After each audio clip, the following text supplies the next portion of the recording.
Hello, it is me Senior Fanfic and welcome back to What If Luffy and Zoro Went Back in Time Together. I hope you enjoy the story and make sure to like and subscribe to my channel and check out the author and the fanfiction linked in the description. The chorus, who for sake of convenience will be called Optimistic Marine A. You're always ruining my sound-offs. And you're giving the new guys the wrong idea. There's nothing wrong with flaunting our proud G8 pride. Who are you flaunting for anyway? Asked the other, who will be referred to as Skeptical Marine B. There's no one here but G8 Marines. Proud G8 pride. How did I get stuck on watch duty with this guy again? It's not that. The song is crucial for maintaining morale. Optimistic Marine A argued. Morale for what? Face it, we haven't had a pirate attack in years. What pirate wants to stop in the middle of the Grand Line just to attack a marine base that takes in injured soldiers and repairs marine ships? I'm not saying our role isn't important, but the chances of a pirate attack are slim to none, Skeptical Marine B reasoned. What kind of attitude is that? You always have to be ready regardless. You never know when pirates might drop in out of the sky. Optimistic Marine A claimed. Skeptical Marine B sighed. If that ever happens, let me know and I'll sing that little sound off while I charge headlong into battle. Hey, guys. One of the two newer Marines spoke up, getting their attention. What's that in the sky? The other three Marines followed his finger towards a large object that seemed to be floating down into the middle of the stronghold. Skeptical Marine B started to sweat. That could be anything. It looks like a ship to me, the other new guy observed. It could be anyone. Isn't that a pirate's Jolly Roger? The first newbie asked. Shit. Alright guys, don't panic, Usopp said. For all they know, it could be anyone. Remember that time you drew our Jolly Roger on the sails? Nami asked rhetorically. It hasn't gone anywhere. Shit. Vice Admiral Jonathan of Marine Headquarters, the commanding officer of the G8 Marine Base, was enjoying a midday fishing trip when he sighted a small pirate ship floating leisurely down into Navern's waters, being suspended by a giant balloon octopus. Said ship had now been sighted by the entire Marine Base, but wasn't making any aggressive or even evasive moves. It simply floated in the water idly, waiting for the full force of G8 to come down on it. Well shit. Sighted at 4 o'clock. A Marine warrant officer shouted from atop the center rock formation. As another Marine, a chief petty officer, zoomed in on the ship, he dropped his binoculars. That pirate flag the skull is wearing a straw hat. Soon, there was an announcement heard throughout the base. Attention all personnel. Man your stations and prepare for battle. Navern has been infiltrated by the Straw Hat Pirates. Dozens of Marine soldiers lined the rocks, taking aim at the small vessel that was floating harmlessly in the water. Do not attempt to resist. Shouted the voice of a lieutenant from a megaphone. You are completely surrounded.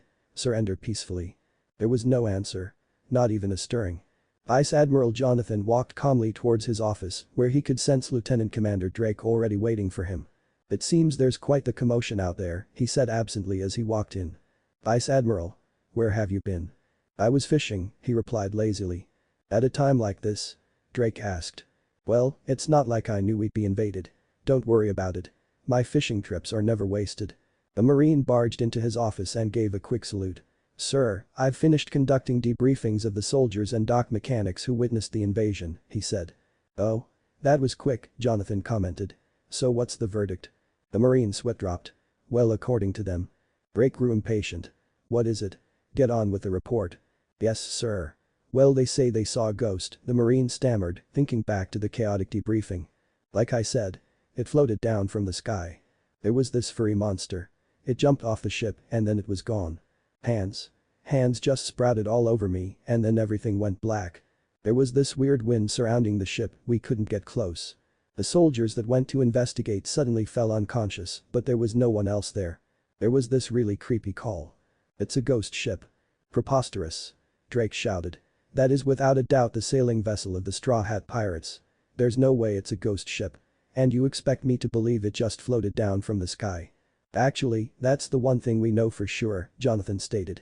Great. We're so screwed, Nami bemoaned. Not only were we forced to leave all the gold on the ship, but the devil fruit too. Even if we get out of here, how are we going to get those back? I wouldn't worry about it, Zoro dismissed. I doubt there's anyone in this whole base that can stand up to us anyway. Still, it wouldn't be prudent to go fighting our way through Navern, Robin said. It would pay to be more discreet. For now, they won't do anything with the gold other than keep it hidden from us or perhaps use it to lure us out. I'm a little disconcerted about the Goro Goro no Mi, however. There's no telling what they'll do with that. Don't worry about the devil fruit, Luffy said with a smirk. I took care of it. For now, we just need to get the gold back and also figure out a way out of here. He stood up from where they were crouched in the forest area near the water. To be honest, it would be boring if we just brute forced our way out. It's what we do every time, he said. What do guys say we try to exercise our sense of strategic planning this time around? We have a sense of strategic planning. Chopper asked excitedly. Robin giggled. Let's find out. So, what's the plan, Captain San? Luffy thought for a moment. Alright. Operation Straw Hat Outbreak will consist of 3 phases. He turned and faced his crewmates. Phase 1. Blend in. This place should have an infirmary for sick or injured soldiers. Chopper and Nami, disguise yourselves as a doctor and nurse. Chopper will actually know what he's doing when it comes to treating wounds. Nami, you're good at infiltration, so make sure Chopper doesn't blow his cover. Occupy yourselves with that until we're ready to leave. You'll know when that is, since there will be a signal. The two nodded, and Luffy turned to Sanji. You and I will pretend to be chefs. It'll be easy for you since you're a damned good one. As for me. You want to eat the food, Sanji guessed. Luffy nodded, and the chef sighed. Got it. Luffy turned to Usopp next. I need you to keep an eye on the ship. According to Robin, this place repairs damaged marine ships, so disguise yourself as a dock mechanic. Zoro will be in the area, but he won't join you, since he'll stand out too much with those 3 swords of his. Usopp saluted. Finally, Luffy turned to Robin. You're probably the best at this stuff, so I need you to pretend to be someone of high standing. If you succeed, vouch for the others if you have to. Roger, Captain, Robin said with a smile. Phase 2. Gather intel. Blending in will just be stalling if we don't figure out a way out of here. So once you guys are in position, ask around and see if there's a way to sail out of the base. He got nods all around. Phase 3. Outbreak. That should speak for itself. Any questions? There were none. Now then the signal for outbreak will be. Vice Admiral Jonathan walked down a hallway with Lieutenant Commander Drake and a couple other officers at his side. It seems the ship has been to the island of Joya recently, Jonathan revealed. The call we heard was that of a south bird. It was the one we saw flying away from the ship upon our arrival. Those birds are native to the dense forests of Joya. Now listen to this. On that island there's a legend about an ancient city of gold. Sound familiar? One of the officers listened with wide eyes. All that gold we found on board, I knew it had to come from somewhere. But what are the chances? I would normally say slim, but the facts speak for themselves. Needless to say, that's no ghost ship. The Straw Hat Pirates passed by Joya on their way here. Sir, I have a recommendation, said Drake. We should organize a search team to track down their crew at once. Please assign my team to the task. Well, let's not be hasty, Jonathan replied. For now, we need to strengthen our defenses so they can't slip in or out. You, he said, turning to an ensign. Fortify our defenses around the bay and sea gate. Yes sir, the Marine said before walking away. You fortify the penitentiary and the central corridor, he said to a lieutenant. You'll also be in charge of assigning personnel. The officer saluted before taking his leave. Lieutenant Commander, wait an hour and then thoroughly search any areas where large groups of people gather, he instructed. Large groups of people? Drake questioned. That's right. To hide a tree, use a forest. If the Straw Hat Pirates were to disguise themselves as Marines. Drake gasped in realization. I'm not saying I don't trust your men's abilities, but there's a strong possibility that the pirates will conceal themselves with stolen uniforms, Jonathan finished. Start with the mess halls. Pirates are usually a ravenous bunch. Yes sir, Drake replied before leaving in haste. Jonathan turned toward the window, from which he had a view of the Straw Hat ship, deep in thought. The South Bird was carrying something. In a quiet isolated hallway, a lone Marine made his patrol around the base, rifle in hand. As he walked through the secluded corridor, he couldn't help but get the sneaking suspicion that he was being followed. He stopped walking and listened, but there wasn't a noise to be heard. Shrugging it off, he continued walking, only to hear a second set of footsteps coming from behind him. Okay, that wasn't his imagination. He swiftly turned around, but there was nothing there. He swallowed and turned around to continue walking, only to hear the footsteps again. He stopped in his tracks, and this time, the footsteps continued after he stopped walking. Eyes widening, he turned around again, rifle loaded. Again, there was nothing. I'm going batshit insane out here, he muttered before turning back around. He came face to face with a smiling Monkey D. Luffy. He didn't even have time to utter a sound before he blacked out. Zoro watched from afar as Usopp walked over to a group of ship mechanics who were loading in the Going Merry, claiming to be new. It had been easy enough for them to secure a marine uniform. The sniper probably could have done it himself. His presence was just overkill. Still, even if Usopp could lie with the best of them, he had a terrible poker face once he aroused any suspicion. So he was basically here to shadow the undercover mechanic while he gained access to their ship. Easy enough. He kept a firm lock on Usopp's aura as the sniper climbed onto the Going Merry and out of sight. Nami inwardly sighed as she got ready to tend to another patient. Upon arriving at the infirmary, they had realized that there was only one doctor, and the nurses were frantically trying to gain control over the situation since there were Marines that had come in wounded from a naval battle. The problem was that the only doctor was a woman who got completely queasy at the thought of blood. It had taken an inspirational speech from Chopper just to get her to cope, and now the saintly little reindeer seemed more preoccupied with treating the Marines than anything. Which meant that the task of gathering information fell to her. "Kabato-sensei." She spoke up, gaining the attention of the now focused woman who had finished operating. "I was wondering. These injured Marines came in from sea, right? How is it that they let people in and out of Navran? Isn't the lake isolated from the ocean?" "Oh, you didn't know?" Kabato asked, causing Nami to sweat. She had to assume that anyone stationed at G8 would know that already. It's not a lake. The waters of Navran are connected to the sea through a small channel that runs through the island on the southwest side. They use the gates in that channel to let people in and out. Nami breathed a sigh of relief as the next patient came in. Thank God. This woman is completely oblivious. "So, you two are the Marley brothers," said a stern-looking woman who Sanji guessed was the head chef. "Marley brothers? Were those the two poor excuses for chefs that we knocked out and stuffed in the closet before stealing their uniforms?" Sanji thought. "Yep, that's us," the chef answered, while Luffy, being a terrible liar, opted to remain silent. "That food looks really good. Can I eat some?" he asked instead, causing Sanji to inwardly groan. Chefs weren't supposed to eat the food they prepared. It seemed his captain simply couldn't help himself sometimes. As if. "That food is being prepared for the Marines of G8, Jessica," the head chef answered. "And if you're going to be stationed here, know that you'll have to prove yourselves to me first. I won't let you call yourself a chef of Navran if you lack the heart and soul." Sanji hummed.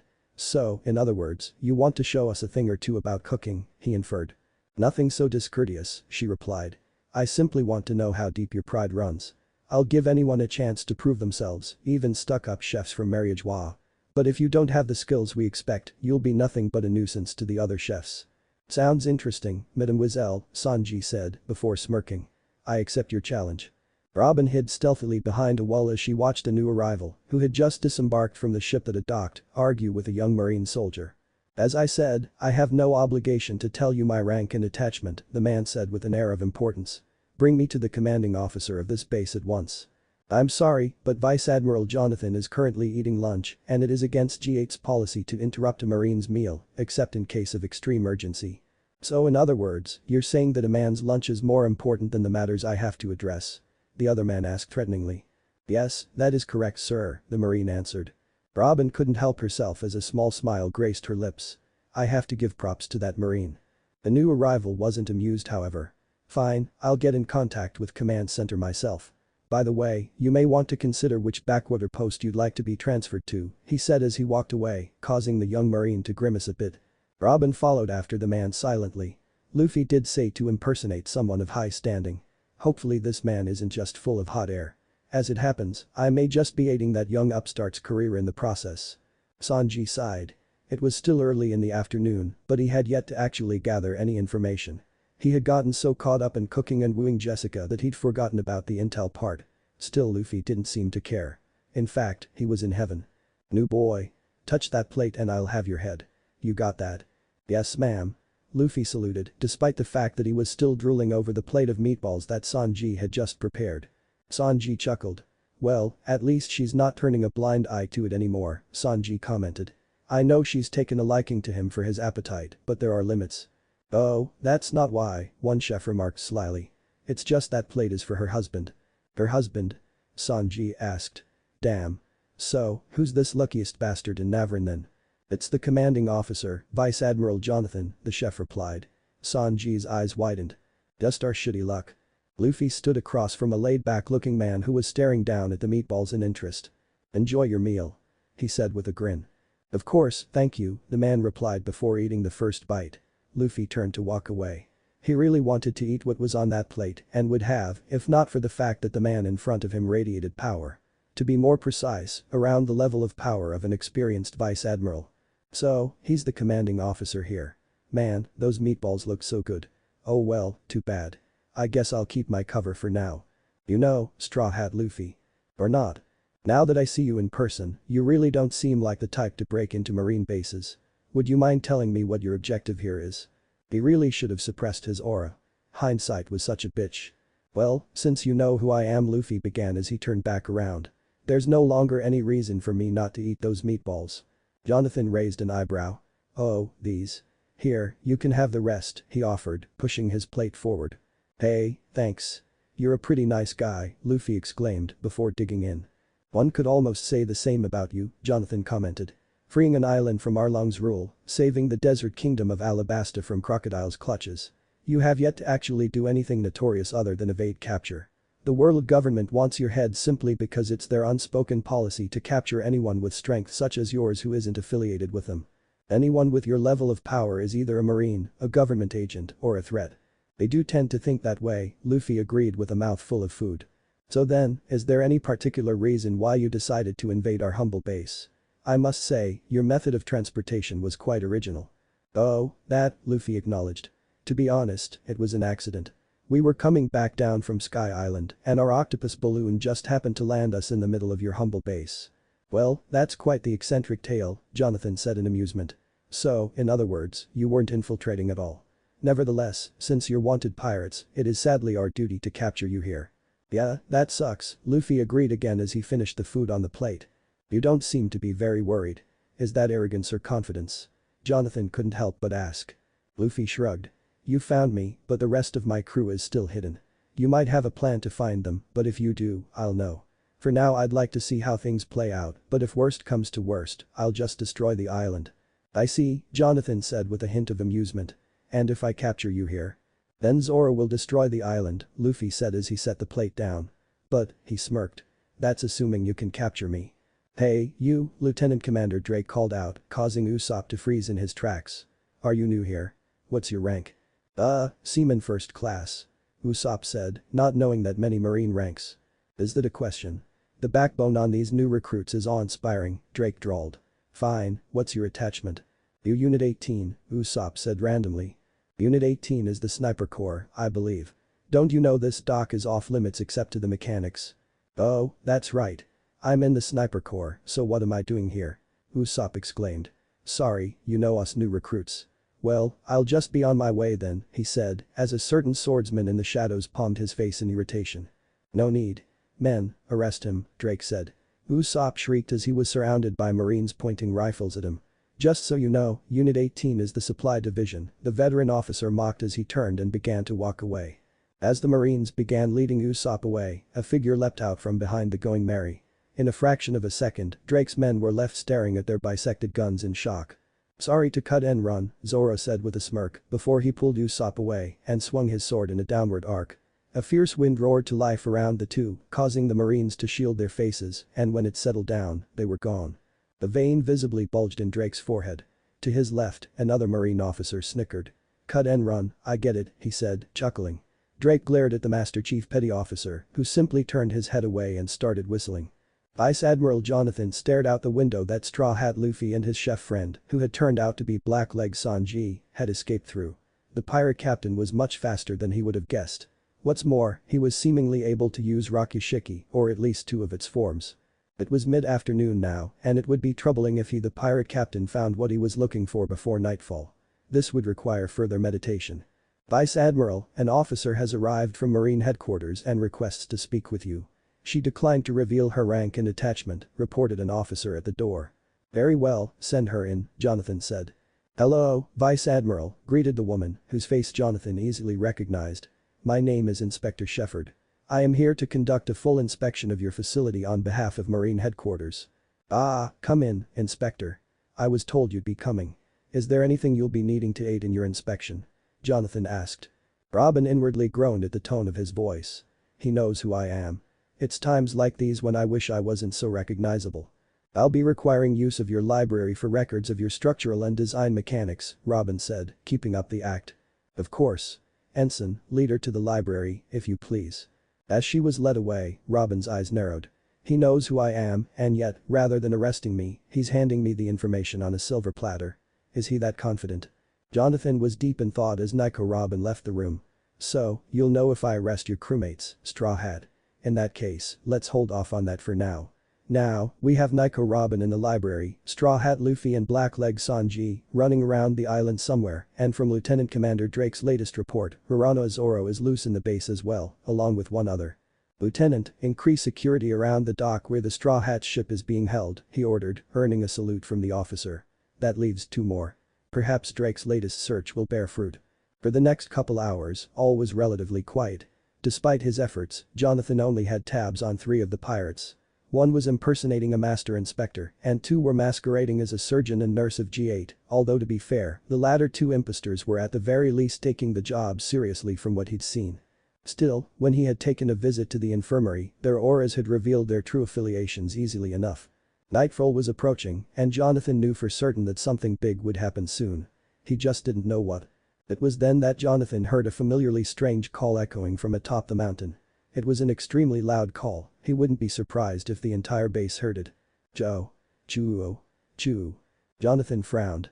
That's the call of the South Bird that we heard when they first arrived. What is it still doing here? Throughout Navran, 7 pirates were all thinking the same thing. That's the signal. All at once, chaos erupted all over G8. Hironoa Zoro had appeared on the bridge and started causing destruction left and right, causing a large concentration of Marines to be dispatched there to apprehend him. Meanwhile, the new doctor who had been treating injured Marines suddenly abandoned his station, although the nurses noted that he had miraculously finished treating all of the Marines before doing so. One of the nurses had left to follow him. On the other side of the base, Straw Hat Luffy himself had appeared and was causing a racket, along with Blackleg Sanji and an unidentified sniper. To make things worse, Inspector Shepard from Marine Headquarters had abandoned her inspection and joined them, despite the efforts of the Marines sent to observe her, revealing that she probably wasn't a real inspector in retrospect. Topper and Nami had made it to the bridge and met up with Zoro, who was mowing through unfortunate Marine soldiers left and right. Didn't we say we weren't going to brute force our way out? Nami protested loudly over the shouting of Marines. Believe me, if we really wanted to brute force our way out, there wouldn't be much left of this rock by now, Zoro retorted. Are we meeting up with Luffy and the others? Chopper asked. Not yet. We have to get the Mary into open waters while Luffy gets the gold back. Then we can regroup and get out of here, the swordsman said. As countless Marines obstructed their path off the bridge, Zoro raised a single sword. One sword style, 360 caliber Phoenix. He shouted as close to 100 Marines were thrown off the bridge by the blast of wind. Let's go. As the Marines desperately tried to get the situation under control, one scrambled to report to Vice Admiral Jonathan. Sir, Blackleg Sanji is heading to the vault where the confiscated gold is being held, along with 2 others. One of them is the impostor inspector. Jonathan sighed. Perhaps it wasn't the best idea to just let her get that information. But still, I didn't think they'd be this organized.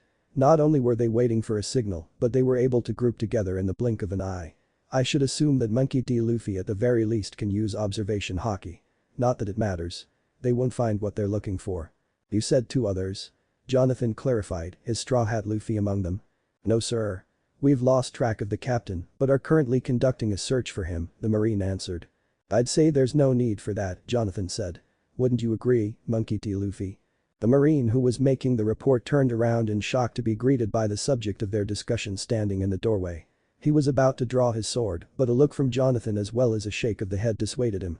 Your crewmates sure are making quite the ruckus at the moment, Jonathan commented. Is there a reason you came here? I wanted to ask you something, Luffy said. Well, you did allow me a round of questions, so that only seems fair, Jonathan agreed. Why aren't you fighting? Luffy asked, causing him to raise an eyebrow. Deciding to elaborate, he continued, you're a vice admiral. You have years of experience in battles that you hide behind that tranquil mask of yours. You can use both armaments and observation hockey. And yet, you're sitting on the sidelines giving out orders. I just can't help but wonder why. I suppose I may come off as a bit lazy in your eyes, Jonathan said. But I suppose my reason is the same as the one you provided for not simply destroying the island. There's no need. Luffy looked amused. No need. Your base has been infiltrated by pirates wanted dead or alive. Your naval defenses are halfway between formalities and decorations. Every Marine in this base is cannon fodder, save for you.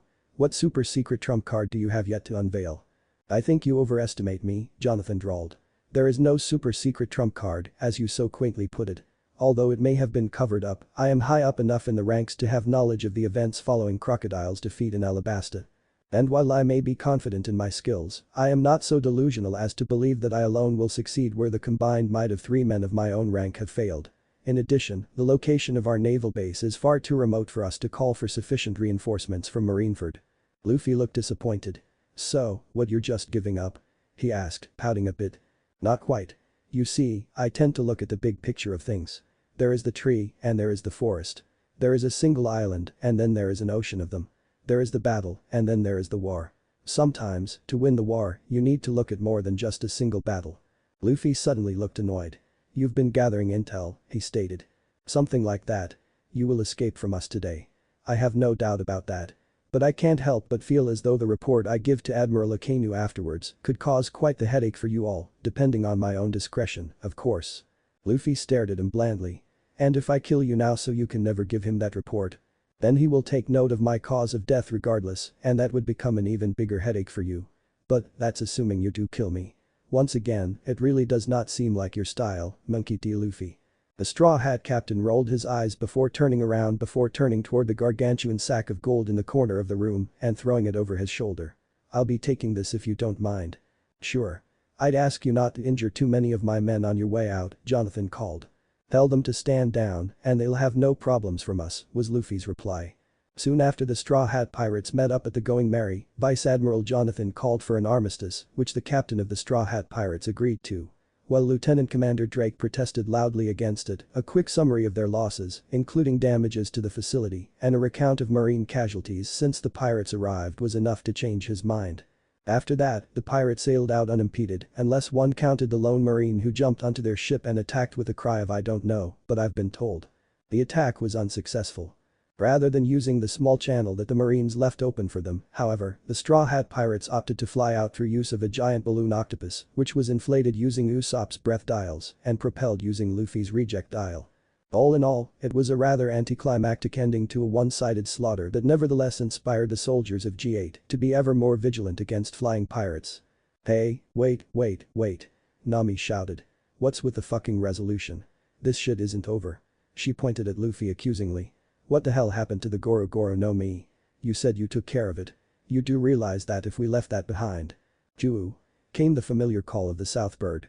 The now tame bird flew through the Going Merry and dropped the devil fruit in question into Luffy's outstretched hand before taking off into the sunset. Okay, now we're done, Luffy said with a grin. They are in constant motion, slowing down only for an instant as his form became more defined and then speeding up again as he disappeared from sight. So that's how it is. As each jump brought the rubber man closer and closer, Sanji got into a ready stance.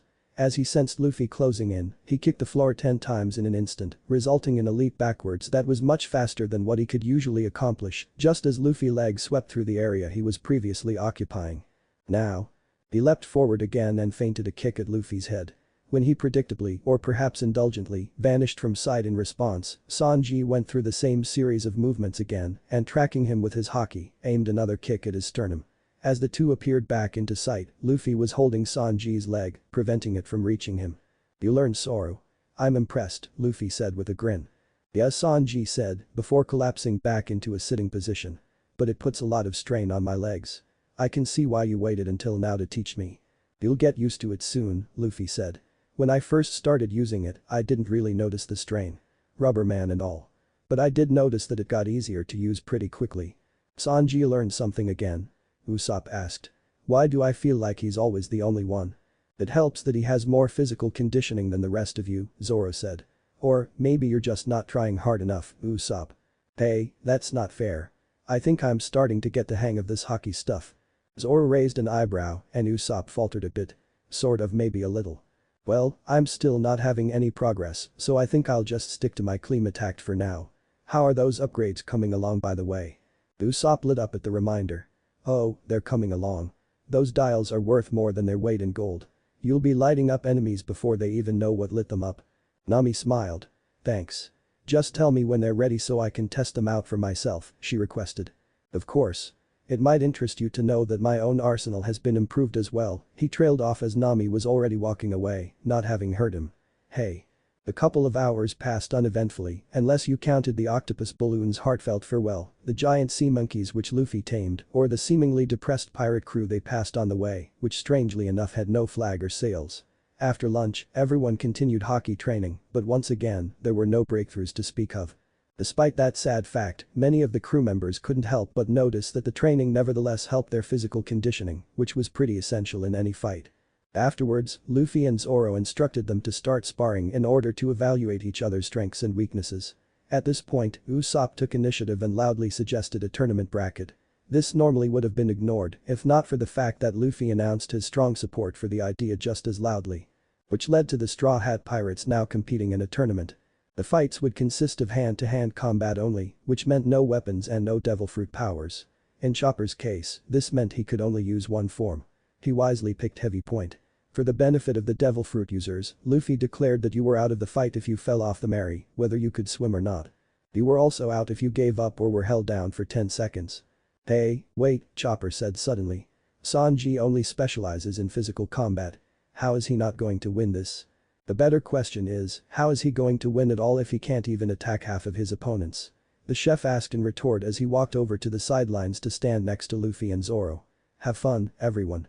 This caused Robin to giggle and Usopp to pout. You're no fun, Sanji. This was your idea to begin with, Sanji argued. Next time, think it through, shithead. This is terribly uneven.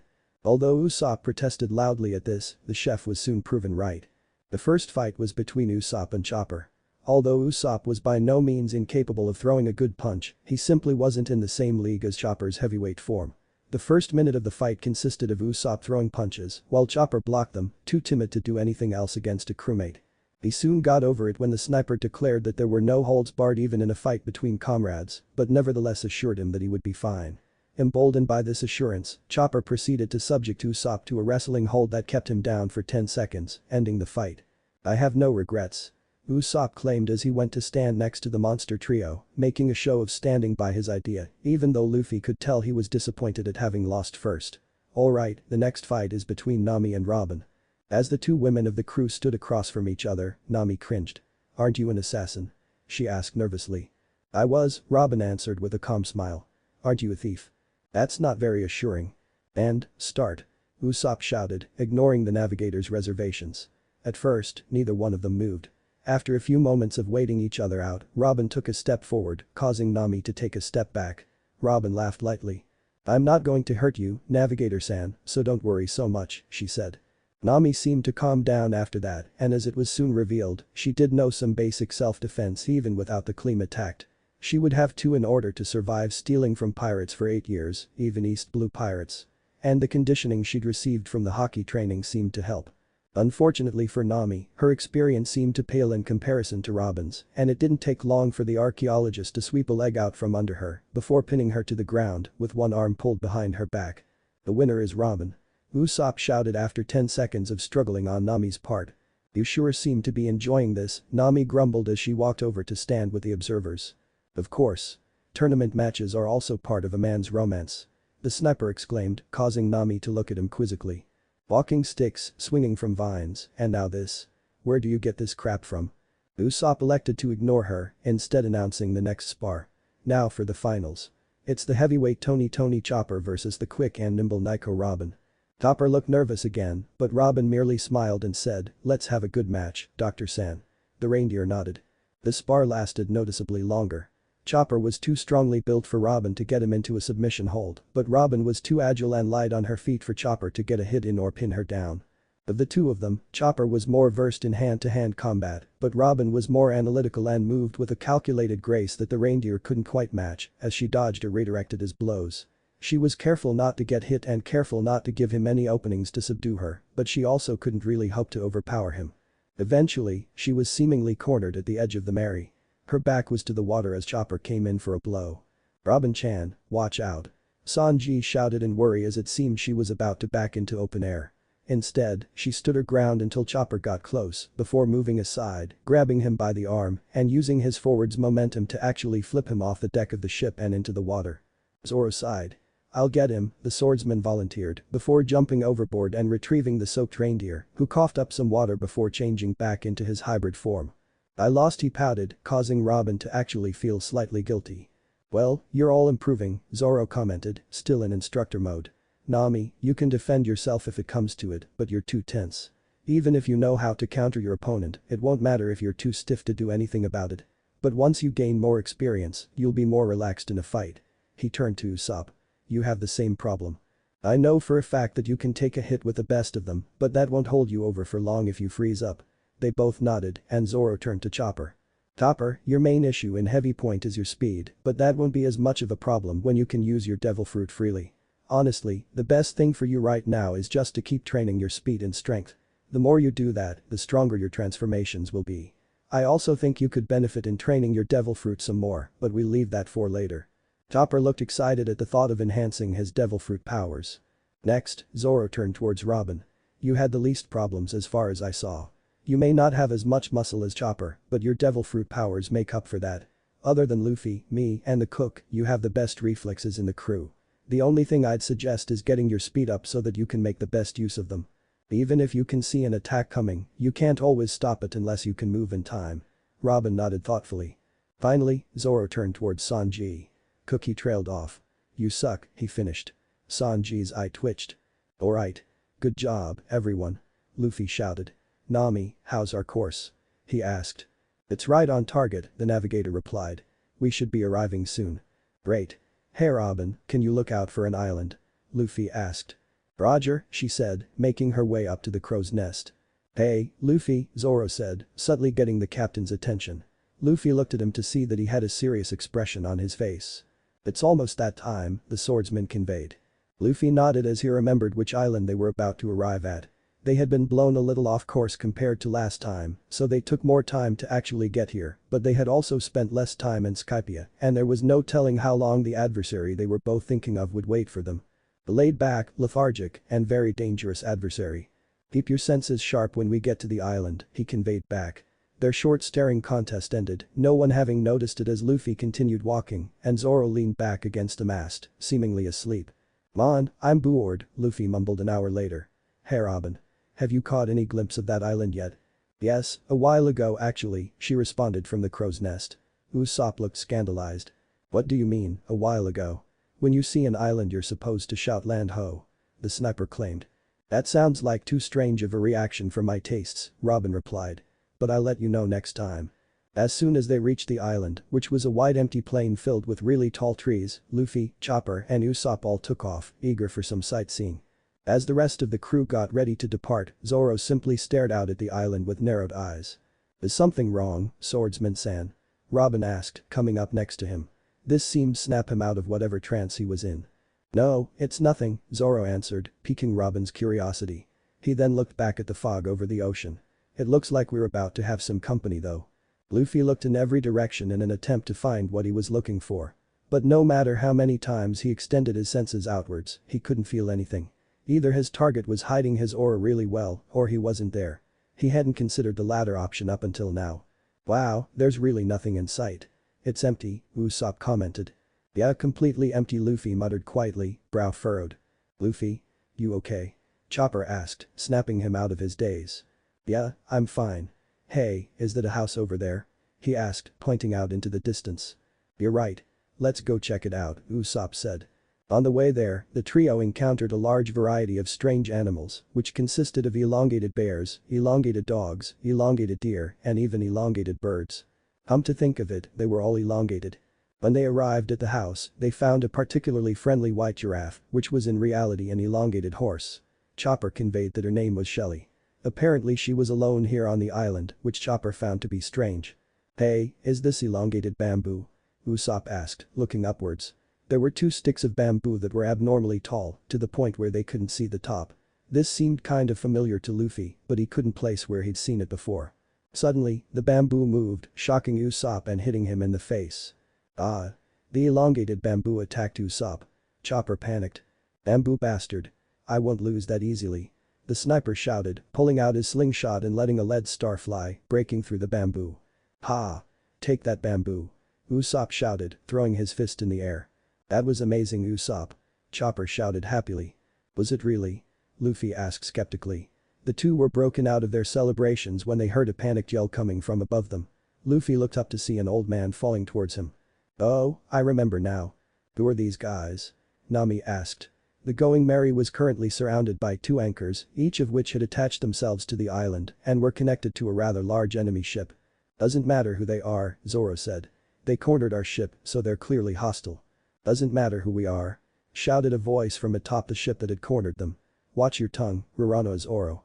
We are the Foxy Pirates and we have claimed your ship as property of me, Foxy the Silver Fox." "Whatever," Zoro said in a bored tone as he unsheathed a sword before swinging it downwards. The enemy ship, which easily towered over the Going Merry, was cut down the middle from bow to stern. As all hell broke loose on the ship of the now panicking Foxy Pirates, Zoro casually cut the chains that were rendering the Going Merry immobile from afar. "Well, that was a waste of time. Nami, how's the log?" Zoro asked. "Actually, it's ready. It seems the time it takes for the log to set is really short on this island." "Well, that simplifies things. Now we just have to wait for Luffy to get back." The old man who had landed on top of Luffy looked horrified. "Oh dear," he exclaimed. "I seem to have landed on someone. Are you okay, lad?" "I'm fine," Luffy replied, getting up and dusting himself off. "Because I'm rubber. But anyway, you're that guy, aren't you?" "That guy?" the old man asked curiously. "Yeah, that Jack guy," Luffy said. "My name is Tonjit." "No way. I'm sure you're that Jack guy who climbed the giant bamboo stalk to find the goose that lays the golden eggs so that you could have supper. But you're an old man now. Did it take you that long to climb it?" Luffy rambled. "Beanstalk, Luffy. That was a beanstalk," Usopp corrected. "There's no way this guy is him." "Ah, really? So it wasn't him after all." "I'm afraid not. You see, I am one of the nomads who travels from one portion of his island to the next. This island is actually a ring of wide open plains, which are all connected and have the same magnetic field. But I've been separated from the rest of the nomads, you see. 10 years ago, I made really tall stilts out of bamboo so I could see the view from the top. But then I got too scared to come back down and got stuck up there. I've had to survive by eating the fruits off of the tallest trees ever since." "You're really stupid, old man," Luffy commented bluntly. "Perhaps, but worry not, youngster.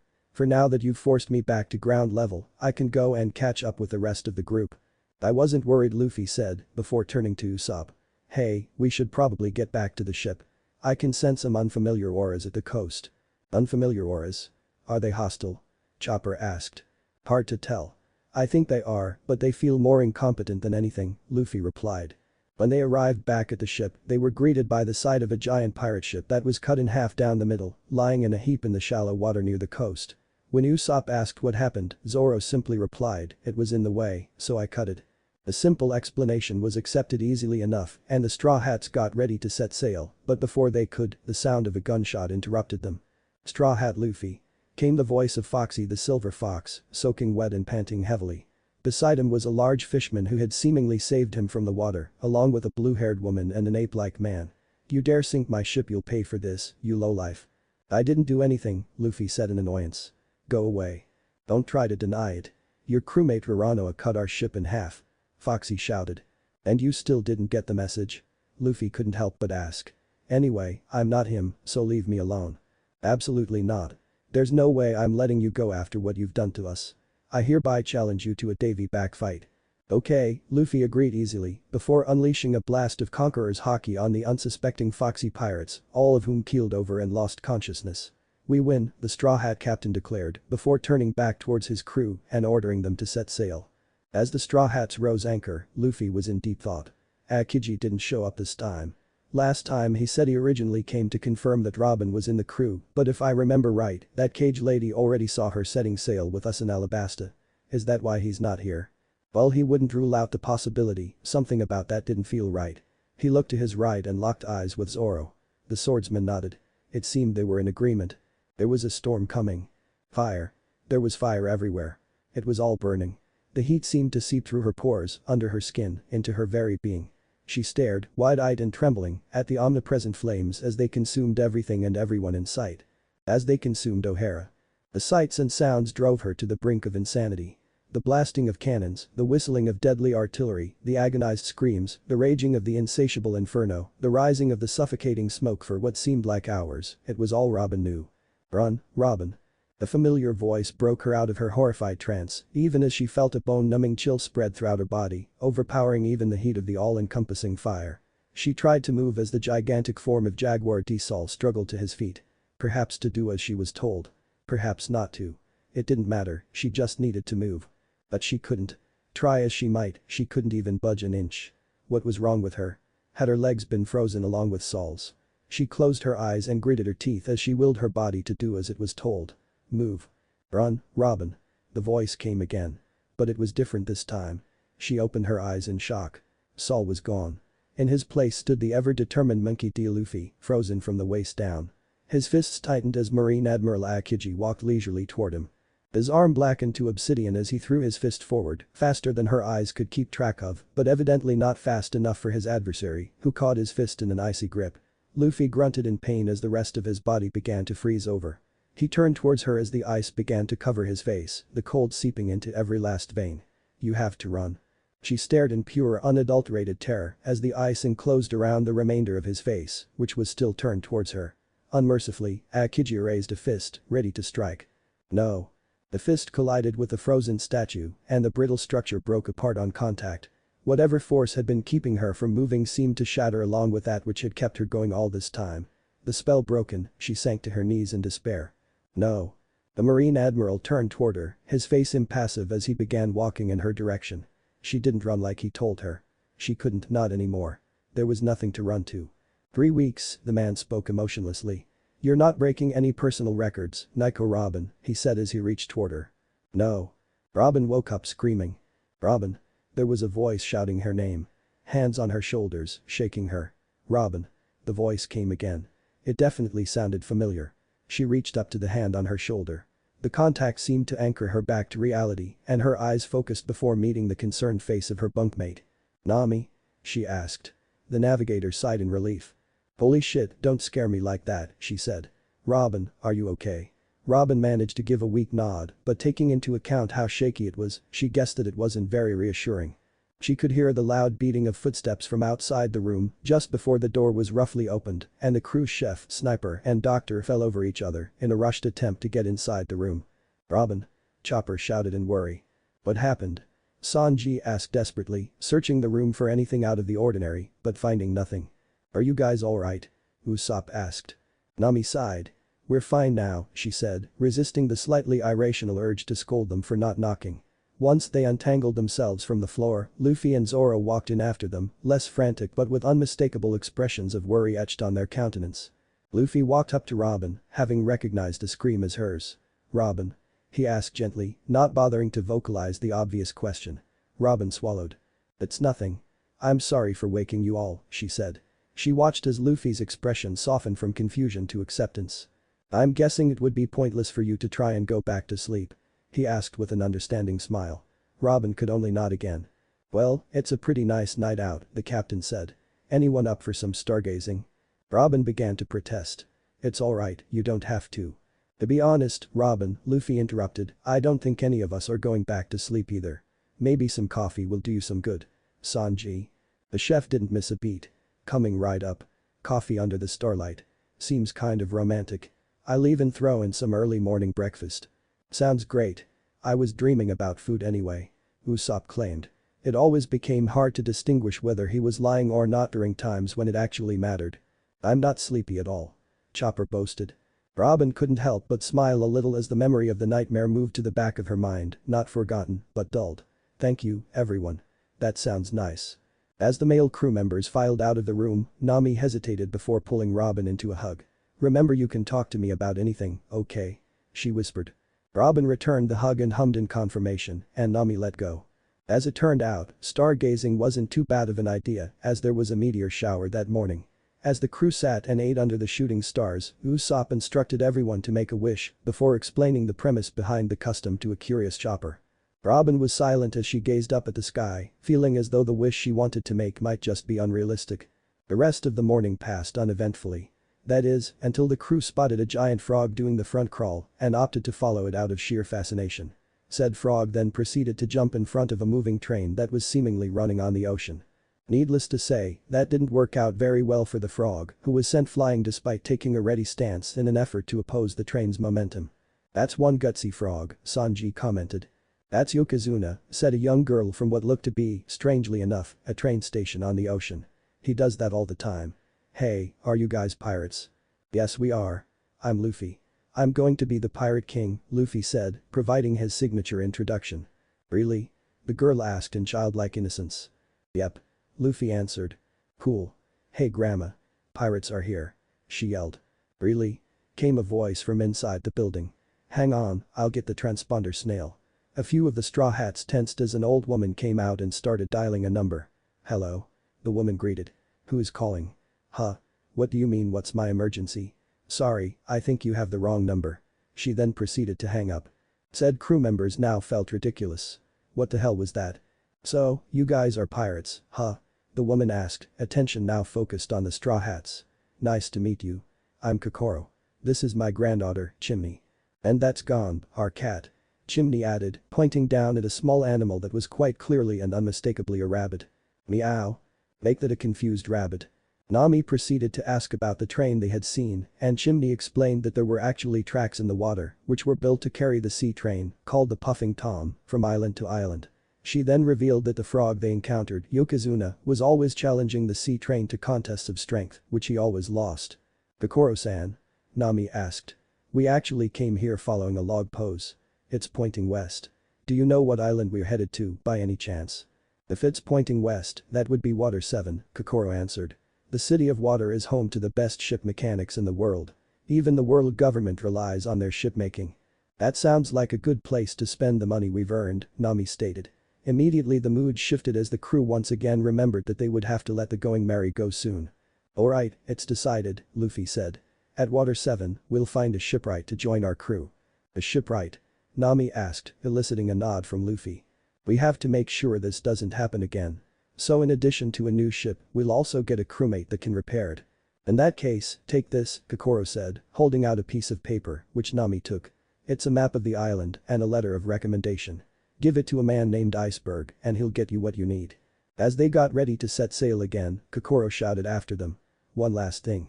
It takes a week for the log to set in Water 7. That will give you plenty of time to get your business done. We'll be returning to the city soon, so I hope to see you there. As they all waved their goodbyes, the Going Merry set out towards Water 7. Man, I'm bored again, Luffy sighed. They had been sailing for several hours now to get to Water 7, and most of the crew was now attending to their own business. When are you ever not bored? Nami asked rhetorically. When I'm kicking ass and taking food. Luffy answered anyway. You mean taking names, Usopp corrected. Luffy looked at him quizzically. Why would I want names? I'd rather have food. Well, that's beside the point. The expression is kicking ass and taking names, Usopp insisted. I prefer kicking ass and taking dames, myself, Sanji interjected as he walked by. Not you too, Sanji. Nami sighed as she checked their course again. They would be arriving soon, and then she could find a place to exchange all of the gold they had. They had a lot of errands to run in Water 7, but at least they weren't broke anymore. Hey Nami, I'm still bored, Luffy said.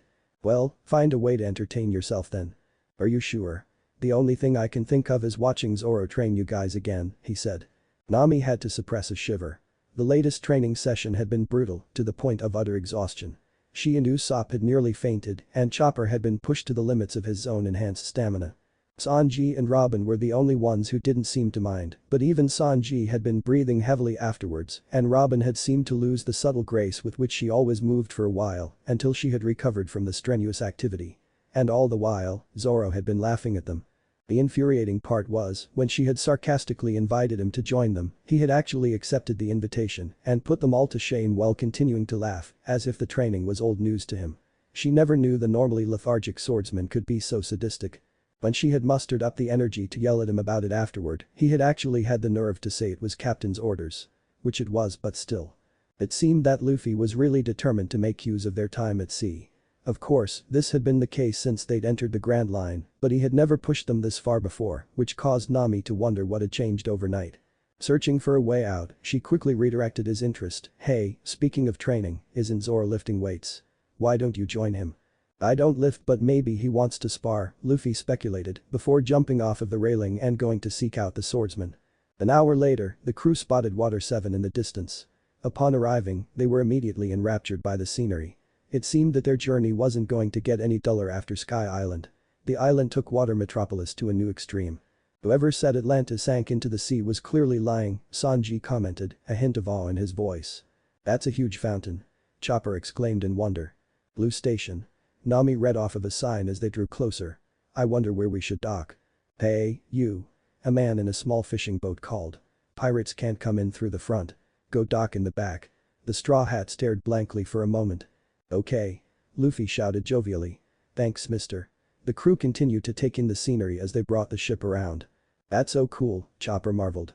"The city is floating on the water." "I don't think that's the case. The island has simply sunk into the sea. The city seems to be built on top of the previous buildings," Robin observed. "Hey, you pirates. You can't dock here," a random citizen shouted. "What are you here for? Plundering?"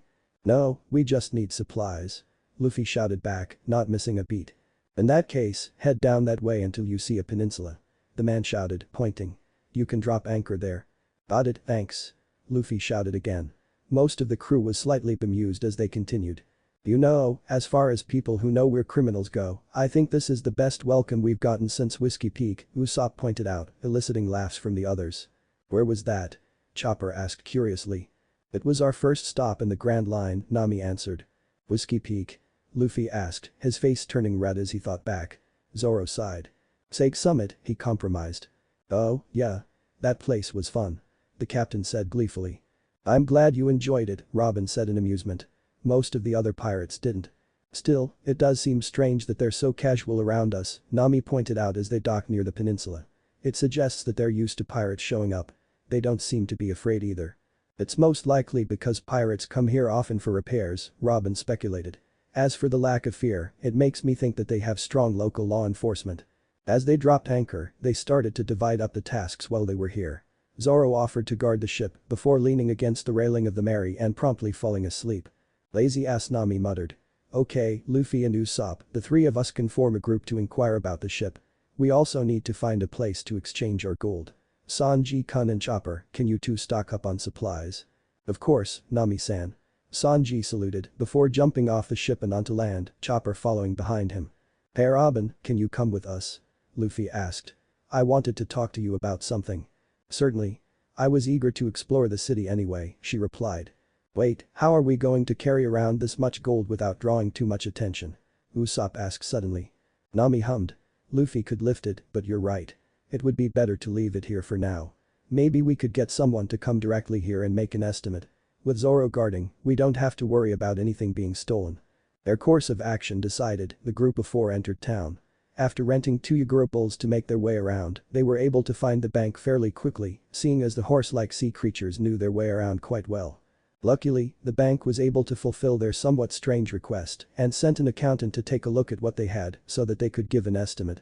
Deciding not to waste time, they agreed that Nami would stay at the bank and handle the transaction while the rest of them went to the shipyard. Meanwhile, with Zoro. The Frankie family were quiet as night as they snuck up on an unsuspecting Zoro. Walking across the deck of the Mary silently, they gripped their swords. "Don't even think about it unless you want to get cut up," the swordsman said, eyes still closed and leaning against the rail. The Frankie family stiffened, getting ready for a fight, until Zoro let out a snore. "Stupid love cook, call me Mosshead one more time, I dare you." Zanbai smirked.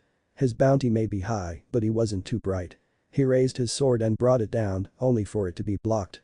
"Alright, you asked for it, Great Whirlwind." The Frankie family let out a collective scream of pain as they were launched off of the ship by a whirlwind of blades. Zoro sheathed his swords and collapsed back onto the deck of the ship, still asleep. "That'll teach you, dartboard brow." "So Captain San, what did you want to talk to me about?" Robin asked. "Well, do you remember the revolutionaries that we ran into on Jaya?" Luffy asked. Robin nodded. "Well, they're on the island." "Really? Do you know what they want?" Robin asked. "Most likely nothing from you. They seem to have taken an interest in me after Alabasta," Luffy replied. "I just thought you should know. That and I wanted to keep an eye on you." "I see. Thanks for telling me," Robin said. "This place sure is lively," Usopp commented as they made their way towards Dock 1, deciding that the current conversation wasn't really for him. "It's not surprising, since the shipwrights here are legendary," Robin answered. "I wonder if we have to make an appointment." "Hello? Anyone there?" Luffy shouted from behind the railing. His shouts attracted the attention of one of the dock workers, who Luffy quickly recognized. His features were quite unique, so it was hard not to remember his face. Especially since he was a CP9 agent. "Hey, are you Square Usopp?" he asked. "Who's that?" the man asked quizzically. "Well, whatever. What do you need?" "We have a recommendation letter from Kokoro at the shift station," Robin replied, pulling out the letter that Nami had given her. "Would it be possible for us to meet with a man named Iceberg?" Luffy observed the interaction carefully. To Squarness' credit, his eyes didn't even linger on Robin before he looked down at the letter. Seeing as Robin hadn't reacted in the slightest, it was safe to say that she didn't know who he was. That worked out just as well. As much as he wanted to just go ahead and kick CP9's collective asses right here and now, he wouldn't be able to explain that away. He had no proof of their affiliation with the world government and they wouldn't be able to get a new ship if he did that. So he would have to bear with the fact that they were here for now. Well, Iceberg is a busy man, but he also has a tendency to spontaneously cancel all his appointments, the undercover agent said. It depends on his mood, to be honest. Is he that busy? Usopp asked. Who is this Iceberg guy anyway? Oh, you didn't know. Iceberg is the mayor of Water 7, as well as the president of Galila Company and the manager of the sea train, the man replied. My name is Kaku by the way. I'm one of the shipwrights of Galila Company's Dock 1. Damn, he's a really important guy then, Usopp said, amazed. Definitely. He's known to everyone in Water 7. Why did you need to meet with him? If you just need your ship repaired, I can handle it for you. Actually, we need a new ship, Luffy said, his voice dropping as a hint of shame spread across his face. Our old one is damaged beyond repair. Oh, that's too bad. Is the keel damaged? Kaku asked. The keel? Usopp repeated. He too was rather subdued. It's the piece of wood that holds the ship together. If you don't know what that is, how do you know it's damaged beyond repair? Usopp's sweat dropped. It kind of told us. Kaku stared blankly. It told you? He repeated dumbly. It appeared to us in the form of a small child and told us it wouldn't make it much farther, Luffy said bluntly, although with a hint of depression still in his voice. Well then, Kaku said. I've heard of legends like that, but I've never actually met anyone who claimed it happened to them. Nevertheless, I should probably check for myself, unless you're set on a new ship. No, it's fine. You can check, Luffy replied, causing Usopp to feel an irrational hope, despite already having been resigned to the fact that the Going Merry couldn't sail anymore. Kaku then proceeded to jump off of the shipyard building, surprising Usopp and Robin. When Usopp questioned his well-being, a voice from behind them spoke up. He'll be fine. He does that frequently. The three of them turned to see a blue-haired man with a small white mouse in his shirt pocket. As the man approached them, his gaze lingered on Robin and his eyes narrowed. This put the raven-haired woman on guard instantly, but he averted his gaze and continued speaking. People call him the Mountain Wind. Everyone around here has their talents. He's the chief mechanic of Dock 1, so I guess it's not surprising that he would stand out quite a bit. Even if I'm not sure how he does what he does. He turned to a woman following behind him. Khalifa. Straw Hat Luffy, Demon Wind Zoro, Nico Robin, and Blackleg Sanji, she stated, causing the man to narrow his eyes again and Usopp to sweat at the fact that they'd been identified that easily. A combined bounty of 404 million belly. Well, that's quite the sum, the man drawled. Oh, I seem to have forgotten to introduce myself. I am Iceberg, the mayor of Water 7. Meanwhile, with Zoro. Kaku hopped onto the Going Merry and took a look around. It was a nice ship, but it wasn't likely to make it much farther through the Grand Line, even if they could repair it. It simply wasn't sturdy enough.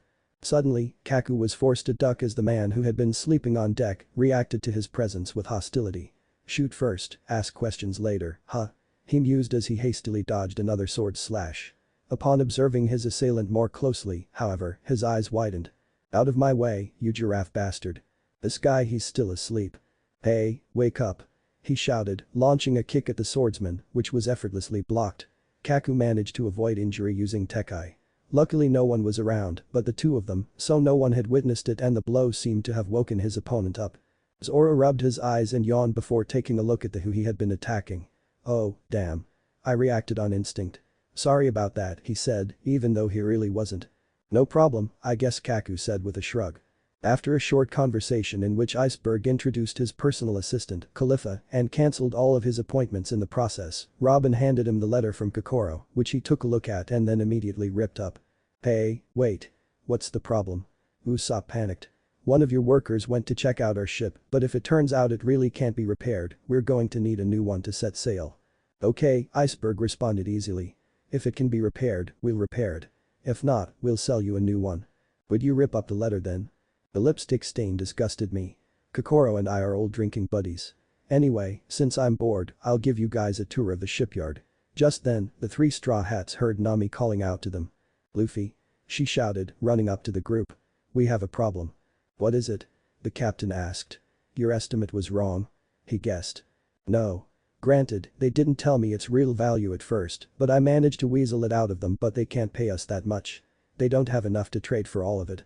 Iceberg, who'd been listening in, raised an eyebrow. How much are we talking here, miss? 1,200,000,000 belly, Nami answered, causing the man's eyes to widen slightly. Wow, you were that accurate. Usopp said in amazement. Well, now that's quite the sum, Iceberg stated. No wonder our banks couldn't pay it. Still, Galila Company itself should be able to handle the transaction if it's really that much. Really, Nami asked, practically glowing. But the gold is on our ship. Do you need to send someone for another estimate? No need. Once we verify its value with the bank you went to, we can. He trailed off as a familiar sounding argument reached his ears. Is that Lucci and Polly? He asked. Yes, it seems that Lucci had to help Polly escape from his debt collectors again, Khalifa confirmed, causing Iceberg to sigh. I'm not even sure why he bothers at this point. This Polly guy sounds like he wouldn't want to meet Nami, Usopp commented. Meanwhile with Zoro. 300% interest my ass, the swordsman mumbled before letting out a snore. The crew turned towards the two bickering workers who were making their way over in curiosity. The second Robin's eyes landed on the one called Lucci, her eyes widened and she paled considerably.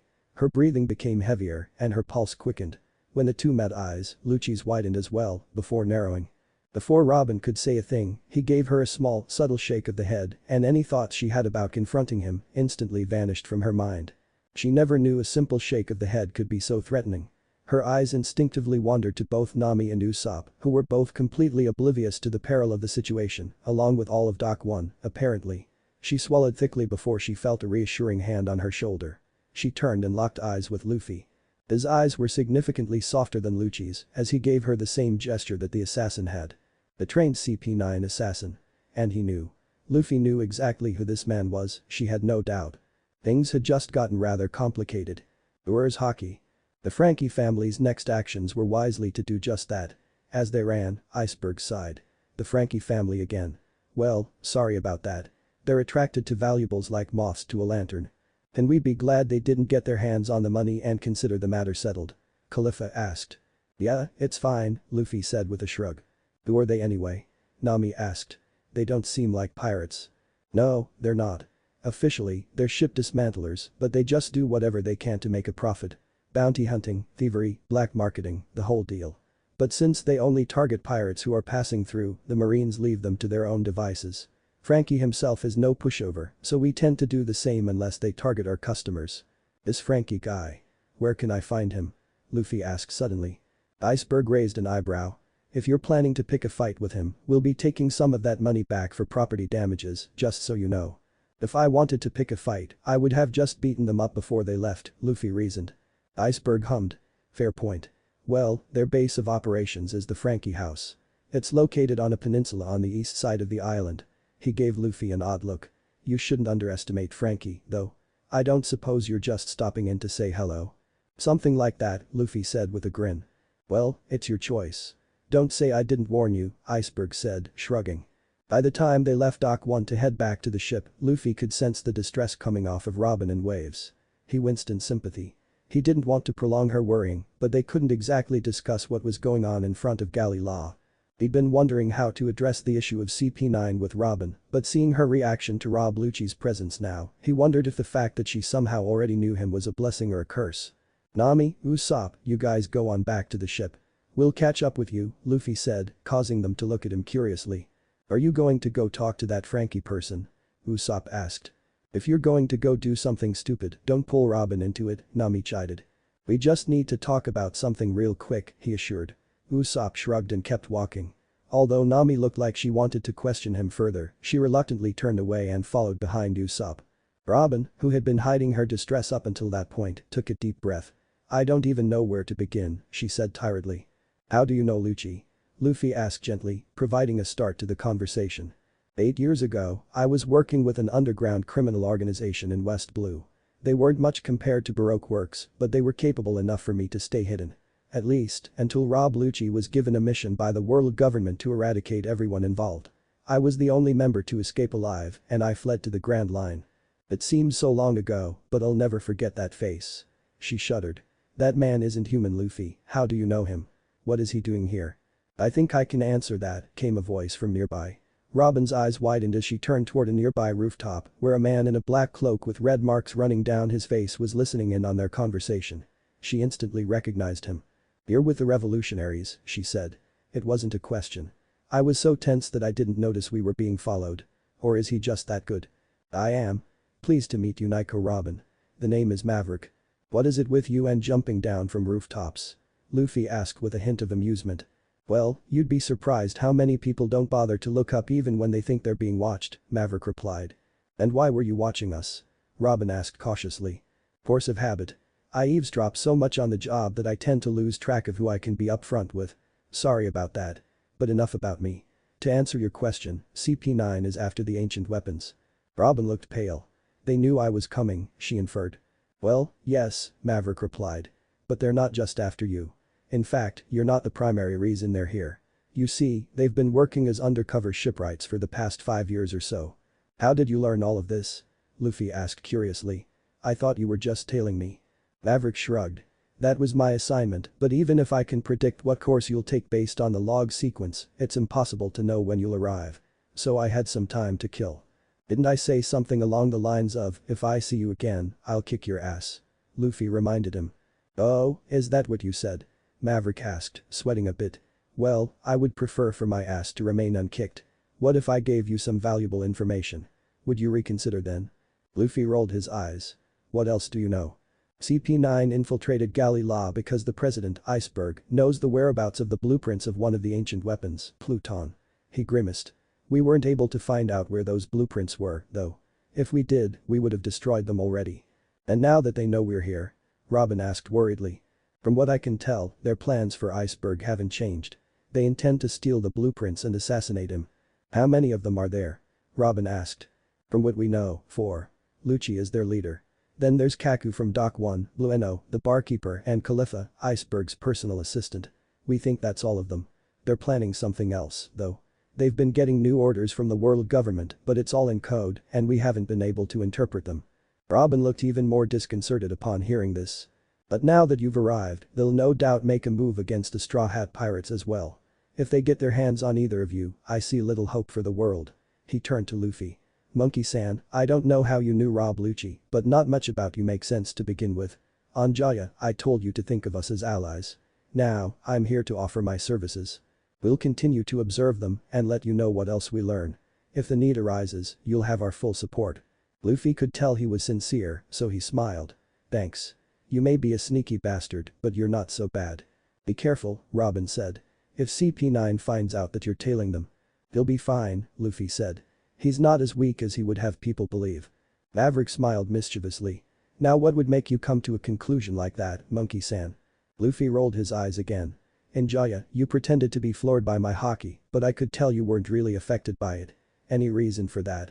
If the revolutionary was surprised, he didn't show it. Instead, he just smirked, and Robin was suddenly and unexplainably relieved that this man was seemingly on their side. You keep your secrets, Straw Hat, and I'll keep mine, he replied, before jumping backwards onto the rooftops and disappearing from sight. Robin turned back to Luffy and took another breath. The conversation evidently hadn't calmed her nerves at all. Luffy, I can't do this. Luffy blinked. Do what? He asked. This, she repeated, motioning to Luffy and then back to herself. This isn't my life. It's not going to work, and we both know it. Luffy's eyes narrowed. Don't even think about it, he whispered. I've already thought about it. I've been thinking about it since you sent me an invitation to join you, and it's not simply going to go away.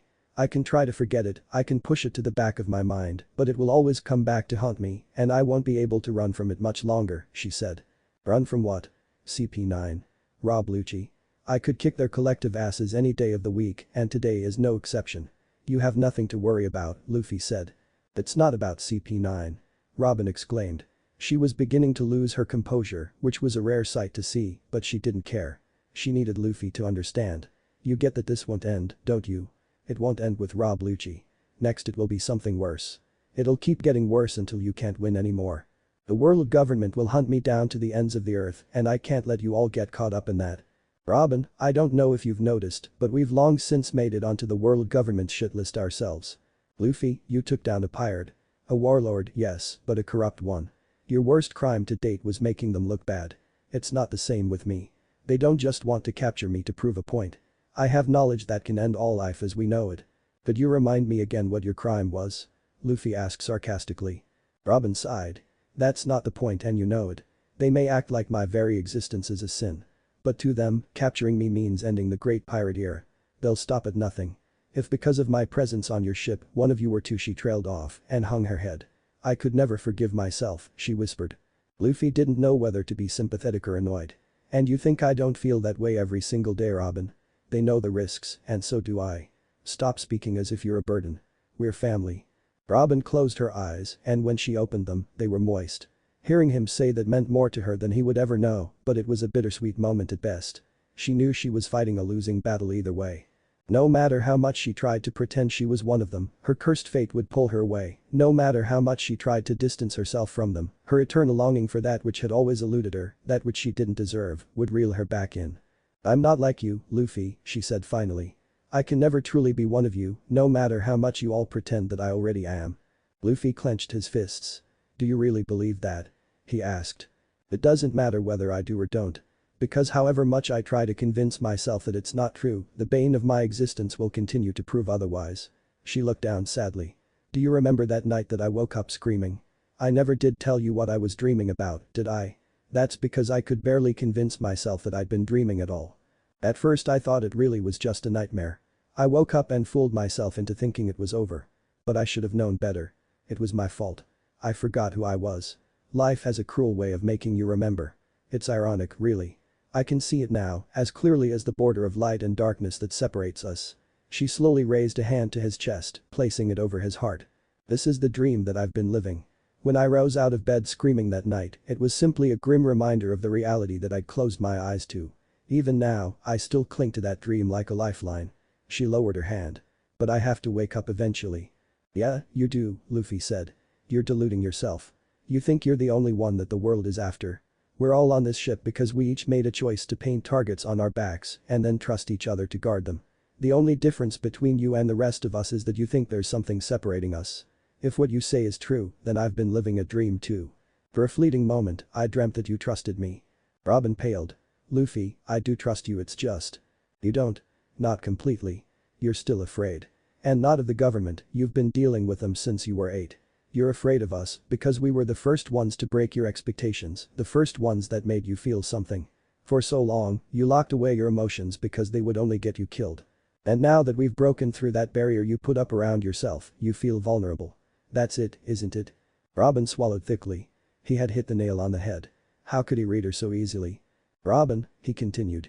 We're not going to change just because the waves get rough. We're not going to leave you behind, and we'll never betray you. You can run from us all you want. We'll follow you to Impel Down and back if we have to. Why can't you just accept that you belong with us? She bit her lip. Because everywhere I go, disaster follows. Everyone I've ever associated myself with has fallen to ruin because of me. There was a time where I wouldn't care, but she took a deep breath. But I can't let that happen this time. If my fate is going to bear its fangs at the ones I've finally come to see as family, I'd rather face my destiny here and now. She smiled bitterly. The last Oharan. Why do you think they call me Demon Spawn? It's not a title I chose for myself, or even an epithet I can be proud of. It's something I can never rid myself of. It's my legacy, the curse of my existence. Because no matter where I run, or how much I struggle, I can never escape the blood in my veins. Luffy was silent. Neither can I, he said after a moment, causing her to look up at him in question before he continued. I was born in a small village on Dawn Island, in East Blue. She stared at him curiously, wondering where he was going with this. Before the start of the Great Pirate Era, there was another born on that same island, under the initial D. Robin's eyes widened. The will of D. She found herself eagerly listening. She knew one person who almost fit that description, but Gold D. Roger was born in Lowtown, not the Go Kingdom. That man once came to the same conclusion you have. That his fate was cursed and that his existence was a sin. But rather than despairing, he embraced it. He decided that if he was already damned, he'd raise hell to the heavens. Robin took a deep breath as she let her curiosity get the better of her. And what was that man's name? She asked carefully. Luffy looked her dead in the eye as he answered. Monkey D. Dragon. Robin gasped in shock. The leader of the revolution, that's his full name. As Luffy nodded, she felt her body go numb. Then you're. Luffy smiled empathetically. You still think you're the only demon spawn in the crew? Zoro, Nami called. There was no response. Hey Zoro, she said louder. The swordsman kept sleeping. She hit him over the head. Wake up, damn it. Zoro rubbed his head before opening his eyes groggily. What happened? He asked, yawning. Is it raining witches? Which direction are Luffy and Robin in? Nami asked, ignoring the barely coherent jab. Zoro blinked before focusing for a moment and pointing in a seemingly random direction. That's the east side of the island, Nami said. So he really went to see that Frankie guy. Frankie? Zoro asked. He's a ship dismantler, among other things. Luffy said he wanted to talk to him for some reason. Zoro hummed and stood up. Guess nap time is over. He looked around to see Usopp, Sanji, and Chopper on deck. How did the ship shopping go? Well, that's the thing, Nami said. We traded all the gold for money, but Luffy decided to come back before we started negotiating for a ship. He seemed really eager to go see this Frankie figure. It was weird. I'm sure it's just another one of his whims. Just leave him to it, Zoro said, despite knowing roughly what Luffy was planning at this point. I just hope he knows what he's doing. It was an average day at Frankie house. They made some money, they lost some money, they tried to make some money, they failed to make some money. That's how it worked for the most part. You took what you could get and then spent 90% of it on a party, only to try again tomorrow. The day though, they had missed out on quite the sum, so the boss was throwing an especially lively party to cheer them up. While they were aware that most criminal bosses would punish them for missing out on 200 million belly when it was in plain sight, they were also aware that Frankie was not normal by any means. Alright, you super bastards. I'm feeling pretty super this week, so drink to your heart's content. Frankie shouted while striking a pose. The Frankie family roared in approval, but before they could continue their binging, the door to Frankie house was blown open. They all turned to the door in equal parts amusement and shock. Who was stupid enough to attack Frankie family at their base of operations? Standing outside the door was Straw Hat Luffy, his leg outstretched and a jovial grin on his face. Oh? Right. Who the hell are you, fool? Frankie asked in annoyance. Do you know how long it's gonna take to fix that door? Somewhere between 2 and 3 seconds. The intruder asked, the grin never leaving his face. Frankie faltered. Well yeah, actually. But that's beside the point. So you're Frankie, I assume? The man asked. Who wants to know? Frankie asked in response. Boss, that's the guy. Zambai shouted. He was the one walking around with over 1 billion belly on him. Oh? Frankie asked, interest piqued. Pirates with style, huh? You've got some nerve coming here of all places. Now, is there any reason why I shouldn't kick your ass and rob you blind? Luffy looked amused. Oh, is this really happening? Because I really hope it is. You tell me, bastard. You came here. Frankie challenged. So either start explaining why or get ready for an ass whooping. Fine. I came to make a deal, Luffy revealed as we walked in, Robin following closely behind him. Frankie raised an eyebrow as she caught sight of the woman that Iceberg's hair had been graying over all these years. She didn't look very dangerous. In fact, she was staring at the ground, not meeting anyone's eyes. Although she didn't look intimidated. Just preoccupied. It was then that the Frankie family noticed that they were carrying 3 briefcases, which Zambai recognized immediately. No way. You brought it. Does that mean? That's right. I'm offering it in exchange for your services, the Straw Hat Captain replied, still looking at Frankie. My services? What would a bunch of pirates want with me? Frankie asked curiously. I want you to build us a ship, Luffy revealed, causing murmurs to break out among the other occupants of the building. Build you a ship? Bro, you know we're dismantlers, right? Frankie asked in amusement. Yeah. I also know you're one of the best shipwrights in the world, Luffy said. Frankie's eyes narrowed. And you know that, how? He asked, not bothering to deny it. I have my ways, Luffy said with a smirk. But that's a story for another time. I'm willing to provide you with 600 million belly to make us a ship out of atom wood. Frankie's eyes widened. That was an absurd amount, even for a ship created from the treasure tree. You're willing to pay that much? How do you even know I'll use all of it? I'm not exactly an established vendor. I could just rip you off. Probably, Luffy admitted. But I don't think you will. After all, how many people can't say that they built a ship that made it to the end of the Grand Line? Frankie actually smirked. Only one person in history has made that claim, and it was someone I respected deeply. Who are you again, kid? Monkey D. Luffy, future pirate king. Straw Hat Luffy, huh? I should have guessed. You're the outrageous rookie that so many people have been talking about lately. He thought for a moment. It was true that he could rip them off, but it wasn't really his style. He had sworn to never build a ship again, and he wasn't going to break that promise just to make a profit. It all came down to whether this kid had what it took or not. If he did, he'd be following in his mentor's footsteps. If not, well, he had more to gain than to lose anyway. The kid was offering him the money on a silver platter, after all. It wasn't that assurance that had his mind set, however. It was the pure endless conviction in the man's eyes that did it. Straw Hat, you've got yourself a deal, he said. As Luffy and Robin exited the Frankie house, having left the 600 million belly behind, Robin spoke up. "You handled that rather well," she commented. "But is there a reason why you want this man in particular to build our new ship?" Luffy smiled inwardly at her use of the word "our." Robin had been very quiet after their discussion, but he could tell he had gotten through to her. She was still slightly unsure, but it was nevertheless a great step toward her realizing that she was and would always be one of them. "He's good at what he does," Luffy said. "Just as good as Iceberg, if I had to guess. But Iceberg is too busy to build us a ship personally, so he's the best choice." "I hope Navigator-san feels the same way," Robin pointed out, and Luffy laughed. "She'll come around," he said. It was then that he sensed someone approaching them. It was a familiar aura, but at the same time, he had never felt it radiate so much panic. He held a hand out to Robin, who stopped alongside him. Maverick approached them through the air using Geppu at an impressive speed. When he touched down in front of them, Luffy's demeanor changed immediately. The man was pale, and his face was covered in sweat. Whatever was going on, if it had him this shaken. "What is it?" Luffy asked. "What did you find?" "Straw Hat, you need to get that first mate of yours over here right now. We're in deep shit," Maverick said urgently. "Calm down. What happened?" Luffy asked. "I assume it's more than CP9 making a move if you're losing your cool like this." "CP9 is the least of our troubles," Maverick said. "Signal Uranoa. Now." Luffy wasted no more time and flared his aura as high as he could and soon felt the familiar aura on the going merry flicker in response. "Alright, he's coming. Now will you tell me what the hell is going on?" "That's a question I've been wanting to ask you for some time now, Straw Hat Luffy." Luffy froze. His fists clenched and without even thinking, he positioned himself in front of Robin, who had gasped at the sound of the voice. Finally noticing the perfectly suppressed aura in close proximity, he slowly turned around to meet the narrowed eyes of Marine Admiral Aokiji. Polly of Dock 1 coughed up a wad of blood and collapsed to the floor. He swore under his breath. Whoever this guy was, he wasn't even serious enough about this fight to aim at his vitals. Despite that fact, Polly could barely move with the numerous stab wounds to his arms and legs. It had all happened so fast. Iceberg had retreated back to his office when there was an attack on the building. Windows had shattered and the entire structure had seemingly been cut in half.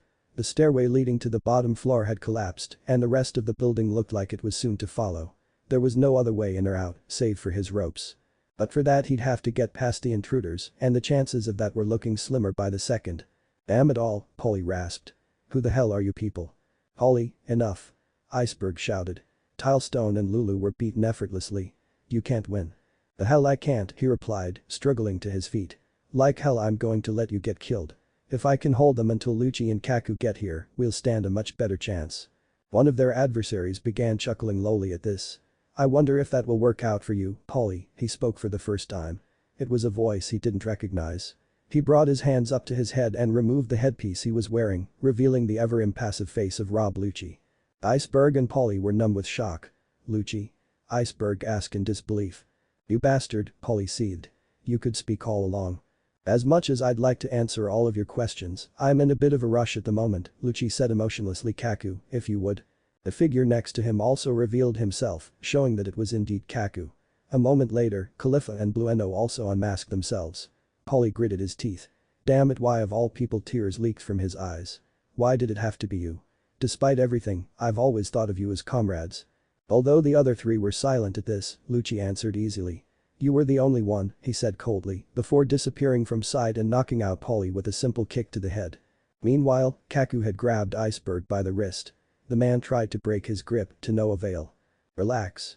I simply want you to confirm a theory of mine," Lucci said with a chilling smile. Luffy inwardly cursed as he sensed what was happening in the city. There was nothing he could do to help Iceberg now without leaving Robin open to attack at the hands of a Marine Admiral. Even if he tried to take her with him, Aokiji would intercept him. He knew that Maverick wasn't strong enough to hold off an admiral. Quite frankly, neither was he at the moment. So he stayed put. Luckily, Zoro was almost here. He just had to stall a bit. "Monkey D. Luffy," Aokiji spoke up. "I'm sure you've already concluded that you can't help Iceberg. I wouldn't worry about it. I'm technically not supposed to meddle in the affairs of the Cipher Poles, but I've made it clear that I'd be displeased if they did any lasting damage to Iceberg or his workers. Despite the fact that CP9 answers directly to the higher-ups, they know that I could still make their lives very difficult if they didn't comply." "So, you're saying we should focus on you, then?" Maverick asked with a smirk that belied his apprehension. "Well, let's hold off on that. You wouldn't stand much of a chance until his first mate arrives anyway, as I'm sure you both know, Aokiji drawled. Luffy was silent. What I want to know, Aokiji continued, is how you've already pushed us this far. To be forced to dispatch a marine admiral after a rookie pirate crew is, to put it bluntly, unprecedented. There have been instances where a marine of such a rank may have acted of their own accord, but that would always be by choice. Your little stunt in the Alabastion waters has made it very clear what scale of force would be required to capture you all.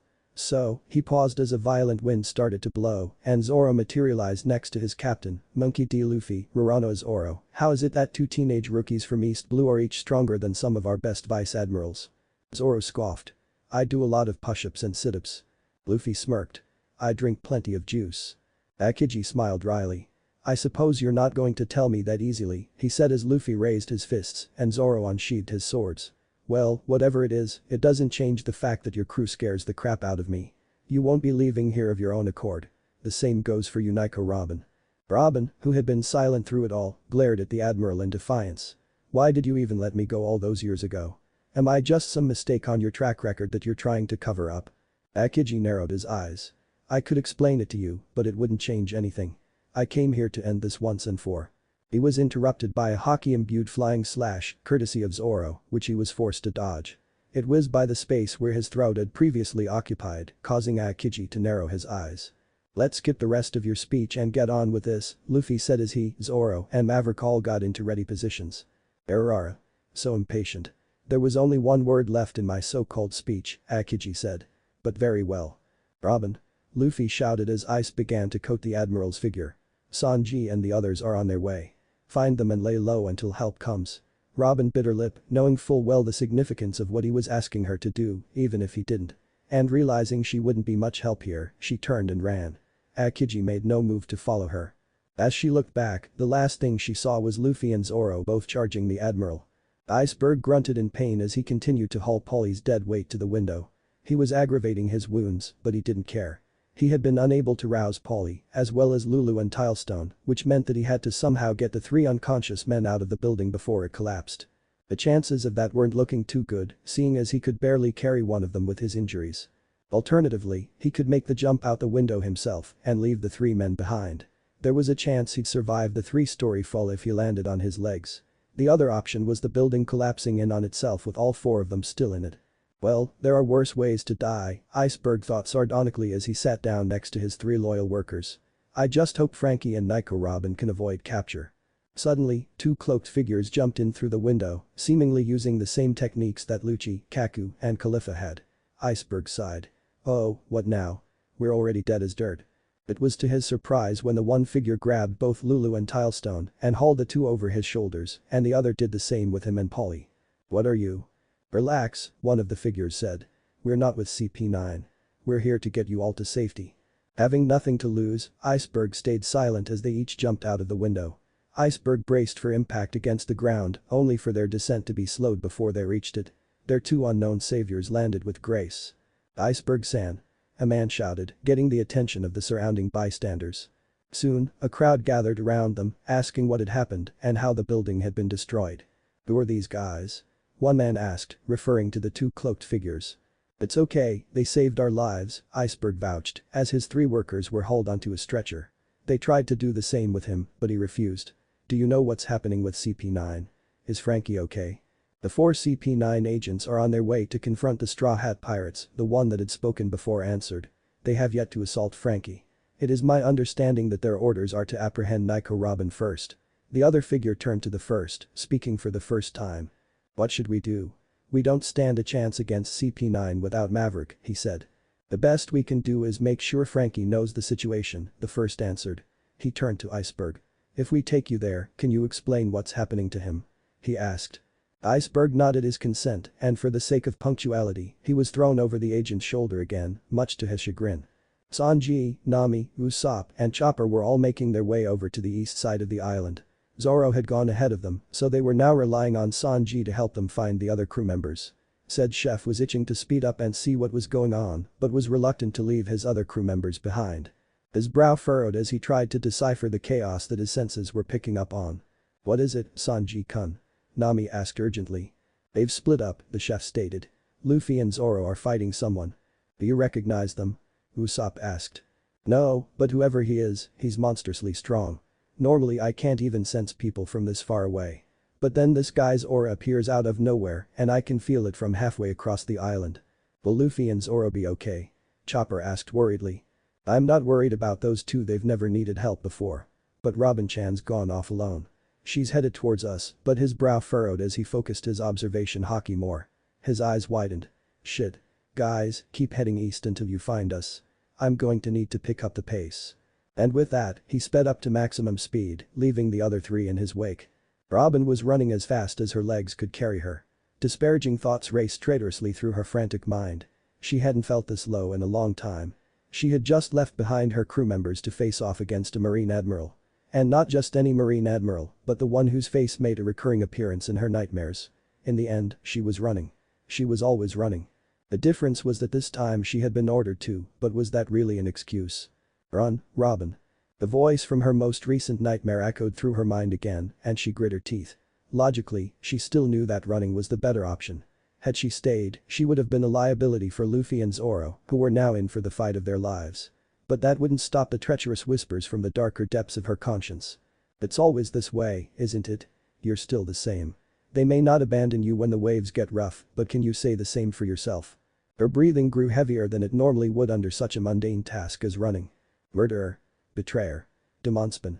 She was broken out of her thoughts as a swift wind came rushing towards her. She stopped in her tracks just in time, and the wind blade passed in front of her face. She turned and came face to face with Rob Lucci, along with three others, two of which she recognized from Galley Law Company. Don't move. That was a warning shot, Khalifa said. Robin crossed her arms to use her devil fruit, and immediately Iceberg's former secretary shot another Rankyaku at her, which she leapt to the side to dodge. As she did so, arms sprouted over her assailant. As she attempted to clutch, however, Khalifa's muscles tensed, and Robin had to struggle to retain her grip as the woman attempted to break out of her hold. Numerous more arms sprouted around her, and slowly Robin was making leeway. Or she would have been, if there weren't three others. She realized she had to move, but still she was too slow to dodge the next Rankyaku had Kaku casually sent her way completely. It nicked her shoulder even as she leapt to the side. They were playing with her. Looks like you may have earned that bounty of 79 million after all, Kaku commented. He sounded genuinely impressed, but it was hard to tell. Still, you shouldn't test us. You really don't stand much of a chance, to be honest. Robin crossed her arms again in defiance, getting ready to clutch Khalifa before the woman could regain her bearings. That was when Blueno blurred towards her. Although she was taken aback by his speed, she was still able to switch targets in time to stop him in his tracks. Or she would have been, if he hadn't literally disappeared into thin air. "Air door," said a voice from behind her. Immediately she spun around, but he was too close. He leapt out of the atmospheric dimensional pocket and aimed a kick at her head to incapacitate. Mutton shot. Sanji materialized right in front of her, and his foot connected with Blueno's face. The heavyweight man was sent crashing into a building before plummeting into the water below. Khalifa sighed. "I'll go get him," she volunteered, before using a quick Zoro to go after the devil fruit user and jumping into the water. "I wish I could say that was one down," Sanji said. "Are you alright, Robin-chan?" "I'm fine," she replied, taking a moment to catch her breath. "Thank you, Sanji." "That was a Zoro," Lucci said, speaking for the first time since the four had arrived. "You," he said, addressing Sanji, "where did pirates come like yourself learn Rakushiki?"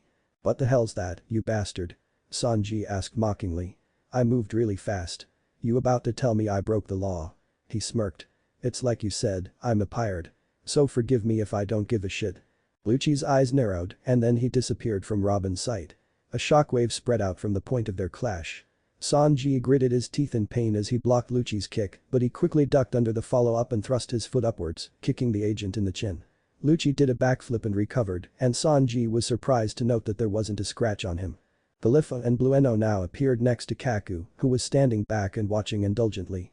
Blueno, who had a large bruise on his face, was glaring at Sanji with an uncharacteristic intensity. "Back off," Lucci said emotionlessly, causing Blueno to rethink his next action. "He's mine." Gum Luffy's fists blackened and ignited as he entered gear second again. Red Hawk Storm. Aokiji shot forward in the form of a blizzard, weaving through the assault with all the evasiveness of an Arctic wind. Luffy leapt backwards as the blizzard approached him, but Aokiji's hand materialized behind him, forcing him to jump above it and escape using Geppo. The blizzard followed him, and he quickly sent a jet gatling into it, only for Aokiji's haki to overpower his own, rendering the attack fruitless.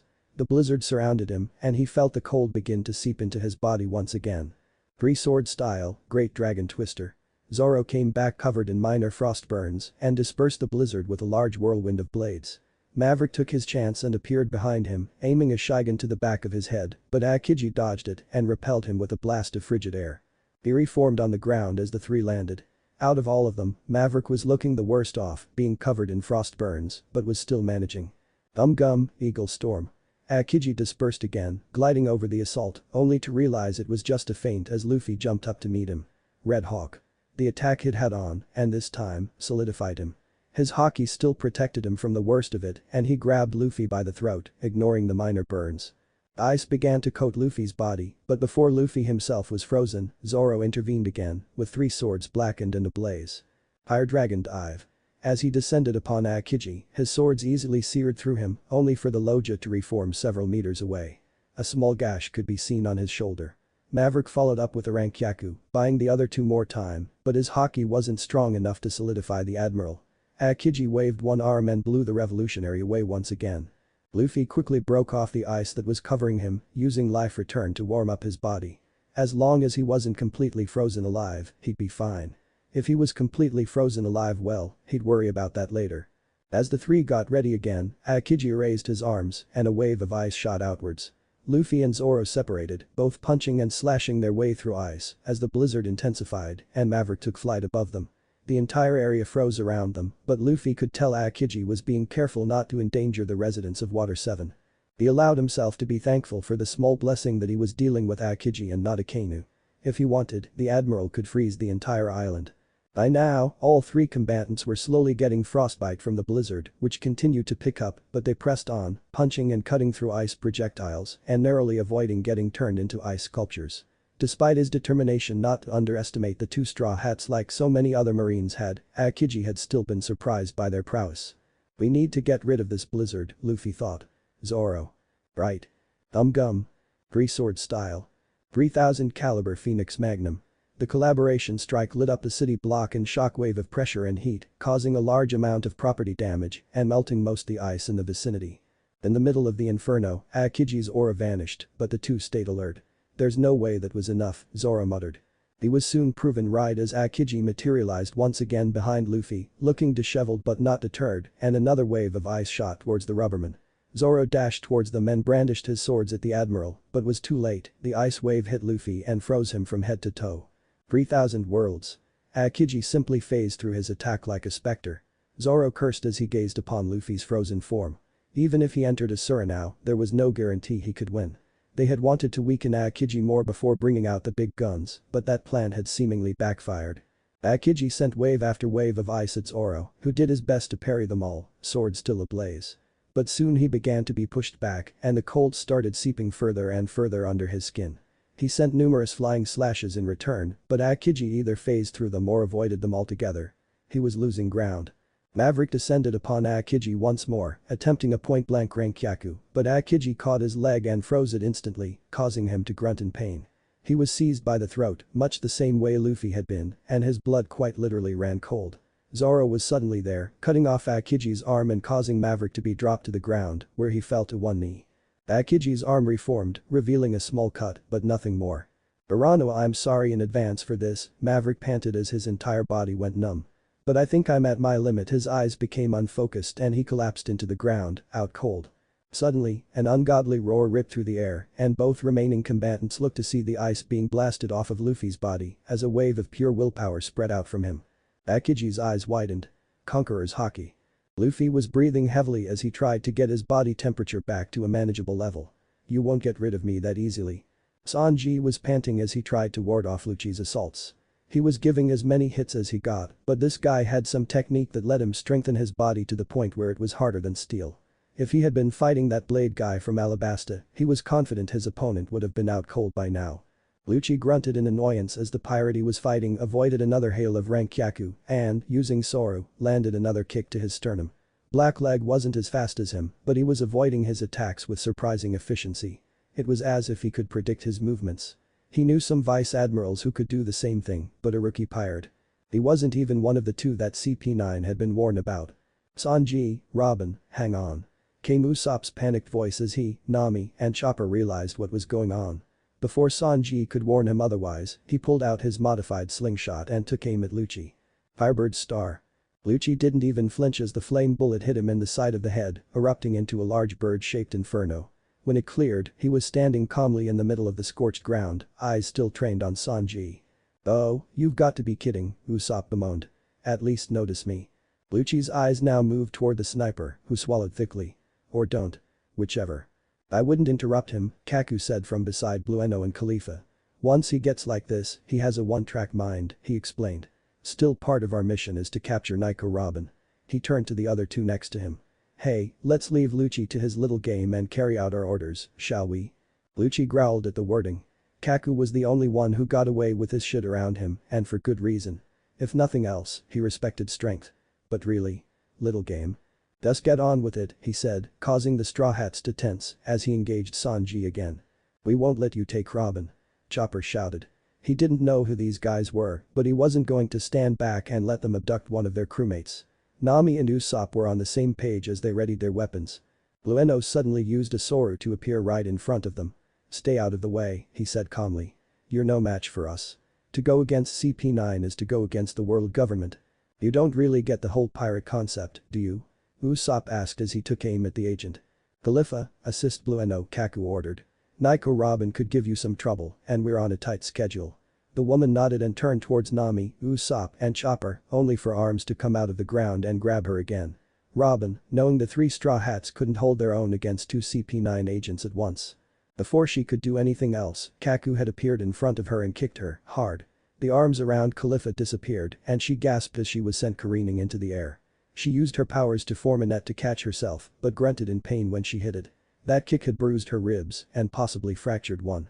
She had barely even seen it coming. She heard a roar of fury that sounded distinctly like Sanji and looked up to see the chef now pressing Kaku, completely ignoring Lucci. The difference between the two agents was clear, even-winded, Sanji was putting a lot of pressure on him. Kaku gritted his teeth in pain as his tech eye barely held up against a kick to his side. It wasn't to last, however, as Lucci intervened again, landing a punch to Sanji's head that knocked him away. Blood dripped down his face, but he ignored it and began spinning rapidly in a circle until his leg caught fire. "Diable jam!" he shouted before aiming a flaming kick at Kaku, which was intercepted by Lucci. The agent grunted as the heat bypassed his tech eye, but he spun around and kicked Sanji away before giving chase using Zoro. Meanwhile, Chopper and Usopp were being overwhelmed by Blueno and Khalifa. Chopper quickly took a rumble ball before switching to arm point and charging at Blueno. "Get out of my way." Chopper growled, having seen Robin get hurt. "Are you trying to intimidate me?" the heavyweight agent asked mockingly. "Your punches are weak," he said as he used Tekai. "Akite, cross." Chopper's hooves left an imprint in Blueno's torso, causing him to grunt in pain as he slid back a few feet. He looked up and glared at Chopper before using Zoro and aiming a kick at the zone user. Chopper had just enough time to go into guard point, but it didn't do much good. The Rankyaku still pierced his arm and he was blown flying backwards. Usopp aimed another Firebird star at Blueno, but it was dodged and he received a heavy punch to the stomach. He gasped, coughing up blood, and sank to the ground. Blueno raised his leg for an axe kick that would crush Usopp's skull, but thinking quickly, Usopp absorbed the blow with an impact dial. Blueno's confusion cost him a precious second, which Usopp used to bring the dial up to Blueno's chest and press down. The assassin was immediately launched backwards, but did a roll on the ground to recover. As he tried to puzzle out what had just happened, Chopper approached him in walk point. Blueno aimed a Rankyaku at the reindeer, but he switched to jumping point and leapt into the air. Blueno quickly followed using Geppo and punched him away again. As Chopper landed, he descended upon him and aimed a Shigan at his throat, but Usopp hit him with another Firebird star, which threw off his aim enough for Chopper to jump back and recover. Nami was being overwhelmed by Khalifa. She couldn't get enough of a reprieve from the woman's attacks to use Mirage Tempo, let alone hit her with any lightning, which took some time to charge. She was managing to fend off the attacks with her staff, but it wouldn't be long before she was hit and she doubted she could withstand many of these attacks. Parrying a Shigan with her clean attack, she coated the staff in electricity and swung it at the CP9 agent, but the attack was dodged effortlessly. Before she could react, a swift kick was aimed at the back of her head, knocking her unconscious. Chopper panted heavily as he was now forced to face Blueno alone. Usopp had gotten in one more hit with the impact dial, but he had been knocked out shortly after. He gasped as he realized that his time limit for the rumble ball had just run out. Feeling he had no choice, he got ready to take the second one, but while he was focused on Blueno, Khalifa came up from behind him and aimed Rankyaku at his back. He groaned and fell forward. Blueno wasted no time and rendered him unconscious with a punch to the head as he fell. Robin watched in horror as her crewmates were taken out one by one. Sanji had gotten a couple more hits in on Lucci with Diable Jam, but Lucci had endured them and now he was at his limit with the technique. To make things worse, Kaku still wasn't letting her join the fight. "Stop," she shouted suddenly, realizing that the other three could be killed now if this continued. "Enough. I'll go with you. Just leave them alive," she said desperately. Kaku raised an eyebrow at the request before turning to Lucci. "You know, we are running low on time. I didn't expect this much resistance from them. Besides, Admiral Aokiji made it clear that our only targets were Nico Robin and whoever had the blueprints." Lucci sighed. "That man is much too soft." "Fine." He turned to Sanji, who was down on one knee and trying to catch his breath. "Seeing as you've been beaten, I have no more business with you. Remember this defeat and don't challenge us again." He turned his back on the chef, who struggled to his feet. "Where do you think you're going, you government dog?" "I'm not done yet," he insisted. Lucci narrowed his eyes before transforming into his own hybrid form and disappearing using Zoro. He kneed Sanji in the stomach, causing the chef to double over. "That was in poor taste," the leopard man said quietly. "I'm not a dog, clearly." He proceeded to backhand Sanji in the head, who finally blacked out as he hit a building. The assassin group took out a pair of handcuffs and arrested the now docile Robin. None of them asked Lucci whether his conspicuous injuries needed attention. They knew better. As she was led away, Robin took one look back at the unconscious Straw Hat pirates. "Forgive me, everyone." "Hey, Zambi," Frankie spoke up as he picked up a card from the deck they were playing with. "Yeah, Aniki," Zambi replied, eyes not leaving his hand. "You ever feel like you're missing something that you should really be a part of?" "Sure. It usually happens when I'm missing out on a big score." "Yeah, me too, but it's not money this time. I feel like I'm missing some action." "Not to be rude, Aniki, but you get more of that than the rest of us combined, and I don't need to know what you mean by action to be sure of that because it works both ways." Frankie sighed. "Never mind," he said as he pushed all his chips toward the center of the table. "All in. Fold. Fold." "What? Are we playing poker here or doing origami?" Frankie demanded. "Learn a little from Zambi, at least he's still." "Fold. Cowards, the lot of ya." The Frankie family was interrupted from their dead-end game when the door to the Frankie house got blown down for the second time that day. "Are you kidding me? I just fixed that," Frankie shouted. "That was 2.5 seconds of my life. You better have a good explanation for this, Idiotberg." Upon looking more closely at his old friend, he added in a slightly concerned voice, "And how did you get those injuries? Who are these guys?" "Frankie. You have to run. Take the blueprints and get out of here. CP9 is on its way." Iceberg yelled urgently. Frankie's demeanor immediately grew serious. "So this day has finally come. CP9 did this to you then? I'm surprised they got past Galila," Frankie commented. Iceberg gritted his teeth. "I was betrayed. They had agents in Dock 1. Lucci and Kaku. Khalifa and Blueno are with them too." Frankie's eyes widened. That was a serious breach. They had all been living in this city for years. To think they'd been the enemy all along. "Never mind that now, Frankie," Iceberg said. "You have to go into hiding. If they get their hands on the blueprints." "Screw that," Frankie said instantly. "I told you the day you gave them to me that I wouldn't just leave Water 7, and I'm not about to leave now when the shit hits the fan." "Damn it, Frankie. Can you swallow your pride for once? The world is more important than this." "You're quite right," came a voice from behind them, causing them both to freeze. "That's why, for the sake of the world, you'll hand over those blueprints, Frankie," Lucci said as he walked into the building. "Or should I say, Cutty Flam." Marine Admiral Aokiji was starting to get annoyed. Just a few minutes ago, it seemed as if his battle with the two notorious East Blue rookies had begun to draw to a close. Now, it seemed as if they had gained a second wind. They were fighting even harder than before, and although he was far from fatigued, Aokiji was actually beginning to feel the effects of their long fight.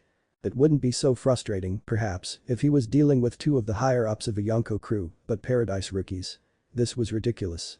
He knew he would have to go all out if he wanted to defeat these two. But he couldn't do that in the middle of the city.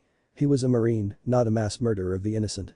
So with that in mind, he leapt backwards, forming a pair of wings out of ice, and took to the air. "Peasant flight," he muttered, before taking off in the direction of the sea. Luffy and Zoro, who had been preparing another collaboration strike, stared after him in bemusement. They shared a quick look at each other before taking off themselves. In the opposite direction. The direction of CP9 and Nico Robin's auras. Akiji inwardly groaned. I suppose I should have given them more credit than that. He quickly switched directions and prepared to intercept them again. Frankie coughed up blood and fell backwards onto the floor again as he tried to remember if Kaku had been anywhere near this strong the last time they fought.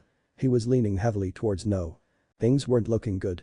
Zambai, Mozu and Kiwi had already been defeated along with the rest of the Frankie family, and the strangers that had arrived with Iceberg were faring about as well as he was.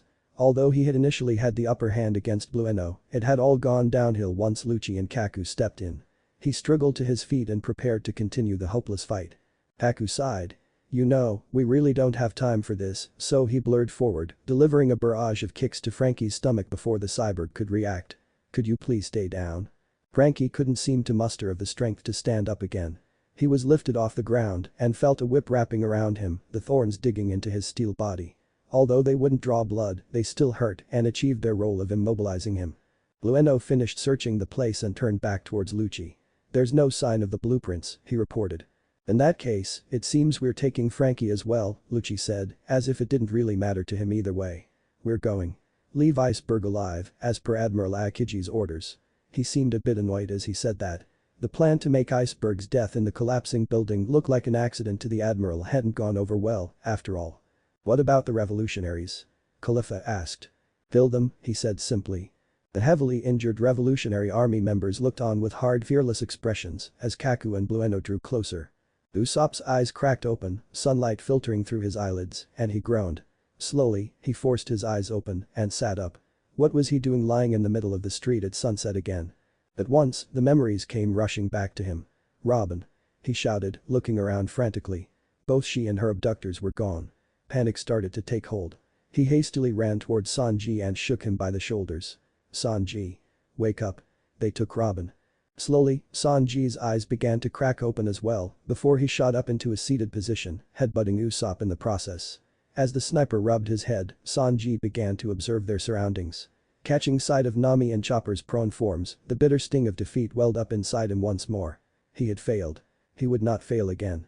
Reaching out with his observation hockey, he found Robin's aura, along with those of CP9 and one other, at the edge of the island. He growled as he inferred that they were about to leave and jumped to his feet.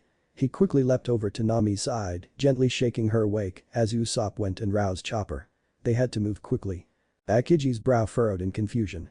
He was currently giving chase to the two leading members of the Straw Hat crew who had switched up their strategy and were now using hit-and-run tactics as they attempted to move the fight in the direction of the sea train.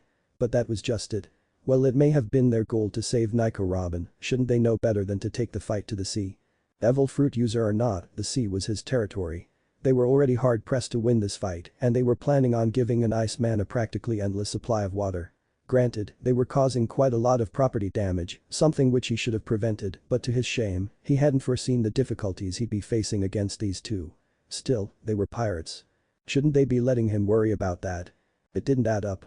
Soon the coast came into sight as the two of them made their way full speed towards the water, Akiji following behind. For the love of all things sane, what were they playing at? The minute they reached the sea, he'd be free to use Ice Age, continuously. And freeze the sea train's only routine's lobby in the process.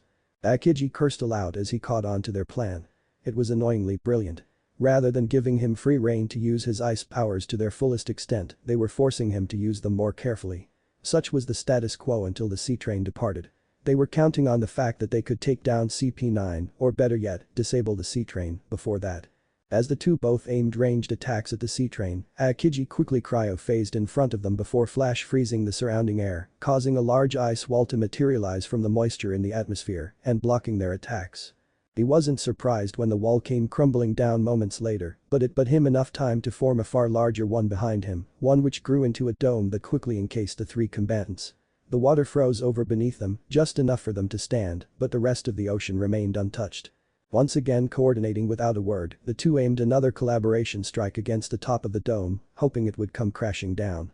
To their dismay, the dome held and started to repair itself. I wouldn't bother with that, Akiji drawled. That ice is far too dense for you to go smashing it so easily. Like it or not, you'll have to get past me first. He narrowed his eyes. Did you really think I'd let you reach the sea train that easily? Luffy smirked. Did you really think I'd need to reach it? Akiji inwardly cursed again at his lack of forethought as a wake of haki spread out from the Straw Hat Captain, passing by the ice wall and reaching the sea train undeterred. He attempted in vain to fight off a migraine as he felt the auras of all of the government officials and sea train operators in the vicinity dim. The only ones left conscious were the CP9 agents approaching the sea train along with Nico Robin, but this would still delay their departure, which meant he had to continue this tedious game for that much longer. You're resourceful, Straw Hat Luffy. I'll give you that much. But you seem to be relying on my desire to preserve the sea train a bit too much. Even if you destroy it, there are other ways of getting Nico Robin to Eni's lobby. Maybe, but you'll have to wait until after the Aqualaguna, Luffy said determinedly. We'll just have to defeat you before then. Akiji blinked. There was silence for a few moments before he spoke. I don't know where you're getting your information, Straw Hat, but the Aqualaguna isn't until next week. Luffy's expression didn't change, save for the buckets of sweat that started dripping down his face. Frickin' time travel. You also seem to be awfully confident that you can beat me, Akiji said emotionlessly, as ice crept over his body. Perhaps a bit too much. Get ready, Zoro grunted, as Luffy cracked his knuckles. The real fight begins now. Ice Age. Sanji, Chopper, Nami and Usopp were making their way towards the sea train when they all felt a chill run through them. It was as if the air had dropped 10 degrees in temperature. They were shocked to find that all of the waterways in the city had frozen over completely. What could do this? Nami asked fearfully, from atop Chopper's back. It's him, Sanji said, sweat dripping down his face despite the cold. The one Luffy and Zoro are fighting. This guy is seriously bad news. I just hope they have an ace or two up their sleeves. We'll worry about them later. Usopp shouted, also riding atop Chopper's reindeer form. Robin's completely defenseless right now. I know that, you idiot. Sanji yelled in frustration. Chopper, pick up the pace. You're fourth. Boundman. Nine sword style. Asura. Akiji watched in shock as the Straw Hat Captain's entire body blew up like a balloon and all of his first mate's limbs multiplied. This sight would almost be comical if it didn't mean they were holding back the entire time. The Admiral acted quickly, flash freezing the colossal wind cannon that came his way, but Luffy was on him in an instant, moving far faster than he had before. He effortlessly barreled through the ice wall had created while his arm grew to the length of a giant's behind him. Gum King Kong gun. The blow was too fast for him to phase through it, so he attempted to take it head-on in his ice form. If it had been a simple punch as he'd been expecting, he may have succeeded, but as the giant armament's hardened limb rushed towards him, he realized it was wound into itself like a spring. The spring unwound as it made contact, cracking a few of his ribs, even before he was blown straight through the wall of the ice dome behind him. The entire structure came crashing down as Luffy flew after him, his speed and agility in the air having increased drastically. Akiji quickly reformed his wings and took flight again. It was then that he realized that Zoro had disappeared while he'd been focused on Luffy. Instinctively ducking under a sword slash, the wind blade continuing on for over a mile across the ocean, Akiji was forced to weave and phase through 9 swords, quickly realizing that they were all quite real and dangerous, somehow. Peasant peck. 1 missed silver. The two attacks collided, and even as Zoro cut through the ice, he felt his sword slowly starting to freeze, even though they were coated with haki. The battlefield was Akiji's now, and it was showing. The cold crept into every pore in their bodies. If they dragged out this fight too much, they'd be in serious trouble. 9 sword style secret technique. Akiji seemed intent on freezing him alive before he could use what he considered the deadliest move in his arsenal. Spreading his arms out wide, he used another Ice Age rite as Luffy and Zoro both charged. Every droplet of water in the atmosphere froze solid as they pressed on through the ocean-sized blizzard. Gum Phoenix Carbine. And then, all at once, the blizzard cleared a path for the firestorm that erupted from within it. Akiji's eyes widened as it approached, and he hastily maneuvered out of the way. The attack still grazed his arm, but what alarmed him was that the attack continued on towards the sea train. In his momentary distraction, he was slow to dodge as Zoro completed his technique. 9,000 realms. Pain dominated his senses as 9 wounds opened across his torso. Lucci was getting extremely impatient. He was quite convinced now that these government personnel were completely useless. They were all unconscious from the wave of power that had spread over the area previously. He'd never heard of something like this. Even Khalifa and Blueno were affected, though they stayed on their feet without too much trouble. But since they couldn't be roused, this meant CP9 had to operate the sea train themselves. Kaku, Blueno, and Khalifa were inside the sea train, trying to do just that, while Lucci guarded Nico Robin outside. After the previous complications they'd had, he didn't exactly trust anyone else to guard their mission objective. His ears soon caught the sound of running and turned with a sigh towards the newly recovered Straw Hat pirates. Didn't these people ever stay down? Could anyone honestly blame him if he killed them at this point? The pirate stopped in front of him and got ready to fight as he stepped in front of Nico Robin, who was seemingly close to having an emotional breakdown at the sight of all the ice. Did this woman have post-traumatic stress? The shit he had to put up with? Well, it could be worse. Spandam could be here. He was broken out of his musings as his senses screamed danger, and he turned toward the sea train just in time to see it erupt in an enormous explosion, getting blown off the track in the process. As the ground shook from the impact and he remembered that Kaku, Blueno and Khalifa had been in the sea train, only one thought seemed to cross his mind. He would still take this over Spandam. Akiji gritted his teeth as he felt the auras of 3 CP9 agents dim. The only one left conscious was Lucci. Come to think of it, he wasn't doing too well himself. You're making a mistake here, Monkey D. Luffy, he said. Even if you escape here, that woman will bring your crew to ruin. There will come a day when the weight of the world becomes too much for your little ship to carry, and on that day, she'll be the first to betray you. Luffy gritted his teeth in anger. You don't know what you're talking about, he said, keeping an eye on Zoro, who was catching his breath after using his ultimate technique. Don't I? The Admiral asked. You may not know it, but it was I who let that woman go all those years ago. At the time, I was hoping she would be able to live a normal life. But I was wrong. Her fate was sealed the minute she learned that ancient language. I should have known there was only one road for her. You're so full of shit. Luffy snarled. Do you really believe that? Do you honestly think she had any choice after what you all did to her? At the time, I did, Akiji admitted. That was my mistake and one I intend to rectify now. My ass you will. Robin isn't some mistake you can fix. Luffy shouted before activating gears 2nd and 3rd along with 4th and getting ready to use his own strongest move. Gum gum. Akiji spread his arms out, condensing all of the water in the area into a wave of sub-zero ice. Primeval chill, he whispered as the ice blasted out towards Luffy. The ocean froze beneath it, the ice stretching out for miles from being in mere contact. Millennium Dragon Firestorm. The onslaught raged against Akiji's already injured body as Luffy's arms were nearly frozen solid. As they began to fail him, he was repelled by another wave of ice as the Admiral regained his bearings. Not enough yet. Akiji emerged from the inferno, fury etched across his face as more ice lashed out against the rubber man. What would you know about my mistakes? He shouted, losing his cool for the first time since the fight began. I let that little girl go so she could be happy one day, not so she could suffer a fate worse than death. Not so she could live a cursed existence where she has to betray everyone around her, not even to live, but just to survive. What would you know about it to begin with? Luffy, who had been momentarily forced out of gear 4th, exhaled slowly as Zoro came back in and repelled the waves of ice that were assaulting him. I know enough.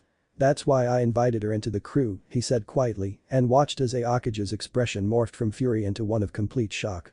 Zoro, let's end this. He shouted. Right. The swordsman said, activating Asura again as Luffy did the same with gear 4th. Gum. 9 sword style. 9,000 caliber Phoenix warhead. Water 7 shook. As the smoke and flames cleared, Akiji could be seen kneeling on a patch of ice, breathing heavily, covered in severe burns from head to toe. He slowly stood up onto 2 feet, slowly limping across what was left of the ice. Luffy was also kneeling, covered in ice and frost burns, gear 4th having run its course. That's it, my hockey shot for at least half an hour. Zoro wasn't faring much better, but he was still standing readily enough that it was obvious which side would be victorious if the fight continued. Can you really do it? Akiji asked. Are you confident that you can melt the ice around that woman's heart? Can you really give her what no one else could? He asked, his ragged voice laced with desperation. Luffy looked into his eyes unflinchingly. I can. Whatever was left of Akiji's resistance seemed to melt at those 2 words. He stood noticeably straighter as he turned around and started limping away, out onto the open sea. Lucci growled in aggravation as he dodged another lightning strike and series of explosive projectiles, only for Blackleg Sanji to assault him with that annoying technique. Although he normally wouldn't have any trouble with these fighters in his godforsaken zone form, he had to grudgingly admit that their coordination was phenomenal. The only one that was attacking him straight out was Blackleg Sanji. The reindeer was attacking only when an opportunity presented itself, and Frankie, who had been freed, had grudgingly adopted the same tactic after nearly being defeated by a single hit while he'd still been focused on the chef. The other 2 were both shrouded from his view by what he had deduced was one of the orange-haired thief's techniques. Had he had any breathing room, he'd have been able to pin them down with his other senses without too much trouble. Suffice to say, he had no such breathing room at the moment. He was being triple-teamed up close and liberally assaulted from afar by 2 opponents he couldn't find. Using life return would be counterproductive. His speed form sacrificed both strength and endurance, and their attacks were too unpredictable and could, in some cases, bypass his Tekai. To make matters worse, the reindeer had taken advantage of his underestimation of the pirate's abilities in order to recover Nico Robin, who he was currently guarding protectively. That wasn't even taking into account that his fellow assassins were currently drowning and he was a devil fruit user. His only option seemed to be to outlast the chef and then take him out of the fight. Without their superior combatant keeping him occupied, the rest would soon follow. A plan quickly formed in his mind and he quickly aimed a shigan to the chef's throat as to gain some time. As expected, the chef leapt away. Before he could re-engage, Lucci aimed a deadly Rankyaku at the reindeer, who couldn't dodge since he was covering Nico Robin. Predictably, the chef intercepted the attack, as he had been doing for the past minute. Before he was even finished deflecting it, Lucci was upon him, arms extending outward to unleash his most devastating attack. 6 King Gun. That, unexpectedly, was when the fight fell out of his favor. He was shocked as all the force behind his strike seemingly vanished, along with the shockwaves that it unleashed. He felt, rather than saw, a large crack form through the small circular object that he had unknowingly run into. As his momentum carried him forward, he also felt said object being pressed to his torso and heard a foreboding whisper of impact. His entire body tremored as his own move was turned against him, his Tekai barely holding it together as blood erupted from his mouth and he was forced backwards, feet grinding against the ground in an attempt to keep their traction. Hakute, Rizeo Metal. Strong Hammer. Before he could regain his bearings, the reindeer unleashed a barrage of strikes upon his already battered body, while Frankie landed one powerful blow to the back of his head. Ignoring the pain, he lashed out with a kick to the reindeer-human hybrid before turning around and backhanding the cyborg away. But he was injured, and the strikes were weak in comparison to what he would normally inflict. Chopper used his guard point instantly, and although the attack was staggering, he wasn't rendered unconscious. Frankie, meanwhile, was durable enough to withstand the hasty strike, even though he was sent skidding across the ground. Lucci was then forced to once again parry a barrage of kicks from the chef, who had now regained his bearings. Out of the corner of his eye, he noticed another projectile hurtling towards him. It was a water balloon. While he would have normally dodged it just to be sure, he wasn't in a rational mindset at the moment, and so he instead ignored the apparently harmless projectile as it collided with him, soaking him from head to toe. That was a mistake.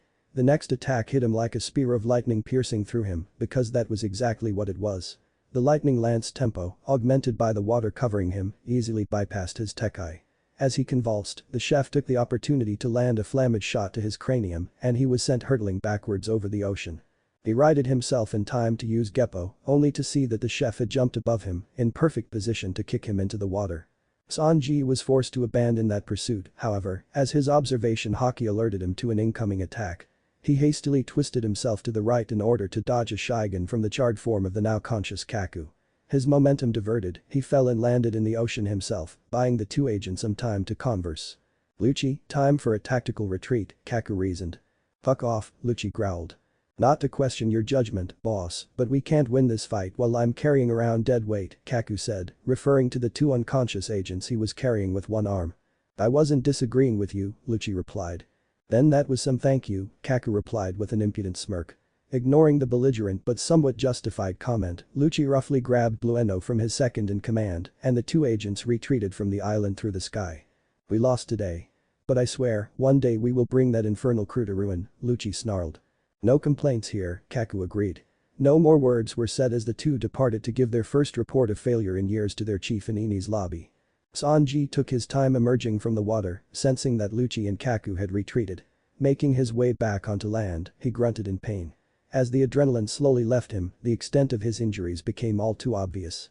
He may have given more hits than he'd taken thanks to his observation haki, but Lucci had sure as hell made the hits he'd landed count. Quickly surveying the area, he saw that Nami and Usopp were now visible, meaning that Mirage tempo had expired. He let out a heavy sigh and collapsed onto the ground, the rest of the crew soon following suit along with Frankie. Those agents couldn't have picked a better time to retreat, Frankie commented. Physical attacks weren't very effective against that guy, and if you guys were forced to fight head-on, we wouldn't be as lucky, he said, gesturing to Nami and Usopp. Sanji simply nodded. Although he technically hadn't even met the cyborg yet, he hadn't been picky about allies while fighting CP9, and Frankie's help had been appreciated. He was confident that the assassins couldn't have won, but that didn't mean they couldn't have taken down the weaker members of the crew before being taken out themselves. Somehow, we made it through this shitfest relatively unscathed, Sanji said finally. That's what matters. CP9 retreated. That's good," Luffy's voice came from nearby. The rest of the crew turned and recoiled at the sight of their captain's condition. Luffy and Zoro were walking side by side, arms locked at their shoulders, literally holding each other up as they trudged towards them. It was glaringly obvious that they were even more exhausted than the rest of the crew and would have barely had enough energy to help in the fight against Lucci and Kaku had they not retreated. "What the hell happened to you two?" Usopp and Chopper demanded in unison, the latter charging forward and opening his medical bag. "You won?" Robin breathed in awe, drawing everyone else's attention. "Won? Won against who?" Nami asked. They never had found out for sure who the two were fighting. "Admiral Aokiji," Luffy and Zoro said in unison. All but Chopper stiffened at that and Luffy raised his head to look at Robin. "And we didn't finish the battle. He surrendered and left after I clarified a few things about why he was here. But if we had to, we would have won," Zoro affirmed, then straightened as Robin's handcuffs caught his eye. "Ah, damn it. They took the key with them, didn't they?" Robin's thoughts turned from the impossible sight before her as she realized what he was saying and sighed. "Yes, but I'm sure we'll figure something out. Perhaps with time, we can forge a key." "Nah, don't worry about it. I can cut them off," Zoro said, drawing his white sword. "Just turn around and hold still." "Are you certain?" "It's as hard as diamond," Robin asked uncertainly. "So were the ones in Rain Dinners," Zoro replied dryly. Robin's eyes widened at that and she slowly complied with his request. "The rest of you keep quiet, I need to focus and I don't think I have enough energy left to do this more than once," Zoro grunted, kneeling and taking a two-handed grip on Wado Ichimonji, one on the hilt and one on the sheath. His eyes sharpened as he tightened his focus. One sword-style lion's elegy. But the single and immediate motion, the swordsman unsheathed and resheathed his blade. The moment that it clicked into its hilt, both he and the handcuffs, cut clean through the middle, fell to the ground. Robin felt as her power returned to her and brought her hands to her face in shock. Despite the confidence, it still surprised her that Zoro had managed that. Though, as she turned around, it soon became apparent that he was completely correct about how much or rather, how little energy he had left as he collapsed onto the ground, sprawled on his back and grumbling incoherently about needing some sake. That, of course, brought the fact that they had fought Aokiji and won back to the forefront of her mind. But why did you go so far?" she asked incredulously. "You could have died against." "No, we couldn't have," Luffy cut her off firmly. "Aokiji was strong, sure. But the only reason that fight went on as long as it did was that we were luring him out of Water 7 and that took up most of our energy. If we had gone all out from the start. You were holding back against him until you got to the coast." Sanji demanded incredulously. "Seriously, what the hell kind of monsters are you?" "The kind whose crew you don't fuck with," Zoro replied firmly, forcing himself into a sitting position to lock eyes with Robin. "And I hope that this is the last time we have to prove it." Robin processed that statement and all that it implied. He knew that she had surrendered, the handcuffs had likely given that away. And there was a high chance that he knew about Luffy's talk with her earlier as well. They had done that much for her and she had doubted them. And looking back, she saw the rest of the crew, weary but hardly the worse for wear, even Frankie, who was standing awkwardly to the side and attempting not to cry at the display. Slowly, she bowed her head in equal parts shame and gratitude. "Thank you," she whispered. "Thank you, all of you, for fighting for me." It wasn't long before Iceberg arrived at the coast, his injuries having been hastily treated. He was followed by the remainder of the Dock 1 workers. Polly, Lulu, and Tilestone. He soon came to the correct conclusion that they had been victorious. He only had one question. "Frankie, the blueprints?" he asked. The cyborg nodded. "Yeah, I've still got them. They never even found them. Still, I honestly don't think we need them anymore." Iceberg snuck a glance at the Straw Hat Pirates. "I'm inclined to agree with you," he admitted before his gaze swept over to the downed sea train. "Well, you guys sure did a number on our city though," he said dryly. Luffy looked at the ruined sea train as if seeing it for the first time. His eyes widened. "Hey. You guys destroyed the sea train," he scolded, turning back to the rest of the crew. "Be more careful next time, will you?" "It was you." The crew including Zoro shouted indignantly, Frankie joining in. Luffy jaw dropped. "How you mean it's my fault?" He suddenly turned toward Frankie and Iceberg with a determined look on his face before bowing low. "Sorry." The two looked amused. "Well, don't worry about it," Iceberg said. "You helped protect the blueprints, so we'll say it balances out." He then looked back at the wrecked vehicle. "Besides, Tom-san always wanted us to surpass his prowess." He exchanged a look with Frankie and the cyborg smirked. "We'll build a new one," Iceberg decided. "One that surpasses even the puffing Tom." 2 days passed in which Frankie and Iceberg modified a second sea train, the Rocketman, to be able to operate on the tracks without constantly moving. After that, it was used as a temporary sea train so that Blue Station could open again. It also wasn't long before Frankie informed the Straw Hats that their ship materials had arrived. With 600 million belly, Luffy guessed that their ship would be at least twice as big as before, with the rest of the money going towards various upgrades. That was usually how Frankie did things. In short, the Thousand Sunny was shaping up to be even more badass than before. But the arrival of the materials meant one thing that they were dreading. It was time to let go of the Going Merry. The crew agreed that they shouldn't delay the inevitable any longer, but they weren't sure how to go about it. Finally, Frankie made a suggestion. While the keel was irreversibly damaged, most of the rest of the ship was still intact.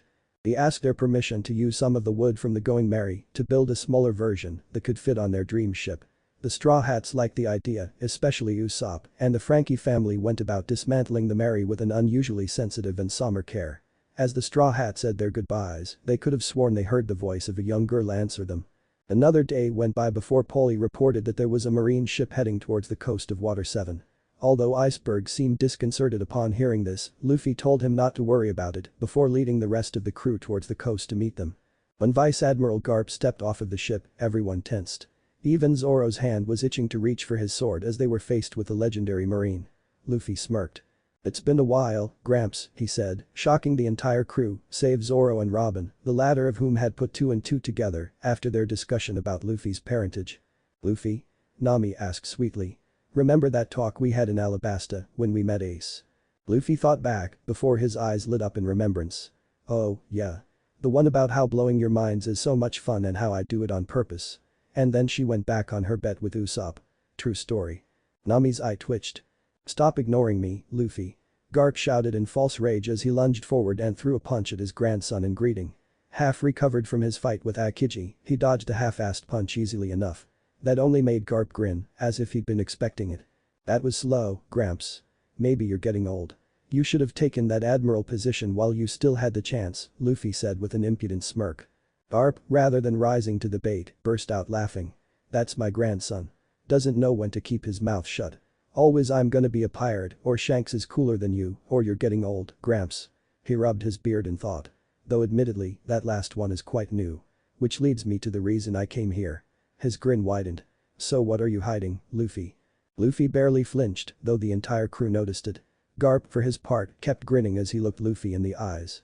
"I may have acted like it in front of Sengoku, Luffy, but I'm no idiot," he said.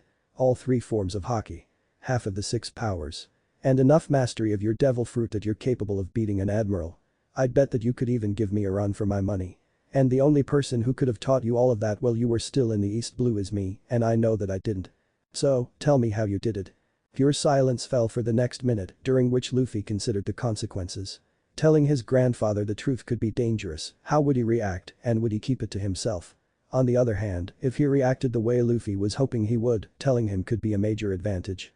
There was also the fact that he'd likely be at the receiving end of few city-leveling punches if he didn't answer, and he was still fucking tired. He shared a brief glance with Zoro, one that he was fully aware no one missed this time, in which the frowning wordsman simply shrugged. With a sigh, Luffy turned around. "Not here, Gramps." Saying no more than that, he began walking off, far away from any potential eavesdroppers. Garp's eyebrows rose. "Not even willing to say it in front of your crew?" he muttered as he followed after him. He was vaguely aware of the fact that the rest of the crew was talking to the first mate as he walked off. When Luffy and Garp got back, the latter's grin was completely gone. In its place was a tired and subdued look that didn't seem to fit his face. The crew's curiosity spiked even higher upon seeing this. "I'm going to sleep," Garp promptly told the Marines guarding the ship, who stuttered out a confused "yes sir."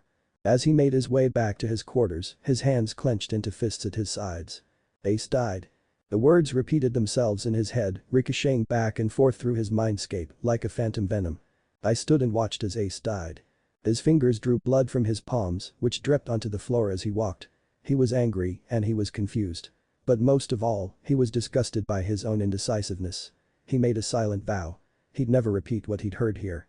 He'd take the information to his grave. He'd protect his family. Luffy knew he wasn't getting off without answering any questions this time. The crew was staring him down determinedly, having gotten nothing from Zoro while he'd been gone. The swordsman merely shrugged at him apologetically, recognizing that they couldn't continue to keep brushing off their concerns. Luffy inhaled and braced himself for what had been building for a while now. "Luffy, Zoro, you've been hiding something from us since the day I joined you," Nami began without preamble. I know I'm not one to talk, but at this point, I don't know how comfortable I am with you keeping it from us. Nor am I, Robin added, drawing everyone's attention. I won't say that I don't have faith in you anymore, I can't say that now. But from the moment we met in Whiskey Peak, you've both been puzzles that I can't figure out. How long do you intend to wait to tell us? Luffy and Zoro exchanged glances and messages flitted between them. Should we? Luffy conveyed. Zoro closed his eyes. Frankie's already on good terms with us and Robin and the rest of them trust us. You wanted to wait until everyone felt secure with their place in the crew, right? Yeah, Luffy thought with frown. There shouldn't be any problem now, Zoro conveyed firmly. Frankie isn't the type to care about something like that and Brook, well, he's Brook. There's no reason to keep it from them anymore. Luffy waited for a moment before sighing and turning back towards his friends. We were planning to tell you after we left the next island that we land on. But you're right that we've been hiding something from you and you have a right to know. So, if you want us to tell you everything now, we will, Luffy said. The rest of the crew shared a speculative glance before unanimously turning back towards Luffy and Zoro and nodding expectantly. Frankie, who had been silent up until now, looked back and forth between everyone before speaking up. Should I give you guys some privacy? He asked finally. No, Frankie. This concerns you too, Zoro said solemnly. The cyborg blinked upon hearing that but shrugged and decided to hear them out. Alright. Where to begin? Luffy said. The first thing I'll say, which the rest of you may have guessed, is that Zoro and I aren't really rookies. I told you before that I had known Luffy for about 2.5 years, Zoro continued. When we first met, he saved me from being executed at the hands of some corrupt marines and I became his first mate from then on. We sailed through the East Blue and then the Grand Line, building our crew and gathering more allies all the way through. Although some of the Straw Hats looked completely lost, Sanji and Robin's minds were working in overdrive and Nami was completely pale, having recognized the beginning of the story. We made it further into the new world than anyone had since Roger himself, Zoro continued. But when we reached the last island before Raftel. The end of the sentence hung in the air, but the sheer despondency on their faces said it all. Robin was the first to identify it. You lost your crew, she stated. One after the other, right in front of our eyes. There wasn't anything we could do, Luffy whispered, his fingers digging into his palms. In the end, they managed to buy us enough time to get away. We didn't want to but the last one still alive said that it would be pointless if all of us died there. So, with nothing left but shattered dreams, we made it to Raftel Island. And what we found there was nothing short of a miracle. Luffy looked up at all of them. Gold D. Roger's ghost was there. Zoro couldn't see him or hear him, but he talked to me, saying that I was the successor he had been waiting for. But he saw that we had lost too much. Becoming the Pirate King it wasn't what I wanted anymore. It was worthless next to the lives of my friends. And because of that Roger gave us the chance to get them back. He sent both of us back to the beginning. In short, Zoro finished quietly, the Straw Hat crew was reborn.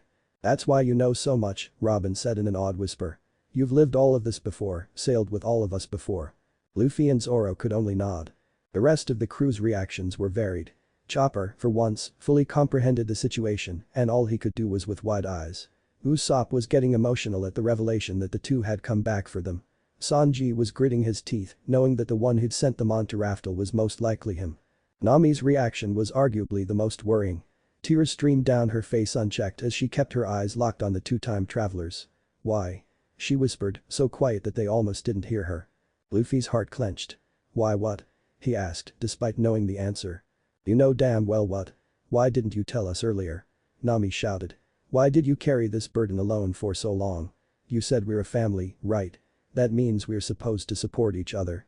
All this time, the very sight of us has been causing you both nightmares. Don't deny it, I've noticed you two sneaking out in the middle of the night. Why couldn't you at least share that burden with us? Why is it always you protecting us? She took several heavy breaths as her outburst ended, her sobs sending tremors through her. What would have happened if we'd told you? Zoro asked. How do you think you would have reacted if we'd told you when we first met? Nami visibly recoiled, her mind instantly coming to an answer. It took time to gain everyone's trust, Luffy said quietly. We didn't want to complicate things. What would you have had us do? Tell you that you joined once already? Would that have convinced you, or would you have felt like you were being forced into something? Something that would ultimately have been a life-altering decision. We wanted you all to make the choice yourself. You could have told us after we joined, Nami refuted, but the argument was weak and she knew it. And then what? Zoro asked. What about when we ran into more crew members? The two of us alone weren't able to cover this up completely. Would you have been able to act as if nothing was out of the ordinary, knowing what was to come? He turned to Robin next. If you joined the crew and were just starting to trust us, how would you react if you realized that every single one of us was hiding something from you and not just the two of us? Robin closed her eyes. Rather than answering, she just shook her head slowly, telling them all they needed to know. Luffy sighed. We didn't want to hide anything from you, he said tiredly. It hurt every day, doing that. But that world what we'd experienced, that was our burden to carry. We're the ones who failed and we won't let that happen a second time. The rest of the crew was silent, both stunned and subdued at having finally heard their explanation. The next to speak was Frankie. I was one of your crew members, he said. It wasn't a question, more of an observation. That's the only reason you'd be telling me this. You were a shipwright, Luffy confirmed with a smile. Like I said, I don't want you to feel forced into it just because you were one of us in our time. But it wouldn't be fair to you, we told everyone else and left you out. Frankie considered this for a moment. Why did I join you the first time? He asked. We stole your pants and shot you out of a cannon, Luffy answered. Again? Frankie deadpanned. Zoro gave Luffy an annoyed look and Luffy shrugged. Also, we may have made an impression on you when we stormed Eni's lobby to take Robin back from CP9, he said nonchalantly. I won't act as if I'm surprised at this point, was all Robin could say to that. Your dream is to build a ship that can reach the end of the Grand Line and sail on that ship all the way through. The fact of the matter is, we're the crew that can help you fulfill that dream. Since you had a bounty on your head then, and you probably will again now, flipping off the world government was a bonus. Besides, you loved us when it was all over. You're exaggerating, Frankie said with narrowed eyes. Nope, Luffy smirked. You said, and I quote, I love you guys. You were even crying. And denying it, of course, Zoro added with a smirk of his own. Frankie opened his mouth to deny it, only to shut it swiftly. Finally, he turned away. I'll think about it, he said, though he was grinning now. I'm still upset, Nami said, wiping a few tears away, but I understand why you handled it the way you did. Luffy sighed in relief. He hadn't realized how heavily their secret had been weighing down on his shoulders. He could tell that Zoro felt the same way. It was good to truly be back. It was a few hours after the Straw Hats came to grips with their captain and first mate's secret that another visitation of the marine variety came to their temporary lodgings. Two young men stood at the door when Luffy answered it. One wore a standard marine uniform from the neck down, but the absence of a hat along with his pink hair, yellow bandana worn as a headband, and the blue-framed glasses on top of the headband instantly made it clear that he wasn't an ordinary grunt. Alongside him was another man with long blonde hair, a black visor, a green vest over a white marine shirt, and purple pants. Most of the crew looked at them quizzically, but Luffy smiled. It's been a long time, Kobe. The pink-haired marine started. You recognize me, Luffy-san? He asked in surprise. Well, how many other pink-haired marines are there? Luffy grinned. Kobe chuckled. Fair point. Kobe, wait, the kid who was traveling with you when you beat the Alvida pirates? Nami asked incredulously. I remember he wanted to be a marine, but what's he doing here? The other man let out a sigh. I suppose it's true we've changed quite a bit, he said with a helpless shrug. Don't let my new look fool you, Roronoa. I'm still the same even if I've gotten a lot stronger. Who are you again? Zoro interrupted. Hey. That's cold, Roronoa, the man said, pushing up his visor with a smirk. Helmeppo. Morgan's son. I was the one who condemned you to death row, and then you broke free and beat me within an inch of my life. Oh right, you're that idiot, Zoro grimaced. But things have changed since then. Kobe spoke up hastily. Indeed, Helmeppo said smugly. I've made quite the turnaround, if I do say so myself. Zoro hummed. Well, I guess you're really not as stupid as you look, he commented, causing Helmeppo to beam with pride, even as Luffy burst out laughing for some unknown reason. At first, I was upset being press-ganged into the Marines as a chore boy, but when Garp showed up to take Daddy away for court-martialing, and he used me as a hostage to get away, suffice to say that I had things put in perspective for me. Especially since Kobe risked his life to try saving me. To make a long story short, Garp was impressed and took the two of us on as apprentices. Luffy winced. Sorry about that. The crew sans Zoro was incredulous, but both of the Marines chuckled ruefully. Yeah, I've got a good idea about just how you became such a monster now, Luffy, Kobe said, rubbing the back of his head. But still, I've already become a Master Chief Petty Officer. I'm just one promotion away from becoming a Marine officer. And Helmeppo's only one rank below me. He's just that much more enthusiastic despite everything Vice Admiral Garp throws at us. Even if he's throwing cannonballs, Helmeppo grimaced. Luffy grinned. Sounds like you've been training hard then. Kobe nodded. Well, we're on the subject, I wanted to ask you a favor, Luffy-san. Luffy hummed. Let me guess. You want to spar? Smiling, Kobe nodded again. If it's not too much trouble. The Straw Hat captain smirked. alright. Let's see how far you've come. As the crew gathered outside along with the two marines, Luffy and Kobe stood across from one another. Kobe wasted no time and approached with a Zoro, which Luffy easily sidestepped before he grabbed Kobe by the arm and threw him. Kobe planted his feet into the ground and skidded through the dirt before vanishing in another Zoro. This time, his punch was blocked by Luffy's forearm. He swiftly twisted around and attempted to elbow the rubber man, but Luffy ducked under his arm and delivered a swift jab to his stomach that left him reeling. Luffy then grabbed his by the collar and pushed him roughly to the ground, one fist cocked back and ready to deliver a finishing blow. Kobe was panting heavily. Not even close, he acknowledged with a sad smile as he stared up from his position on the ground. Luffy straightened and offered him a hand up, which he took gratefully. I may have lost this time, Kobe said, dusting himself off before looking back up at Luffy. But I won't let this stop me. I'll keep training under Vice Admiral Garp, and one day he trailed off, trying to find the courage to state his dream. One day I'll become a Marine Admiral. Kobe declared. Luffy's expression turned serious as he searched Kobe's expression with scrutiny, and though the Marine flinched somewhat at the rubberman's gaze, he stood strong. Finally, Luffy nodded. You've learned to be firm with what you say. Is that your dream, then? Kobe nodded without hesitation. I'm going to become the best Marine I can. Luffy smiled. You really have come a long way from that timid cabin boy I met on that cruise ship, Luffy said. He stared for a moment longer and turned away. Wait here. I'll give you something that will help. Luffy vanished in a perfect Zoro, to Kobe's bemusement. Well, at least I can say there's one thing Luffy can do that I can't too, he muttered. Which only leaves a few dozen more to go, Helmeppo joked. Luffy reappeared before the chief petty officer could say another word and held out his hand. All who were watching gasped as they saw what it held. A white tangerine, imbued with countless whirl patterns and an otherworldly sheen. Luffy-san, is that a devil fruit? Kobe whispered with wide eyes. Not just any devil fruit, Kobe, Luffy replied solemnly. This is the Goro Goro no Mi, the lightning Loja. It's one of the most powerful devil fruits in existence. Nobody else on my crew wants it, and I couldn't think of anyone else who I could trust this kind of power to, so I wasn't sure what I'd do with it until now. He held out the fruit for Kobe to take. I know that I can trust you with it. Kobe stared in awe for only a moment. Then, without a second of hesitation, he took the fruit and took a bite of it. He stood strong for 3 seconds and then the rest of the fruit fell from his hand and he began gagging. Damn it, Luffy, that tasted rancid. He choked. Heh. Sorry, I should have warned you about that, Luffy said sheepishly. Then his expression turned serious. But don't just rely on that. The Goro Goro no Mi will make reaching your goal easier, but ask any of the admirals and they'll tell you that any Loja who relies too much on invulnerability is setting themselves up for failure. He grinned.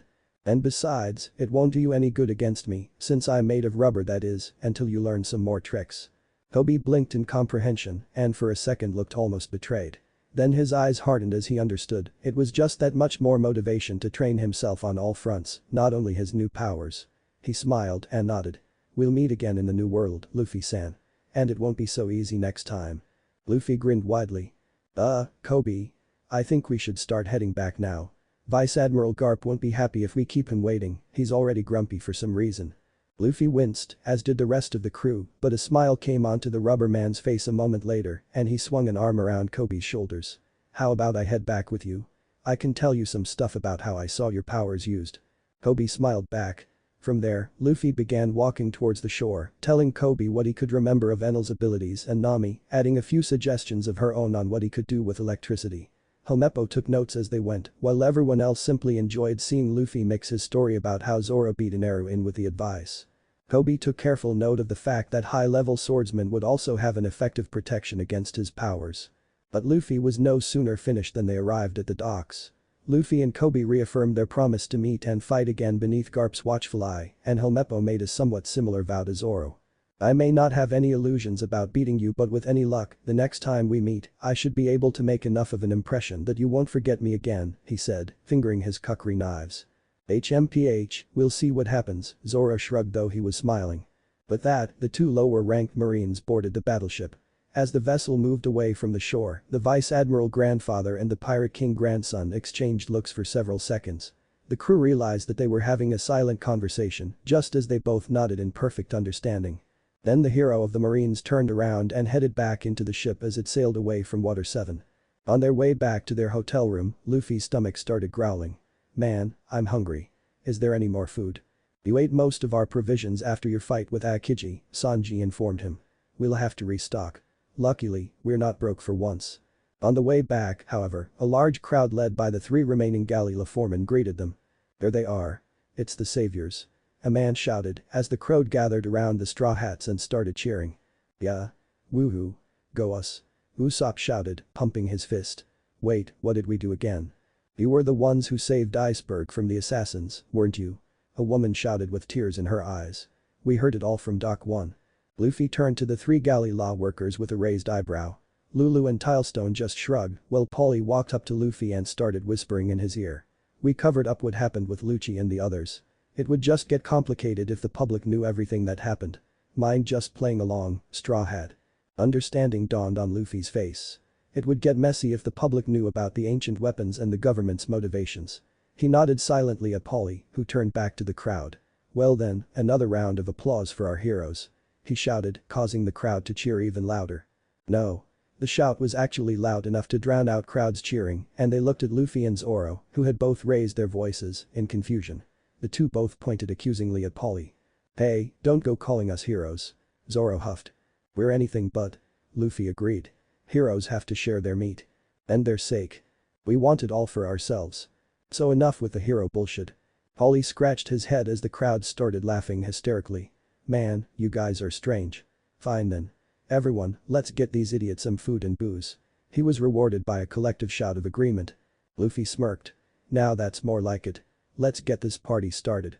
It was late in the evening, and the party celebrating the heroics of the Straw Hat Pirates and Mayor Iceberg's good health raged on.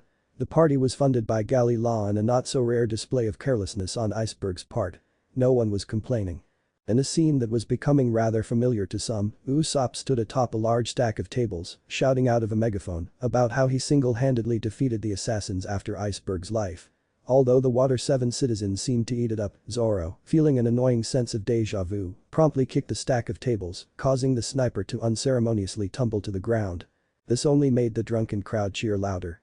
Luffy, who had locked onto a specific ore among the hundreds that littered the streets, made his way through the crowd. He finally found Robin smiling wistfully the crew's enthusiasm as she sipped her drink. Party too long for ya? He asked. She shrugged, the smile never leaving her face. Or perhaps I'm just not drunk enough. Luffy's eyes widened. You get drunk? He asked in disbelief, causing her to chuckle.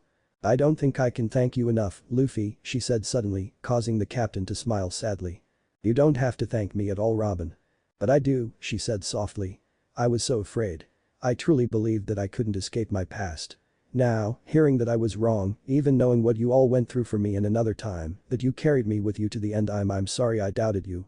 Wordlessly, Luffy set his drink down, turned towards her, and wrapped his arms around her shoulders. She returned the gesture, which conveyed so much, and felt an incredible lightness of being as they pulled apart. Are you going to be alright, Robin? Luffy asked in concern. This week had been really rough on her. Robin smiled in reassurance. I'll survive, she informed him. Luffy grinned widely before responding, don't survive. Live. As he walked away, Robin watched him go with a contemplative smile. To live. How intensely that desire had burned within her. It was all she had ever wanted, really. Not to die. Not even to survive, but to live. The sea's Zoro nodded his head in silent praise of her improvement. To hear Nami wonder aloud how she ever survived in this crew without her. The sea Usopp stand protectively in front of her with slingshot raised despite the unsteady tremor in his knees.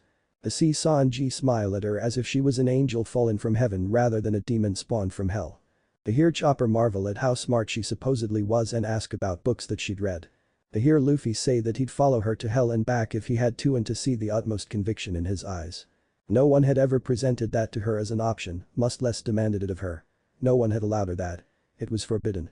And yet, here they stood, not even giving her a choice. Why? The sea is vast, Robin.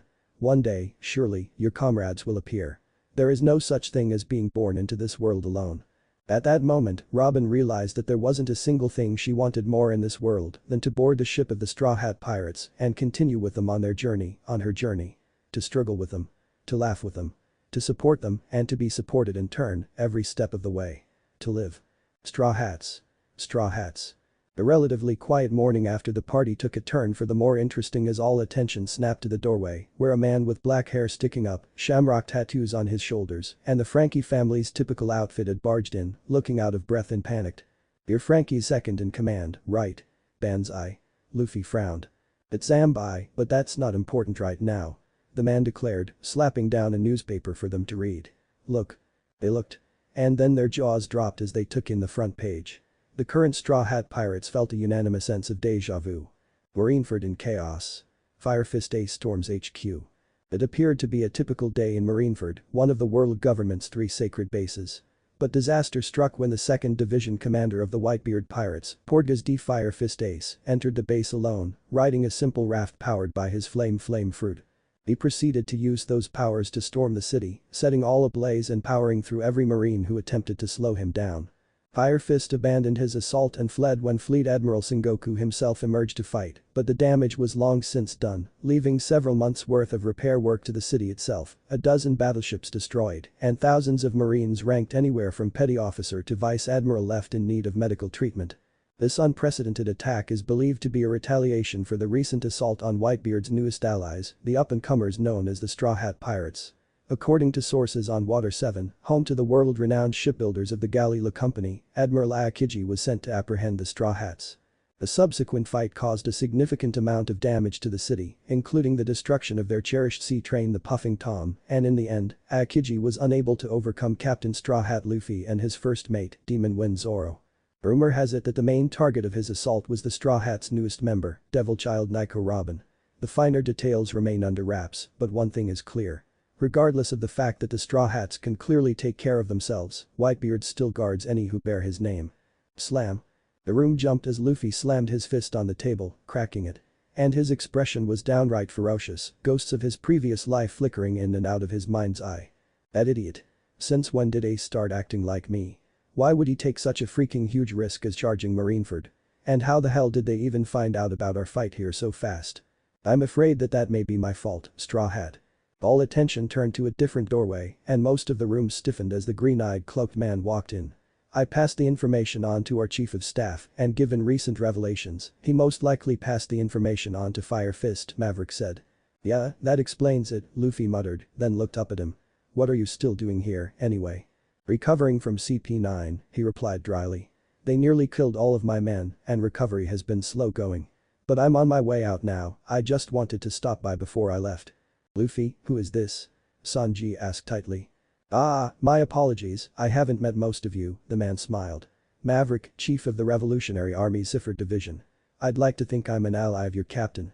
And how, pray tell, do you have allies in the Revolutionary Army, Luffy? Nami asked with a growl. Luffy shrugged nonchalantly, causing Robin and Zoro to hide smirks. Sabo, their chief of staff, is my other brother. When we were kids, a celestial dragon blew up his ship and Ace and I thought he was dead.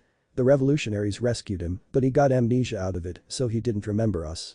He still doesn't, as far as I know. Ace met Sabo because I told him in Alabasta that he was still alive, but I only knew that because of the you-know-what. Robin, having not expected that, looked at Luffy in surprise, and the rest of the uninformed crew lost much of their irritation upon hearing that. How could they not, given those circumstances? Oh, and Dragon is my dad. That, on the other hand, was another matter entirely. Edward Newgate, captain of the Whitebeard pirate fleet, one of the Yonko, current strongest man in the world, and former rival of the Pirate King himself was having a really long day. Although it would surprise many to know that the great Whitebeard was in fact human and got tired every once in a while, even disregarding the fact that he was over 70 years old now, even Titans had their off days. He had woke up to a small coughing fit, much to the concern of his crew's medical unit. It was one of increasingly many in the past year. That hadn't been too bad. People got old, you know. He was over it despite the constant chiding from his nurses, who were convinced that he drank too much sake, as if there was such a thing. Later in the day, he had gotten a call from Ace, his 2nd Division commander. Ace had admittedly had a rough couple months. Thatch's murder had weighed heavily on them all, but Ace had taken it especially hard, even blaming himself for the incident. After chasing Teach all the way to first half of the Grand Line, he'd had a rather eye-opening encounter with that brother of his. That was where shit got interesting. After he'd suspended his disbelief in regards to time travel, it hadn't taken much persuasion for him to agree to ally their crew. After all, the brother of your son is your son, right? Yes, any family of Ace's was welcome amongst his own. Admittedly, the knowledge that said brother had partially come back to prevent the deaths of his children and the utter annihilation of his crew was also a point in the brat's favor. Sending Vista to the Marines' G5 branch to deliver the message and subsequently hearing their reactions to both being greeted at their doorstep by a Yonko commander and having to update the list of the Whitebeard pirates' allies to accommodate a Paradise rookie was also a bonus. Still, Ace had been reluctant in putting his search for Teach on hold. He insisted that once he was strong enough to fight him, he would continue his hunt. Nevertheless, knowing that Ace was honing his haki in preparation was a slight ease to the worries he'd been having. Ace had a lot of potential, so sharpening his skills would be a good idea before the inevitable confrontation. But that did nothing to ease the tension in Whitebeard's shoulders after the events of the past couple of days. He'd been apprehensive as to what the future would hold after Alabasta. He knew his new allies could take care of themselves, but the fact remained that until they got to the New World, the Straw Hat Pirates were vulnerable. Vulnerable and rapidly climbing higher on the list of people that the world government wanted dead. He'd had a feeling that something similar to the Water 7 incident would occur, and he'd been right. After receiving word of the near disaster from Ace, who now had a contact high up in the Revolutionary Army and wasn't that useful. Whitebeard had been quick to run some damage control. Although it hadn't been the most conservative move, one didn't manage a Yonko crew by being indecisive. It had been a rather large gamble, but it had paid off. And so, with the transponder snail ringing impatiently beside him and his 3rd and 5th Division commanders looking on expectantly, Whitebeard held back a sigh and prepared to explain the reasoning behind his actions to the snot-nosed brat who, in reality, he knew wasn't that snot-nosed. The Straw Hats waited nervously as Luffy held the receiver of the transponder snail rather tightly. There were probably a number of things to be said when their captain was about to essentially chew out a Yonko, but at the moment, nothing came to mind. Though the fact that they had recently learned that their captain was, for all intents and purposes, the Pirate King himself, may have had something to do with that. And so, they merely focused their full attention onto the conversation that was about to take place as the call was answered. "Hello, Brat," came a familiar deep voice from the other line. "Although it's nice to hear from you again, I can only assume this isn't a social call." Luffy took a deep breath. "Would you mind explaining?" The question was short to the point and very uncharacteristic of the Luffy they all knew. A heavy sigh came from the other line. "It was the only choice of action available, my son," Whitebeard explained. "With the defeat of one of the world government's strongest military assets, the Marines are now fully aware of the true threat that you now pose. They would have done anything to ensure that you never entered the New World.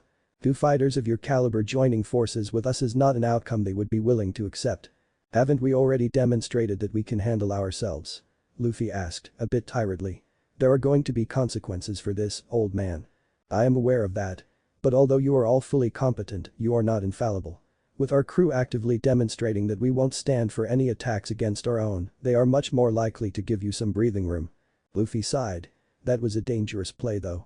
Ace was stupidly lucky that none of the admirals besides Old Man Seagull were at Marineford. "It wasn't luck," Whitebeard answered calmly. Luffy blinked. "What do you mean by that?" A few hours prior to the assault on Marineford, there was a similar attack on the Holy Land, Mariajois. With the world nobles under threat, Admiral Kizaru was dispatched to handle the issue. He was too late, however. The assailant was difficult to pin down. "Marco," Luffy realized with a frown. "And I'm guessing Aokiji was still recovering," he inferred before pausing for a moment. "What about Akainu?" he asked carefully. There was a moment of silence at the other end of the line before Whitebeard finally answered. "En route to Water 7, came the quiet reply. The tension in the room promptly tripled. Not in the least because of the fact that another admiral had been heading towards them, but because of the fact that, for the first time since they'd met him, Luffy's expression had become a mask of hatred and murderous rage. Zoro's expression was the same, and when Luffy spoke again, his voice made the rest of their hair stand on end. "Where is he?" He was forced to turn around when news of Ace's assault reached him. By the time he got back onto the Terai current, Ace was long gone, Whitebeard assured. A few seconds of stillness, and then Luffy turned a somewhat calmer but still furious expression onto the snail. "Old man, I want to make this clear. The amount of pain Akainu has caused for me is more than I can put into words. He's the one man in the world that I could kill and never regret it, and I would have done it if he had showed up here." "I'll remember that," Whitebeard answered. "But the fact remains that he didn't. We've gotten out of this unscathed. Consider it a blessing." The tension slowly bled out of Luffy's posture, much to the crew's relief. "I do. But that doesn't change the fact that this will escalate tensions between the Whitebeard pirates and the world government. I'm aware of that as well. It hardly matters. You are all my children now, and I will stand up for you just as I would any of my own." Luffy was silent for a moment before conceding with a single reply. "Thank you, Pops," he said quietly. Whitebeard laughed heartily from the other line before answering. "Any time, Brat," he said before hanging up. Luffy sighed wearily, and for what may have been the first time, the crew saw him for how old he really was. Not just 2.5 years older than he should have been, but the unholy amount of suffering that he felt when he saw them all die at Akainu's hands had aged him even further. Wordlessly, they moved toward the center of the room, all 5 of them placing their hands out so that they met in the middle. Zoro soon followed suit, placing his hand above theirs before looking at Luffy expectantly. At the sight, Luffy visibly relaxed, the last of his tension easing, and he reciprocated the gesture. Meanwhile, Zambai fidgeted in the corner of the room, not having followed half of what was going on, but still strangely moved by it all nonetheless. I don't want to interrupt," he said nervously. "But I still have something to show you." Luffy looked at him with a smirk, all traces of anger gone. "Is it our new bounties?" he asked. Zambai blinked. "Well yeah, actually. How did you?" "It's pretty routine by now," Luffy answered. "Alright, let's see 'em." Zambai obligingly placed the new bounty posters on the floor, spreading them out. The sight of them drew a few whistles and off-filled stares from the crew. Amonspan Nico Robin 80 million belly. Black Leg Sanji 155 million belly. Demon Wind Zoro 360 million belly. Straw Hat Luffy 525 million belly. "Damn," Usopp whispered. "You both broke the 300 million mark." "Damn is right," Zoro said just as softly, a maniacal grin splitting his face. "Last time, our bounties weren't this big until we started attacking the Yonko. They did come kind of close after Doflamingo though," Luffy replied with a grin. "I heard they don't increase as easily once they hit 300 million, Sanji said. "You guys really made an impression." He smirked. "Of course, 155 million isn't too bad either." "Well, I'm just glad I didn't get one," Nami claimed, as Robin eyes the superficial increase with raised brows, and Usopp and Chopper sulked as they too had not received bounties. "There's one more thing," Zambai said suddenly, before laying one more bounty poster down. It read. "Cyborg Frankie 90 million belly." Aniki had been given a bounty as well. "I haven't brought this up with him because I'd just get my ass kicked, but I worry for his safety." Luffy and Zoro both frowned. Frankie's bounty hadn't been nearly that high last time. It wasn't long before they realized why. Last time, Frankie had burned the blueprints to Pluton right in front of CP9's eyes. Although he would likely do the same this time if he hadn't already, for all the world government knew, he still had them. That made him as great, if not a greater threat than Robin, especially due to the fact that he could probably build it, given time. "I'm asking you, as his brother in all but blood," Zambai said. "Please, take him with you. I don't know how long it will be until the higher-ups of the Marines come after him, but once your crew leaves, there'll be nothing stopping them." The Straw Hats shared a collective glance, and Luffy smirked again. "Guess we'll have to convince him to join," he said. "You might as well give up now, Frankie," Sanji said with a nostalgic smile. "You don't stand a chance." That afternoon, Frankie and Iceberg informed the Straw Hats that their ship was finished. The crew was naturally excited, even Luffy and Zoro, who had a general idea of what they'd be seeing. The unveiling of the ship became an occasion in and of itself for the citizens of Water 7, seeing as Frankie and Iceberg himself had actually teamed up to build it. Luffy was happy to note that Frankie was actually there for the unveiling this time. Last time they'd had to drag him there. "I hope you're ready for this super sight, Straw Hat. Don't think that just because you've technically seen it once before that you don't need to brace yourself. I'm not responsible for what'll happen if you gaze upon this amazing creation half-assedly." Luffy smirked. "Challenge accepted. This ship is going to go around the world one day, so I won't let anyone treat it lightly, even if it's me." "Ha. Well said.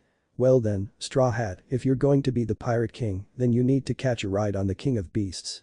With that, he pulled the cover off of the ship, which was at least twice as big as it had been in the previous timeline. And what a sight it was. In addition to its increased size, the ship looked even sleeker than it had in the previous timeline. The second he gazed upon it, Usopp came close to crying. When he was done admiring the view, Luffy turned back towards Frankie with a confident grin. "So Frankie, have you thought about our offer?" he asked. Frankie laughed. "Oh, I've thought about it alright. But let me ask you this, Straw Hat.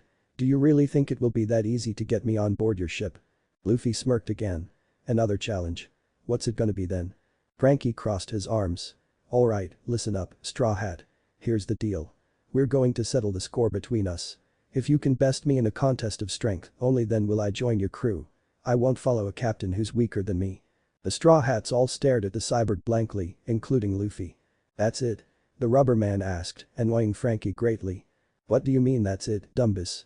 I'm giving you a chance to recruit me since I like you guys, but don't start crying if you underestimate me and end up losing." "Oh, okay. That'll be easy then," Luffy said in a happy-go-lucky tone. A tick mark formed over Frankie's brow. As if, bastard. Fine, here I come. Strong right. Luffy casually weaved around the blow and raised one arm before planting it firmly into Frankie's reinforced steel cranium, which hit the ground with enough force to make a crater beneath the two of them. You know, you should thank me, Luffy commented. This was a cakewalk compared to what you went through in the other timeline. As the rubber man reminisced, Frankie slowly got up. That was a nice shot, he admitted. Fine. I guess there's no choice then. Frankie, will join the Straw Hats as the cruise ship, right? He shouted as Chopper and Usopp erupted in cheers. Nami palmed her face in amazement. What the hell was that? Did he really think he could win? She asked. Robin giggled. No, I wouldn't say that, she said, causing the navigator to raise an eyebrow. Zoro scoffed. Stubborn bastard. He knew exactly how that would end. Straw Hats. Set sail. Hang on, Frankie said as he climbed aboard the ship along with Luffy. If we're doing this, we gotta give the ship a name first. And I've got some pretty good ideas. We were thinking Thousand Sunny, Luffy said. Frankie nodded. Of course, that's a good name too. A ship that can cross 1,000 seas. But listen to this. I spent hours thinking of this name on the off chance that you'd manage to beat me. Thousand Sunny. I love that name. Nami said with obvious enthusiasm. New battle Frankie Lion Gang champion.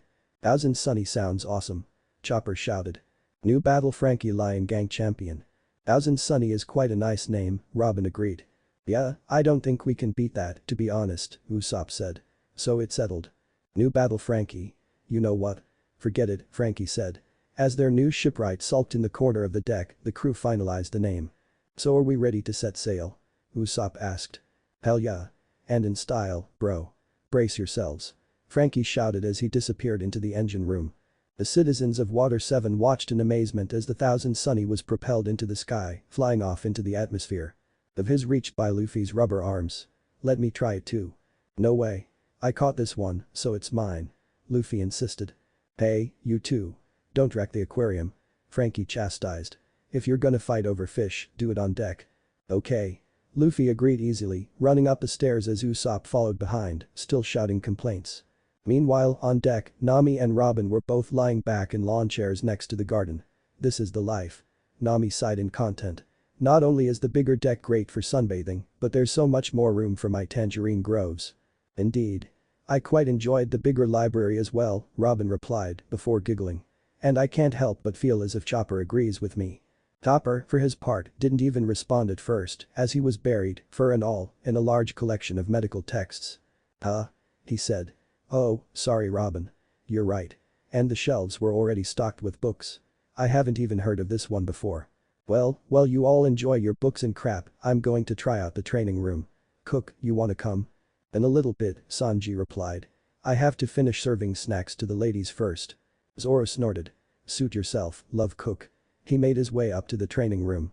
Truthfully, this was his first time using it since they'd set sail.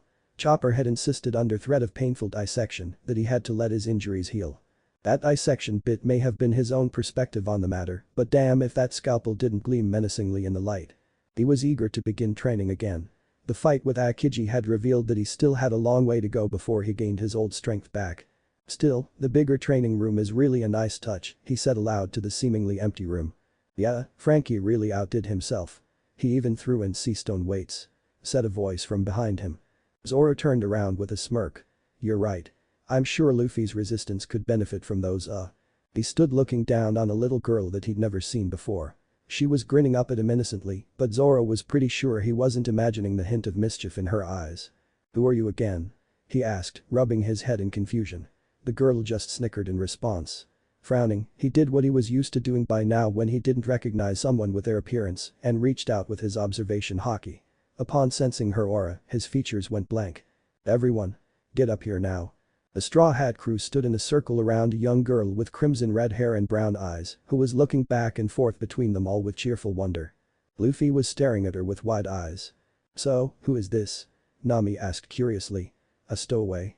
She's so young. She's not a stowaway, Zoro sighed. We would have sensed her earlier if she was. Nami raised an eyebrow.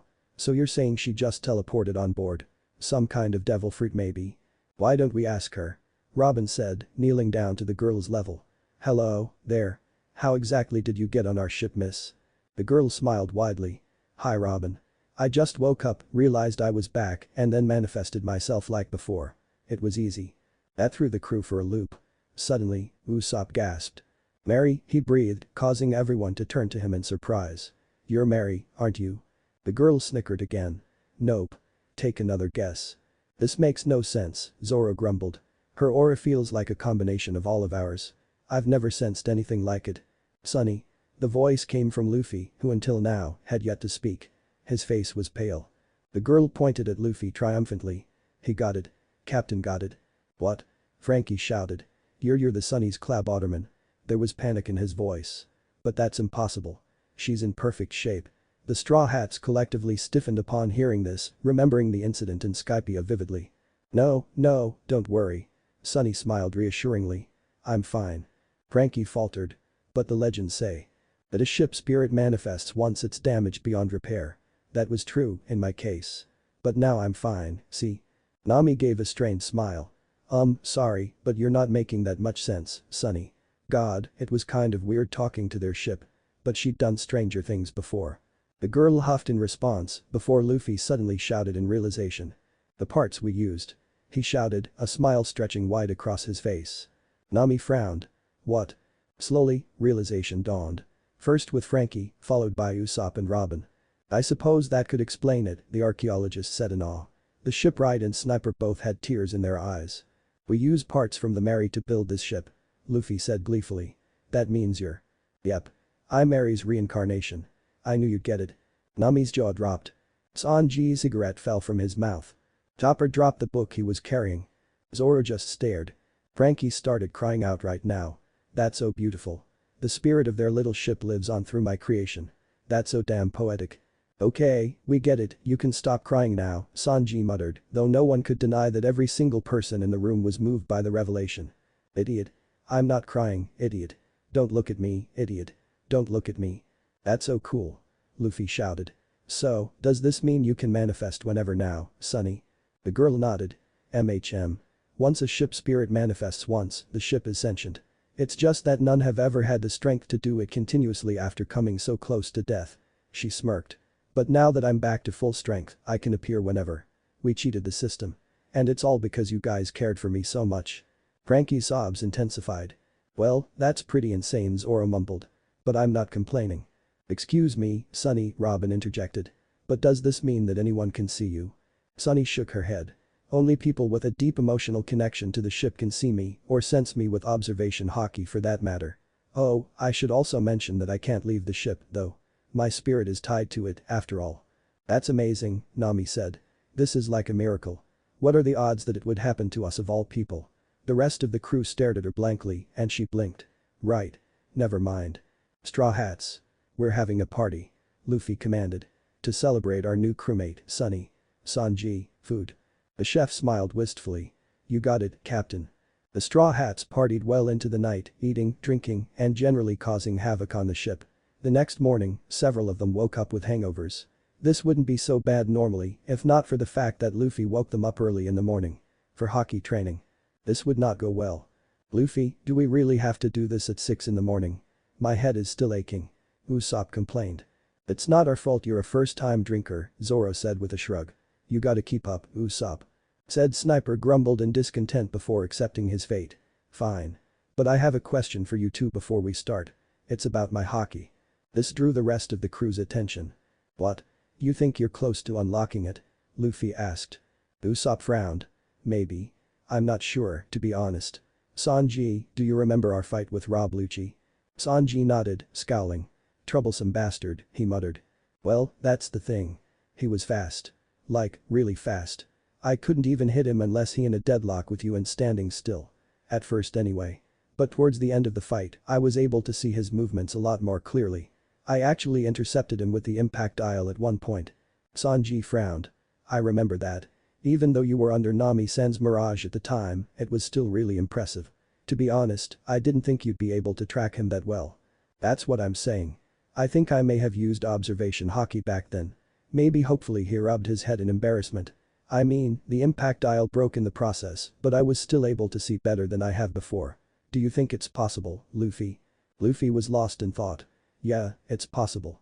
I've never heard of observation hockey affecting eyesight like that, but I know it can take a lot of different forms. Since you're a sniper, I guess your battle instincts are so geared toward sight that you can see people's auras instead of feeling them. He paused. Do you think you can do it again? Surprisingly, Usopp nodded. I think so. I remember what it feels like. Alright, try to snipe me.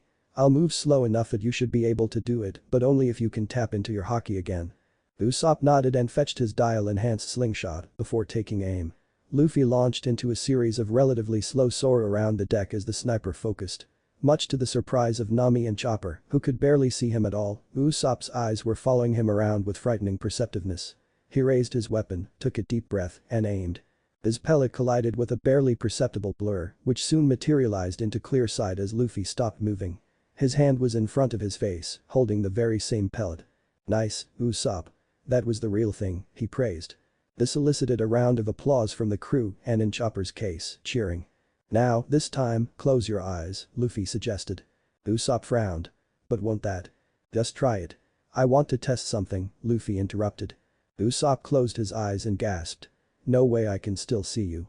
That's just weird. That's because what you're using isn't actually your sight, Zoro interjected. It's like Luffy said, you're just so geared towards visual sensory that you perceive what you're sensing as part of your vision. That's so cool. I can snipe people with my eyes closed now. Imagine how awesome I'll look. Usopp exclaimed.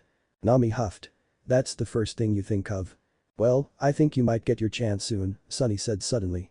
Marine blockade, off the port bow. What? Demanded most of the crew.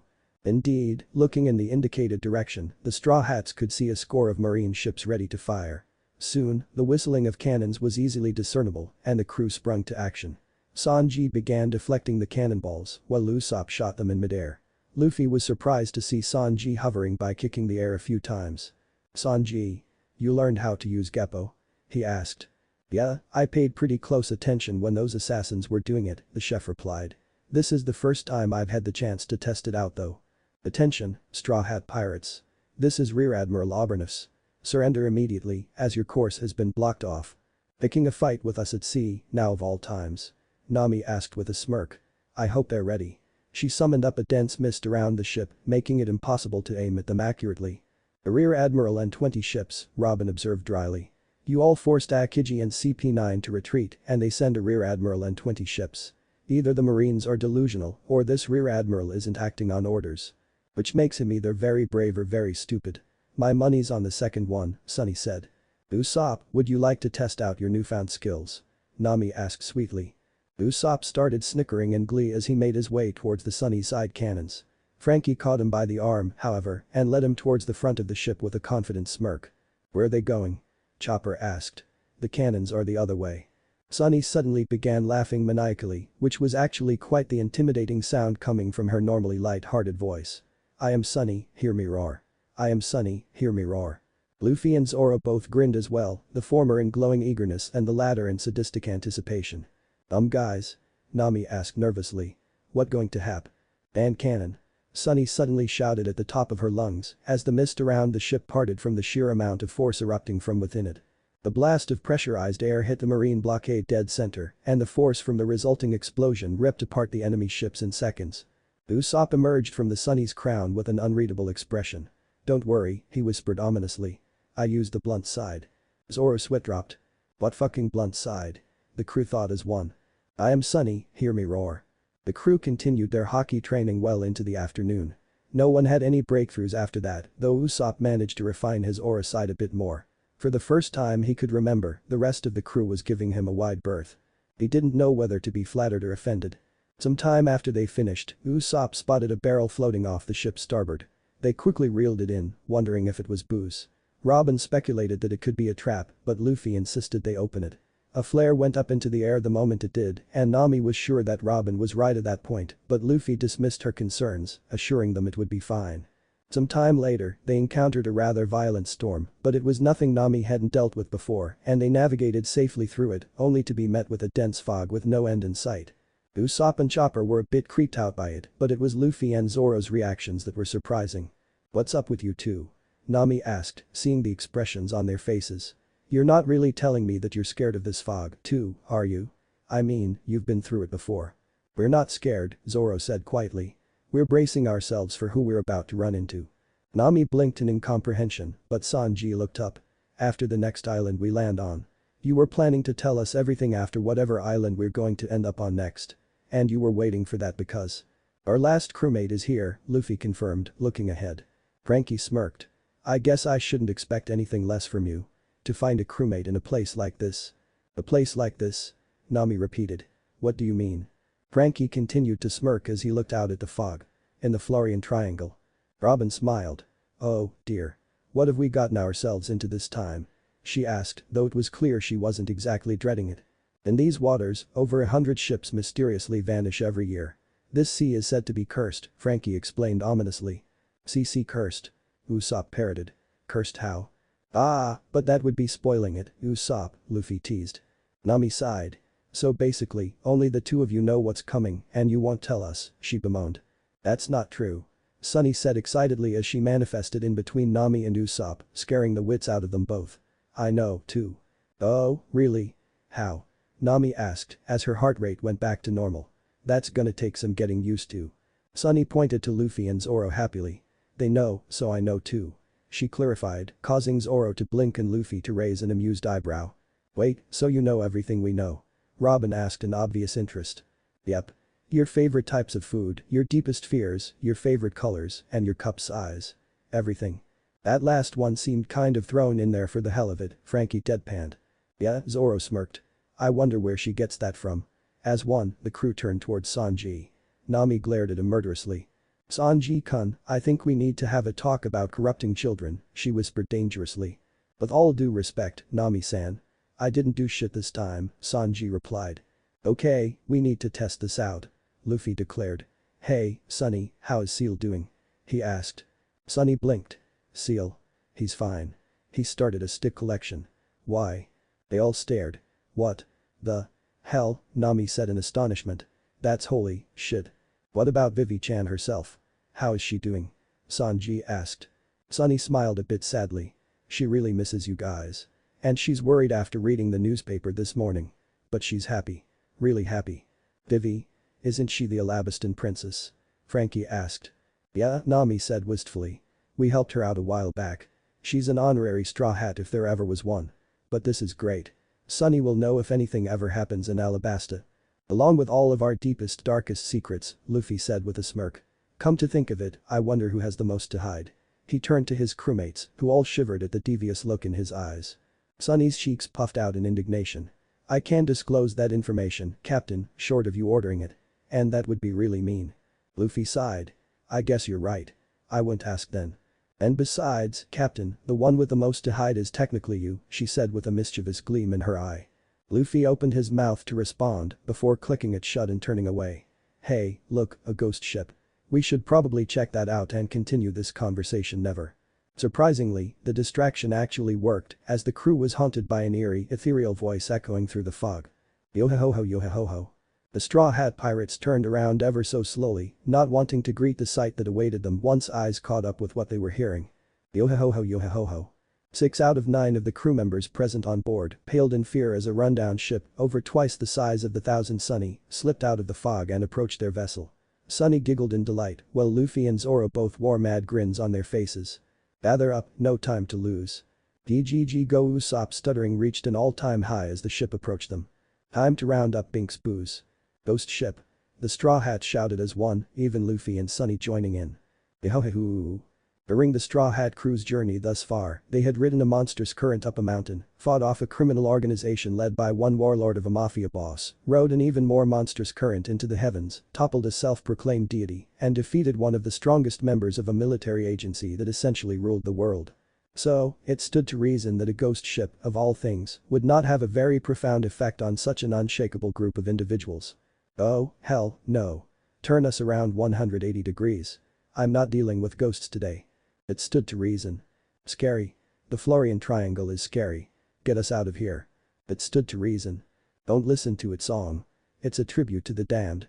You'll be cursed. Reason did not stand with the Straw Hat crew. Guys, there's someone there, Sanji pointed out, a bead of sweat dripping down his face. This, ironically, halted their panicking long enough for them to get a look at their visitor. Peering over the hull of the ghost ship, shrouded in mist, was a skeleton with a black suit, an afro, and a top hat. Gather up, no time to lose. Casually sipping from a cup of tea. Time to round up Bink's booze. Well, what are we waiting for? Let's go say hi. Luffy said jovially. What? No, reason did not stand. Ho. How do you do? I am Dead Bones Brook. So nice to meet you. Pardon my earlier behavior. It's simply been so long since I've run into living people. All you see here is ghost ship after ghost ship. It's so scary. Scary like a walking talking afro skeleton? Frankie asked uncertainly, not quite sure what to think of the situation. Please, do come in. Said afro skeleton said, either not hearing the question or completely ignoring it. As a gentleman, I always welcome guests, though I never have any. Yo-ho-ho. That's very nice of you, Nami said with a nervous laugh. But we really should get going soon. Oh, my. What a lovely young woman. Nami completely froze up, sweating bullets. No. That's. Perhaps you'd be so kind as to show me your panties. Like hell. She shouted, quickly moving past her fear as she roundhouse kicked Brook in the skull. Yo-ho-ho. Harsh. Luffy, Zoro. She shouted, rounding on the captain and first mate. You two better have a good explanation for this. You've been through this before, right?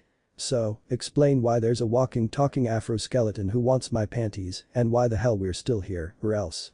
Geez, we were getting to that, Zoro said, sounding almost bored. Calm your panties, which? Before Nami could follow up on her threat, Luffy fearlessly walked up to the skeleton. Hey, you. I'm Luffy, the man who's going to be the Pirate King. Join my crew. Very well. What? Robin giggled. Now, we should have seen that coming. You've got to be kidding me. Usopp shouted. The walking talking afro skeleton did not just join our crew. I've got to be dreaming. This is a dream. Really, thank God. Chopper said, relieved, before falling backwards into a resting position and closing his eyes. Hello. Good morning. Please wake up now. Chopper opened his eyes to see Brook's face hovering directly over him and promptly screamed himself hoarse. Having thoroughly scarred Chopper, Brook now held his arms out and addressed the full crew. Well, not that this isn't fun, but it's getting quite cold out here. What do you say we take this conversation to your ship and have dinner? That is not your decision, Nami mumbled helplessly, struggling to retain some semblance of control over the situation. You're right.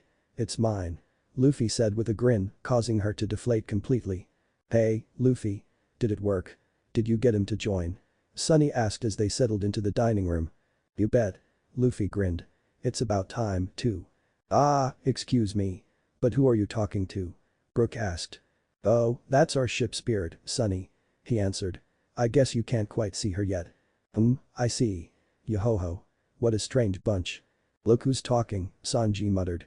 After a ruckus of a meal and an explanation of Brook's past and devil fruit, the skeleton adopted a solemn expression.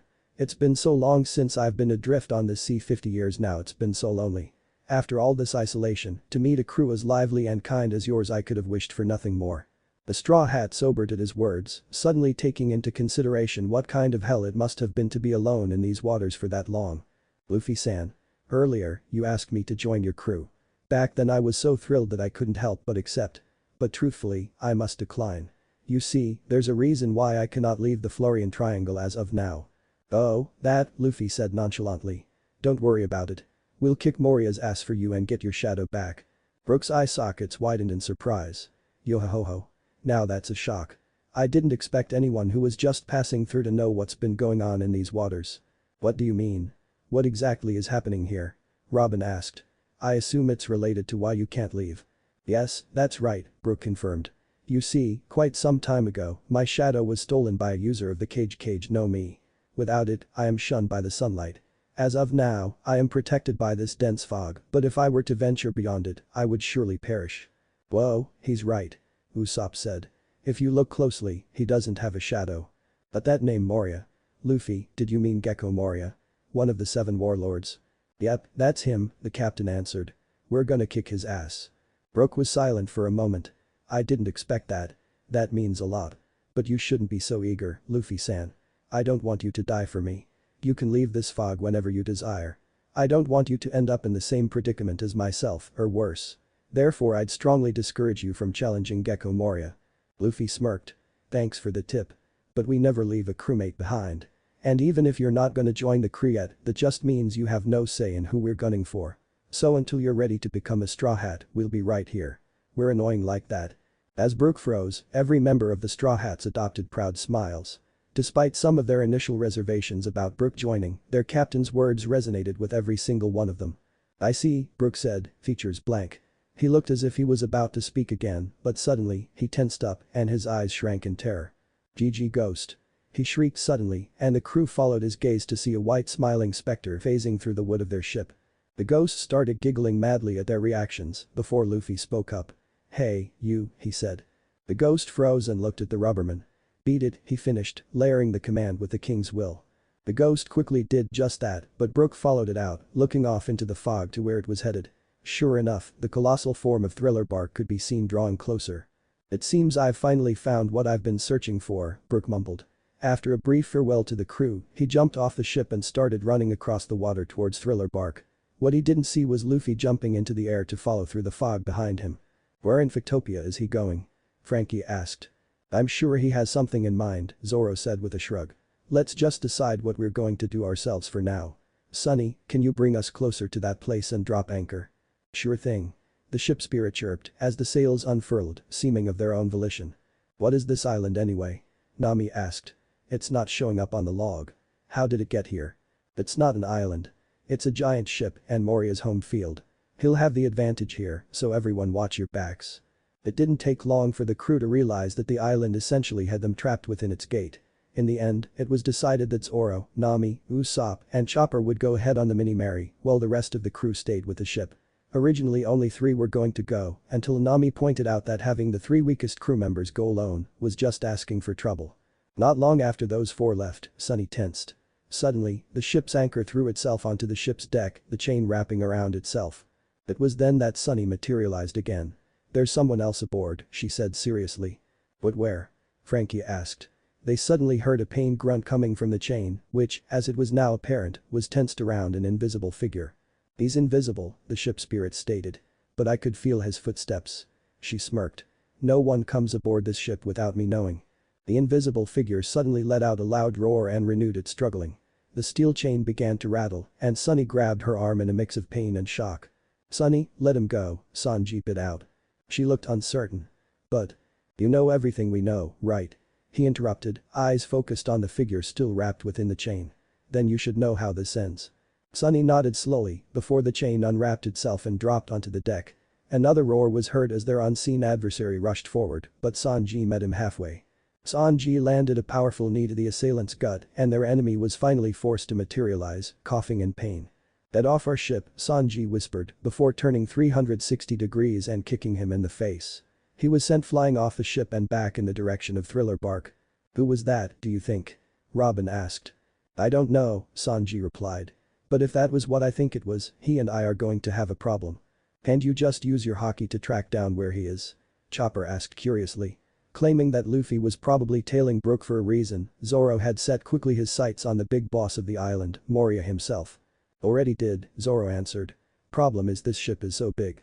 It'll take a while to get there unless I go alone. He smirked. So, unless you guys will be fine on your own. Chopper faltered. We'll take the long way, he stated, and was met by agreement from Nami and Usopp. Right, the swordsman said. We'll definitely be met with resistance on the way there, but that shouldn't be much of a problem. You guys can handle the small fry, and I'll take out Moria. You're right. Maybe we'll be done in record time, Usopp said cheerfully. The less time we spend on this island the better. Usopp, Nami seethed. You realize that if there was any chance of that before, it's gone now, right? She asked, causing Usopp to think back on his words and pale. What are you idiots talking about? Zoro scoffed before a menacing grin appeared on his face. After all, what could possibly go wrong? His 3 companions were white as the ghosts they were trying to avoid. Bastard. He's enjoying this. It was then that a fierce growl could be heard from the path ahead, right on schedule. No. Zoro.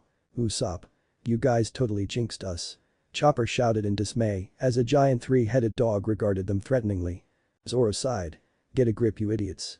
If All Murphy is going to manifest as anything, it's definitely not going to be some stupid 3-headed fox. Evidently, his words only served to enrage the already growling Cerberus, whose fur stood up on end as he leaned forward, foaming at the mouth. Oh? You got a problem, Foxface? Zoro asked with a challenging grin, one hand on his sword. It was at that moment when Chopper, Nami, and Usopp turned around and fled the scene in fright. Zoro, focused on his soon-to-be prey, didn't take notice. The Cerberus charged forward, only to be cut down in an instant by Zoro's blade, which was soon sheathed again. "You know, Luffy will either want to tame you or eat you," Zoro said matter-of-factly. "Well, the former won't be good for your pride, the latter won't be good for your everything." He turned around, ready to tell the others to get a move on, when he noticed that they were conspicuously absent. "Oh, fuck you, Murphy." "Usopp," Nami said through gritted teeth, once their current situation caught up with them. "I know. We're alone." "I know, Nami. In a graveyard, on a giant ghost ship." "I know, Nami. And it's your fault. Do I need to keep repeating myself?" "And there are dead guys crawling out of the ground," Chopper chirped, not wanting to be left out. "I know, Chop. Wait, wah." They stood in silence as a horde of zombies rose from their graves once after another, moaning, groaning, and stalking forward ever so slowly. "Usopp," Nami and Chopper chorused. "I know, damn it." "Alright, what the hell?" Zoro groaned as he cut down another army of the Walking Dead. "I could have sworn their auras were that way. This island is messed up. And what's with those three getting lost all of a sudden?" He stopped rambling as this time, a horde of larger, more powerful zombies appeared, all advancing on his position. "They just can't wait for death's second embrace," he muttered, getting his swords ready. Whatever. I could use a warm-up before that washed-up warlord. Who thought it was a good idea to run into a graveyard to get away from a mob of zombies? Less hindsight, more getting the hell out of here. Usopp shouted, before turning around briefly. "Take this."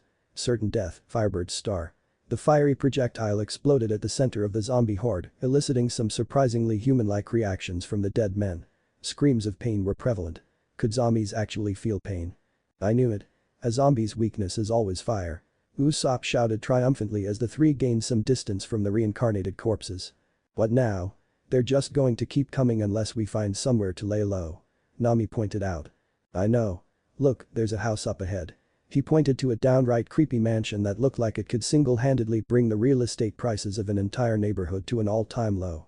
"So we escape the graveyard to get away from the zombies, and your solution to lay low is a haunted mansion. Do you have any better ideas?" The sniper snapped. "Could you possibly have any worse ones?" The navigator replied. "Maybe we could just stay here until Zoro finds us," Chopper suggested. Not having much of a choice, the three resigned themselves to the spooky-ass mansion. As they reached the entrance, they were surprised to find a corridor where they expected the front door to be, with a courtyard on the other end of it. The only thing noteworthy in the tunnel was an old well, which was immediately made more noteworthy by a spotlight and, even more so, by the blonde-haired, blue-skinned woman who rose out of it, holding a stack of plates in her hands. "Welcome." As Brook cut down and purified another horde of zombies before they could react, he turned back toward his recently gained shadow. Of course, being one of Moria's victims, he had no shadow, but that was beside the point. "Excuse me, Luffy-san. Might I inquire as to why you are still following me?" he asked. "I told you, didn't I?" The rubber man replied as he knocked out another horde with a Gatling. "I'm here to help you get your shadow back, then we'll go kick Moria's ass." "Well, I truly appreciate that. Won't your own crew require your assistance at the moment?" "Those guys'll be fine. They've got Zoro and Sanji with them." "I see. Nevertheless, I would prefer to at least attempt to gain my shadow back on my own. If I am unable, I will come to you afterwards, seeing as they cannot kill me for fear of losing their most powerful zombie. Is that an acceptable arrangement?" Luffy hummed. "I guess so. In that case, I'll just point you in the direction of your shadow and go find Moria." "Ah. But how would you know where my shadow is?" "I can sense it. Its aura is the same as yours, after all." He quickly relayed the direction to Brook, who tipped his hat in thanks, before leaving to find a certain warlord. "Remind me again why we're guarding Nami while she showers," Usopp complained. "It's not like there's anyone in this mansion to peek on her. Well, other than us, anyway." "Other than you," Chopper corrected. "I'm not interested in human females, naked or otherwise." "Well, I'm not that shameless to begin with. Who do you think I am, Sanji?" "If you were Sanji, I wouldn't be trusting you to guard the door to begin with," Nami spoke up from inside the shower. "And relax, I'm almost done. But I can't believe you guys don't feel dirty after being attacked by zombies. Regardless, we need to get out of this place quickly and track down Luffy and Zoro. Those two have no good excuse this time for not warning us that this place was infested with the living dead." Isn't it sort of our fault for running away from Zoro?" Chopper asked. "They still should have warned us," Usopp interjected hastily. "We'll get back at them later," Nami continued. "For now, let's focus on getting out of this giant haunted house. I'm getting bad vibes from this place, and it's not just the creepy atmosphere." Do you think it's the piss poor lighting? Usopp joked, drawing a curious look from Chopper. Are you afraid of the dark, Usopp? He asked obliviously. The great Captain Usopp is afraid of nothing. The sniper refuted. But, if I had a perfectly rational fear at the moment, it probably wouldn't be the darkness, but the fact that the darkness makes it much easier for zombies to sneak up on you. Hypothetically speaking, of course. Do you think there are really zombies in the castle? Chopper asked nervously, causing Usopp to shiver.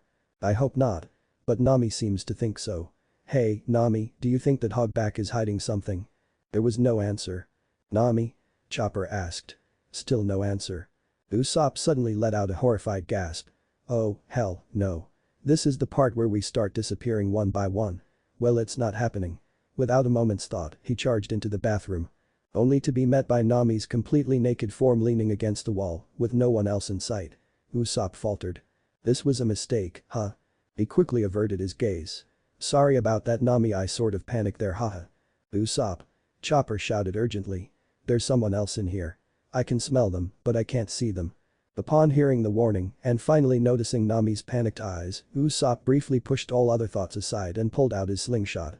With use of his newly acquired observation haki, he was able to clearly see the outline of the figure pinning Nami to the wall. What a hideous aura, take this. Paint star. A paint-filled projectile hit their invisible adversary in the back, rendering him visible. Seeing this, Chopper ran forward and shifted into heavy point, nailing the figure over the head. To his dismay, the blow barely staggered him, but it was enough to free Nami's legs, an act which was rewarded by a moan of pain when she kneed the offender, where about half the world's population never want to be kneed. As its body slackened in pain, Chopper landed another blow to the head, this one knocking it back toward the window, away from Nami. There was no respite as it was soon hit dead center by a Firebird star, courtesy of Usopp. The figure's entire body erupted into flames, eliciting a loud roar from the creature, who soon decided to retreat and leapt out the window. Bastard, who was that? Usopp snarled. I don't know, but he got away, Chopper said, reverting back to his hybrid form. It sounded like some sort of beast, though its urges were certainly human, Nami grumbled with obvious distress, having quickly covered herself with a towel. Thanks for the save, Usopp. If you hadn't rushed in here, well, I don't really want to think about it. Usopp flushed. It was nothing really. In the horror stories, when someone in the group falls silent, it's never a good thing, and, well, you know. You still have to pay me for what you saw, though. That seems a tad unreasonable. It wasn't hard to reach the chamber where Gecko Moria waited, the stairs on one side of the island were a clear marker. It wasn't hard for a master of haki to avoid the zombies along the way, or to purify them before they were any wiser. And above all else, it wasn't hard to detect the enmity as the former pirate king and the former pirate stared at each other, despite their apparently casual expressions. Moria, Luffy said coldly. Straw Hat Luffy, the warlord returned, giving him his full attention. He opened his mouth to speak more, but paused, curiosity creeping into his expression. What's this? How is it that you possess two shadows? Luffy tilted his head to one side. What are you talking about? You don't even know about it? Moria asked incredulously. I can see two shadows tied to your body, as though two souls are coexisting perfectly. The strangest thing in my eyes is that the extra shadow belongs to you as well, but at the same time, it doesn't. I've never seen anything like this, not even in the New World. A thin sheen of sweat came onto Luffy's brow, it was easy for him to realize where that second shadow came from. So, you do know? Moria asked, his expression eager. Yeah, but I'm not telling you, the rubberman growled. I didn't come here to talk. I came here to kick your ass for stealing my new musician shadow. Oh, you're musician, you say? I don't recall ever preying on one of the Straw Hat Pirates. I think I'd remember a potentially suicidal move such as that one. Moria exclaimed. And indeed, I'm not so foolish as to believe I could win against the Scourge of Paradise in an even fight. On the other hand, now that I meet you in person, this does present quite an opportunity. He was interrupted by a swift kick to the face, which sent him crashing into the wall behind him. If you're going to start monologuing, you should at least be on guard, Luffy said, crossing his arms after the casual display of force. Moria got up, his face covered in blood, and scowled in frustration. I could say the same to you. Not that being on guard would help you in this situation. Before Luffy could attack again, Moria held his arm out, palm facing towards Luffy, who felt an inexplicable pull on his very being. A familiar one. He grunted in shock as his shadow, for the second time in his life, was forcefully separated from his body and flew towards Moria's waiting grasp. Fool. You must have had a death wish to challenge me in that state.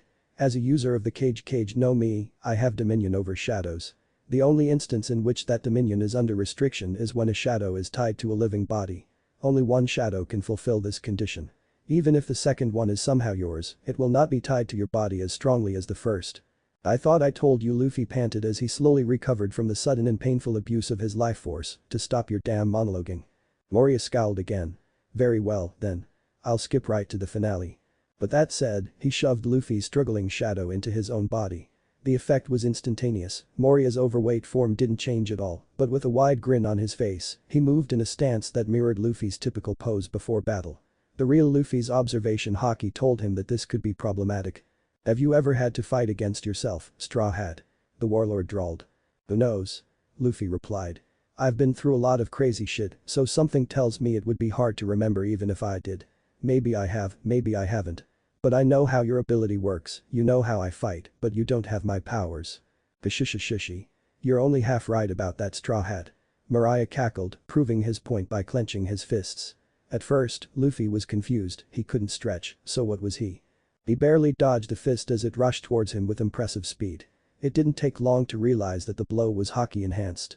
I may not be able to duplicate your devil fruit, but I can duplicate your haki. Moria gloated. And as long as I can manipulate my own shadow as I please, replicating the effects of the gum me as child's play. Only on the outside, Luffy said. With no more warning than that, he activated Gear Second and rushed forward as Moria did the same. Gum. Thanks for watching. Hope you enjoyed and have a good rest of your day.